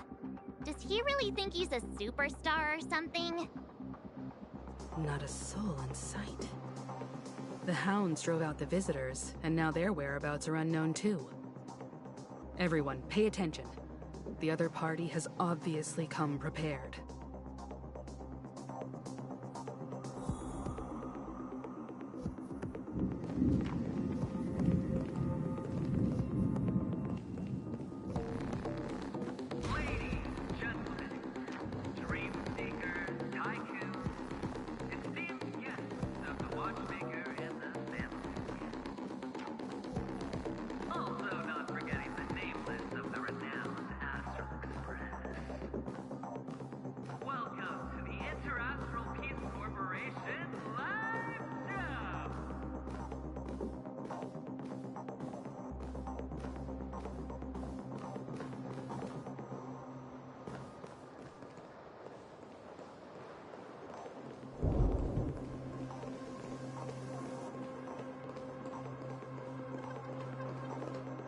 Astral Express, you're late.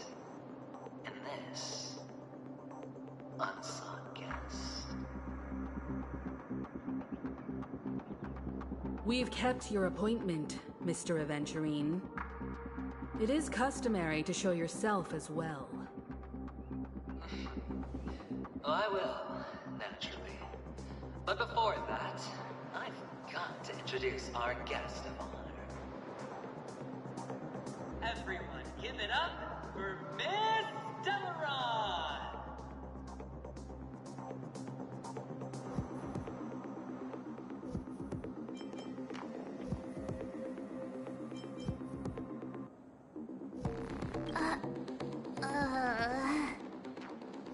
Let me remind you that in all likelihood, this stage and her identity have nothing to do with the wanted murderer. Oh, no, they do. Of course they do. Otherwise, why would I work so hard to gain your trust and then invite you all here? Because she's the only one who saw all 3 homicides. She is the key to proving that the family's death does not exist in Dream's promise is nothing but a sham! 3 homicides? That's right, madam. The 3rd one is about to happen right now, right here, in Clock Studios theme park. A truly grand death. You, and you. All of you are going to die. And it's all because of you, Miss Stella. You will become the personification of death.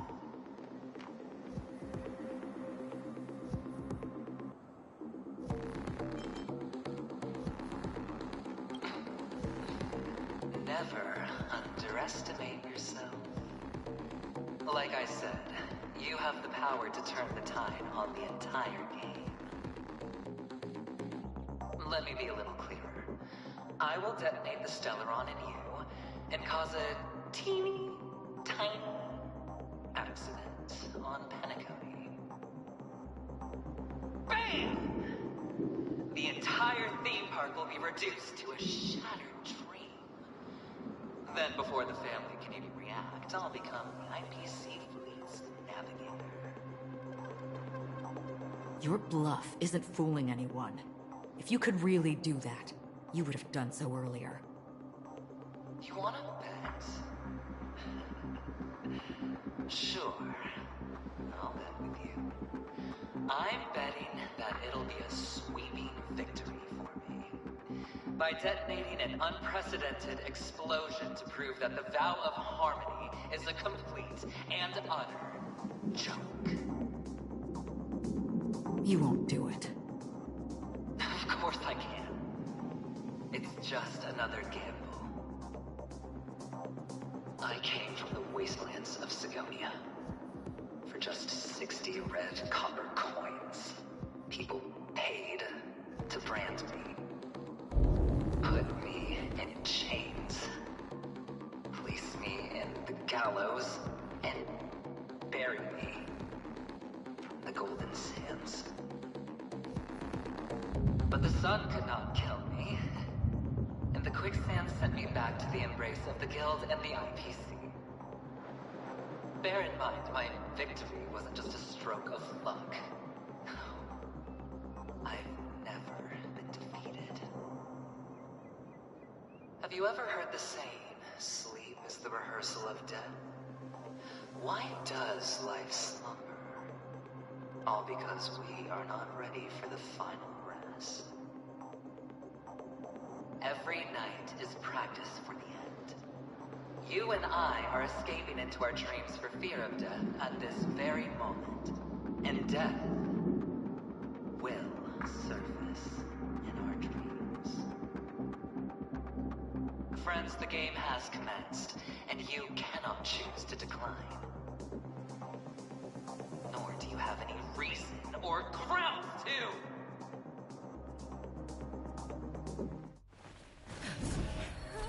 The dice are cast.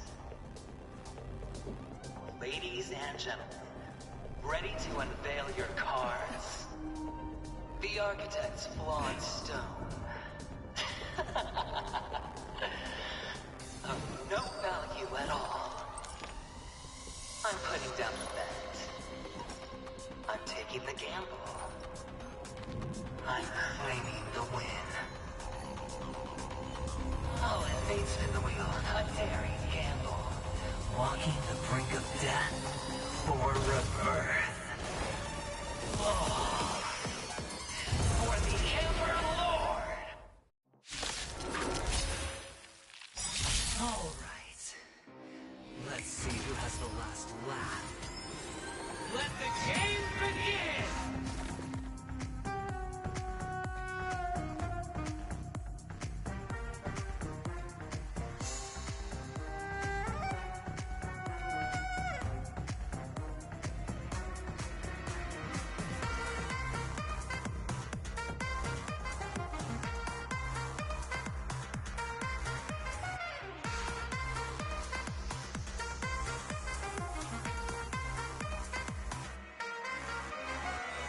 I should have brought a chair with me.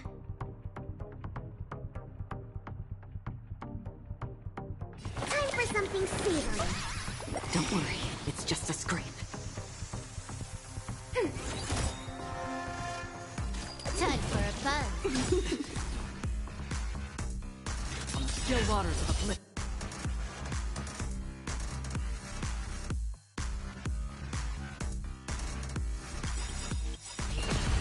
Data signet markers activated. Time for a good old counterattack. This combat this is double speed. I weep for the departed. It too shall fall.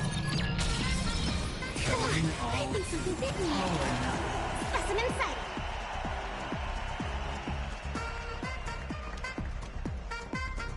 To trouble. Thanks for the support.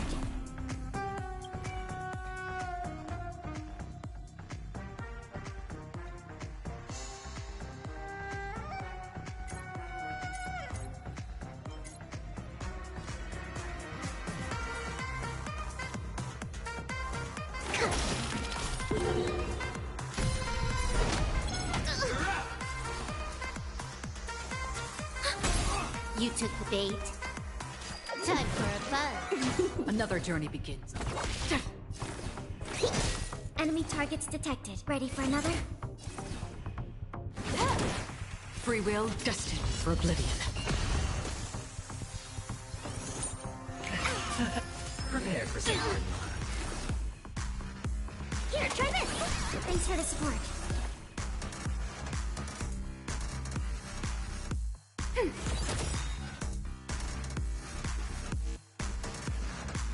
Time for a buzz. Enemy data signet markers activated. Time for a good old counterattack. On the still waters of oblivion.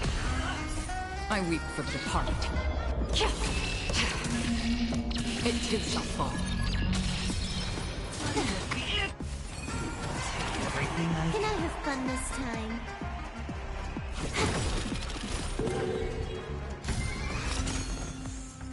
Specimen sighted. Ready for another? Destined for oblivion. Even on a losing streak. As long as people still have hope, we'll keep throwing money on the table. The chance. The potential is what you cling on to.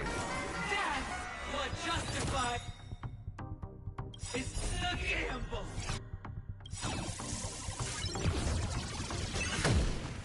I weep for the departed. It too shall fall. Another journey begins. On the still waters of oblivion.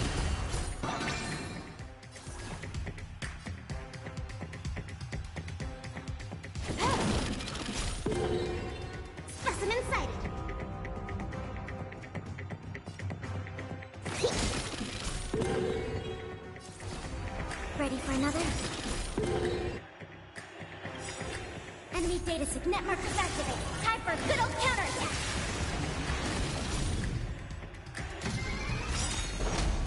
It's all or nothing! To travel. Good as new.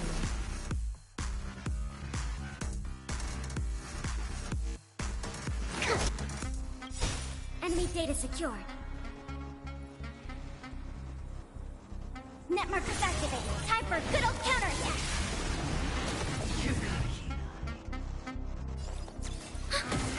Free will, or was it fate? Destiny. For oblivion. I weep for the departed. It too shall fall. You took the bait.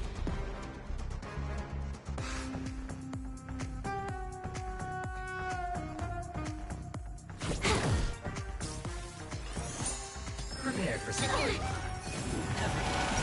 Commencing research. Enemy targets detected.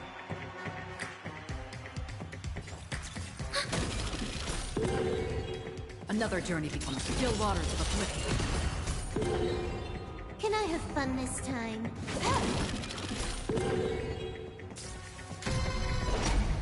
It's all or nothing! The answer this one.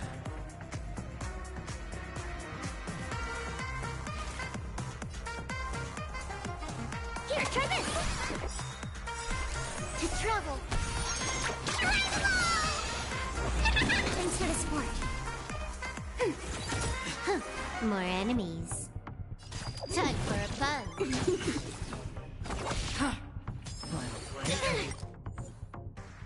Down.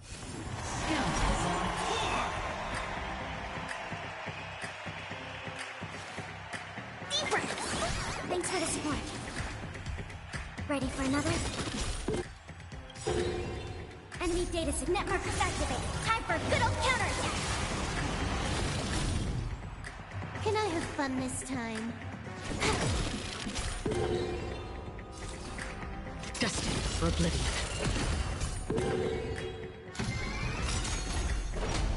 It's all or nothing! Double down! Here, try this! To travel! Thanks for the support.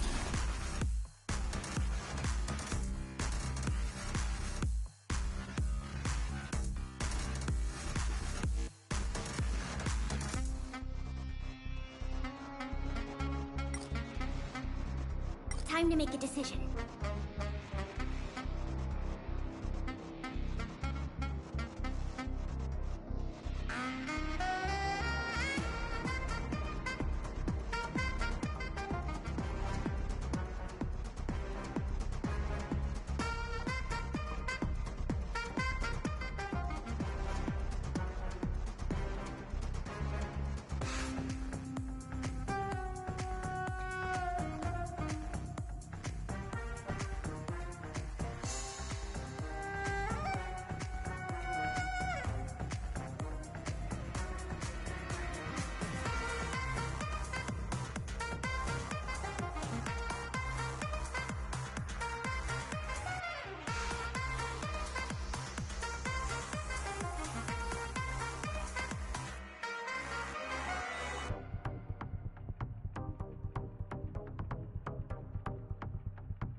Do you need me to formulate the next plan?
Any justification here for you to unsheath your blade, Emanator?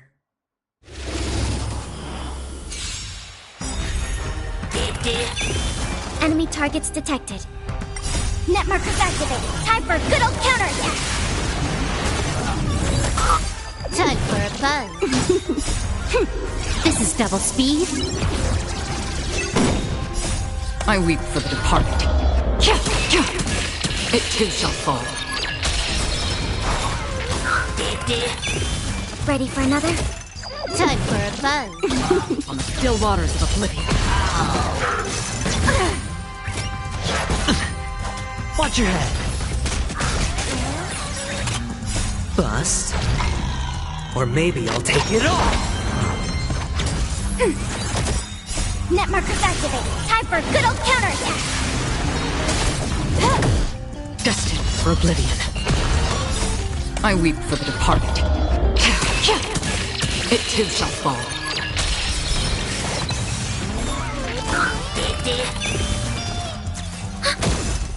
Time for a buzz. On the still waters of oblivion.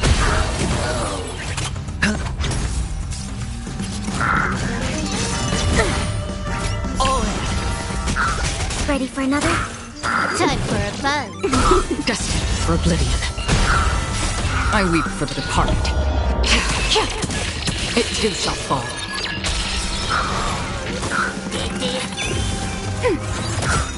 Net markers activated. Time for a good old counterattack. Time for a buzz. This is double speed. On the still waters of oblivion. Bust. Or maybe I'll take it all. Watch your head.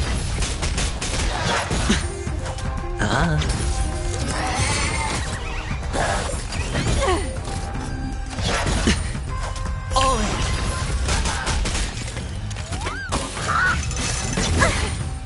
Ready for another? Time for a buzz. I weep for the departed. It too shall fall.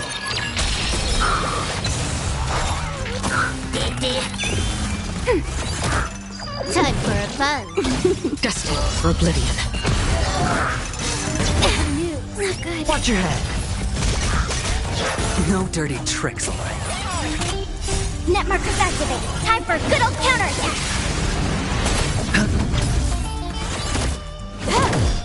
On the still waters of oblivion. I weep for the departed. It too shall fall.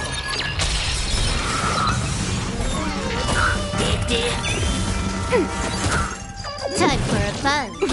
Destined for oblivion. All in. Bust. Or maybe I'll take it all. Ready for another? Net markers activated. Time for a good old counterattack. This is double speed. I weep for the departed. It too shall fall.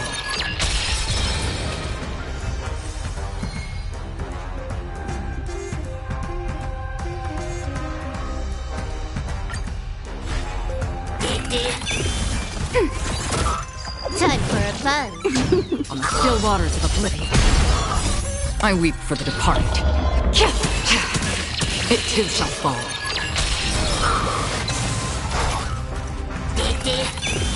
Ready for another? Net markers activate. Time for a good old counterattack. Time for a buzz. Destined for oblivion. No dirty tricks allowed. Time for a buzz. This is double speed. On the still waters of oblivion, I weep for the departed. It too shall fall.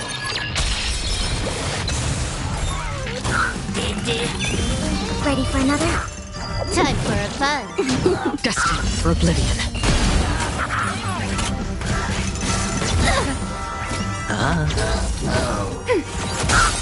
Net markers activate. Time for a good old counterattack. Time for a buzz. I weep for the departed. It too shall fall. Ready for another?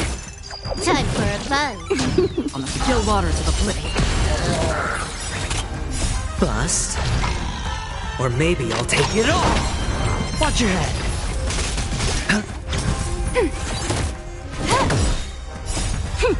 This is double speed. destined for oblivion. I weep for the departed. It too shall fall. Net markers activate. Time for a good old counterattack. Time for a buzz. On the still waters of oblivion. Spend freely. Time for a buzz. No dirty tricks. All in. Bust. Or maybe I'll take it all. I weep for the departed. It too shall fall.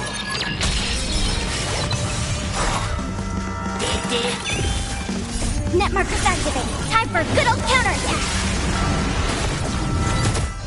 Time for a buzz. This is double speed. Destined for oblivion. Watch your head.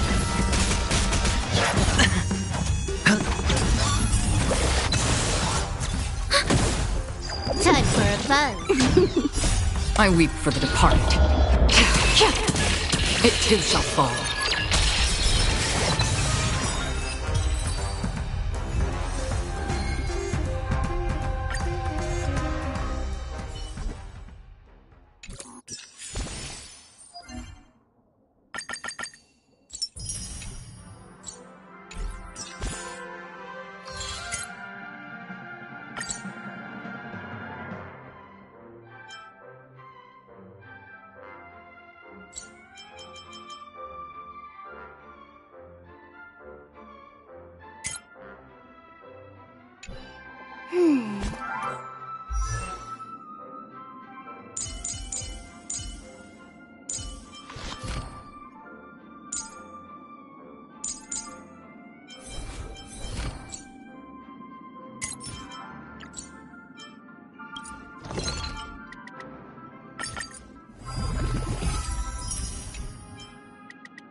Net markers activate. Time for a good old counterattack. Time for a buzz. On the still waters of oblivion. I weep for the departed. It too shall fall.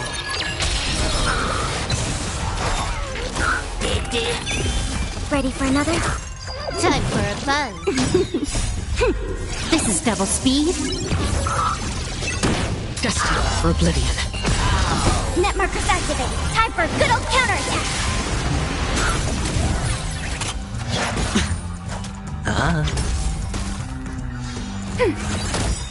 Net markers activated. Time for a good old counterattack. I weep for the departed. It too shall fall.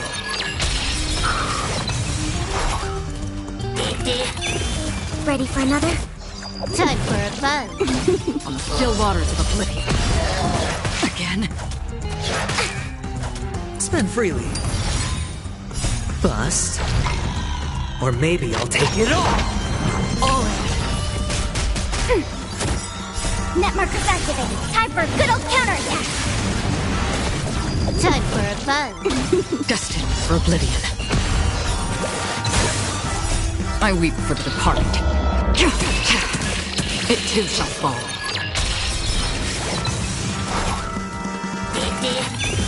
Ready for another? Time for a fun.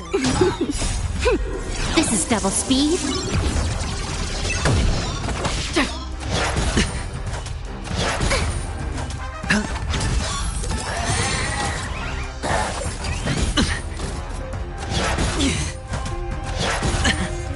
Watch your head. On the still waters of oblivion. Net markers activated. Time for a good old counterattack. I weep for the departed. It too shall fall.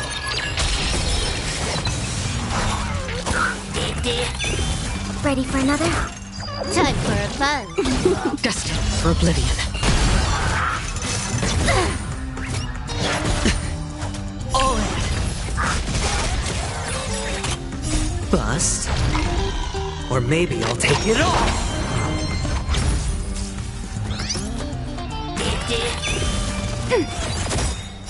I weep for the departed. It too shall fall.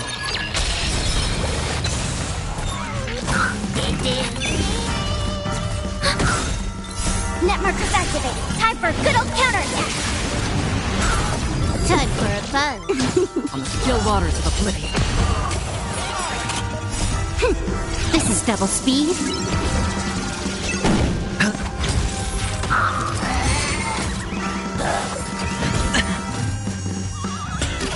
Ready for another? Time for a fun. Destined for oblivion. I weep for the departed. It too shall fall.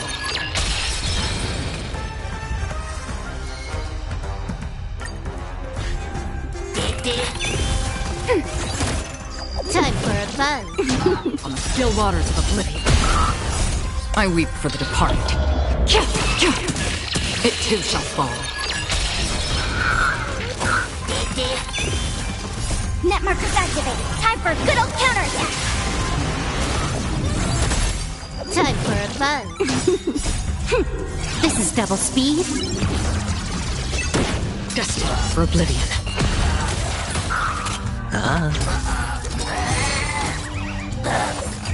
No dirty tricks, alright? Time for a fun. On the still waters of oblivion. I weep for the departed. It too shall fall. Ready for another? Net markers activated. Time for a good old counterattack. Time for a fun. This is double speed. Destined for oblivion. No dirty tricks, alright? Bust. Or maybe I'll take it all! Watch your head! I weep for the departed. It too shall fall.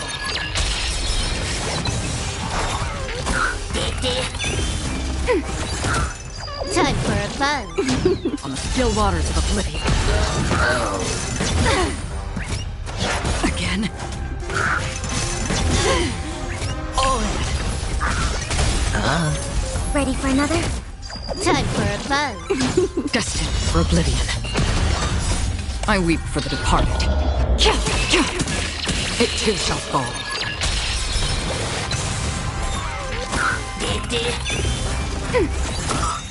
Net markers activated. Time for a good old counterattack. Time for a buzz.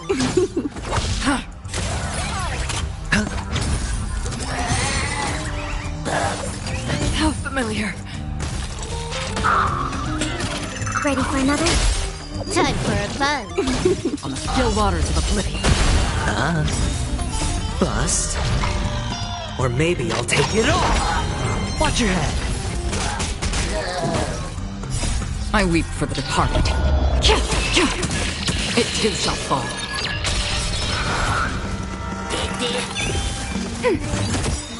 Net markers activated. Time for a good old counterattack. Time for a buzz. This is double speed. Destined for oblivion. No dirty tricks. All in. Ready for another? Time for a buzz. I weep for the departed. It too shall fall.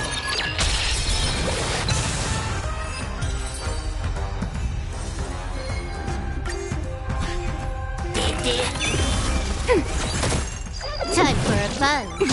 On the still waters of oblivion. I weep for the departed.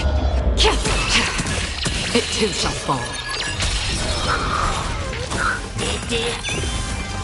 Net markers activated. Time for a good old counterattack. Time for a buzz. This is double speed. Destined for oblivion.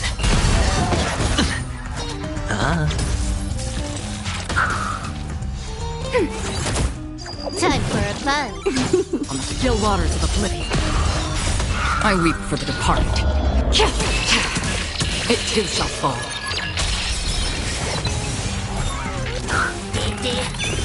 Ready for another? Net markers activated. Time for a good old counterattack. Time for a buzz. Destined for oblivion. Bust. Or maybe I'll take it all. Not good. Watch your head. I weep for the departed. It too shall fall. Ready for another? Time for a buzz. This is double speed. On the still waters of oblivion. This is double speed.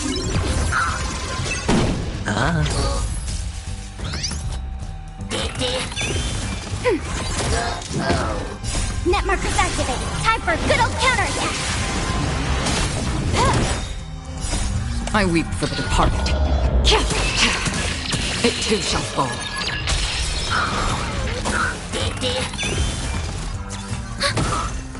Time for a buzz. Destined for oblivion. Not good. Spend freely.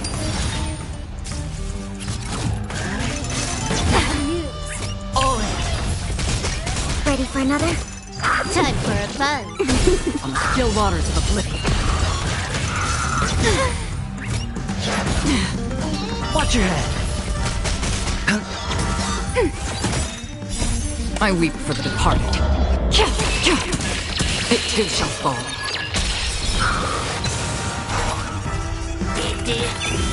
Ready for another? Net markers activated. Time for a good old counterattack. Time for a buzz. Destined for oblivion.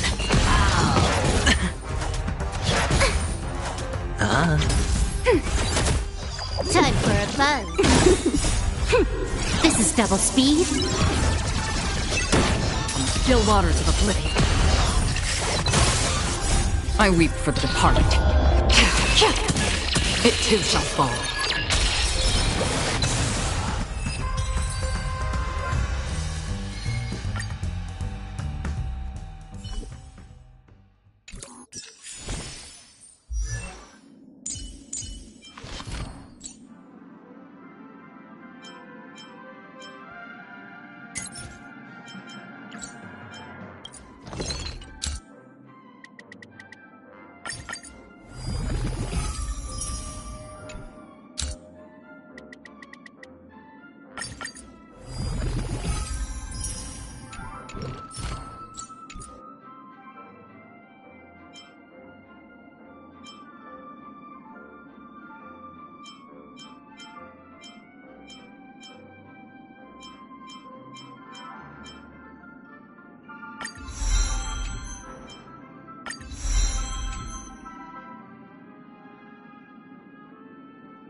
I understand.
I understand.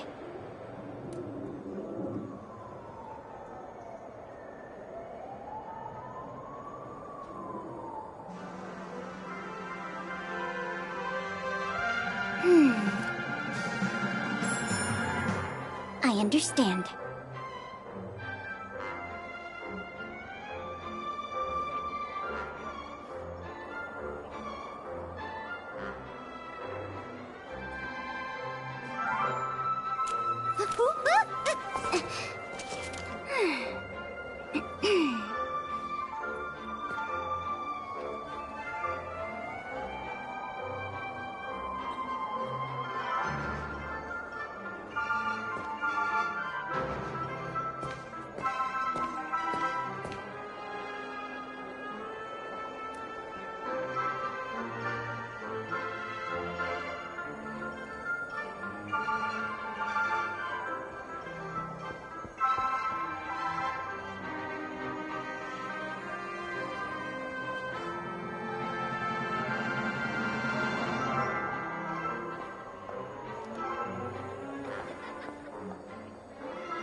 I understand.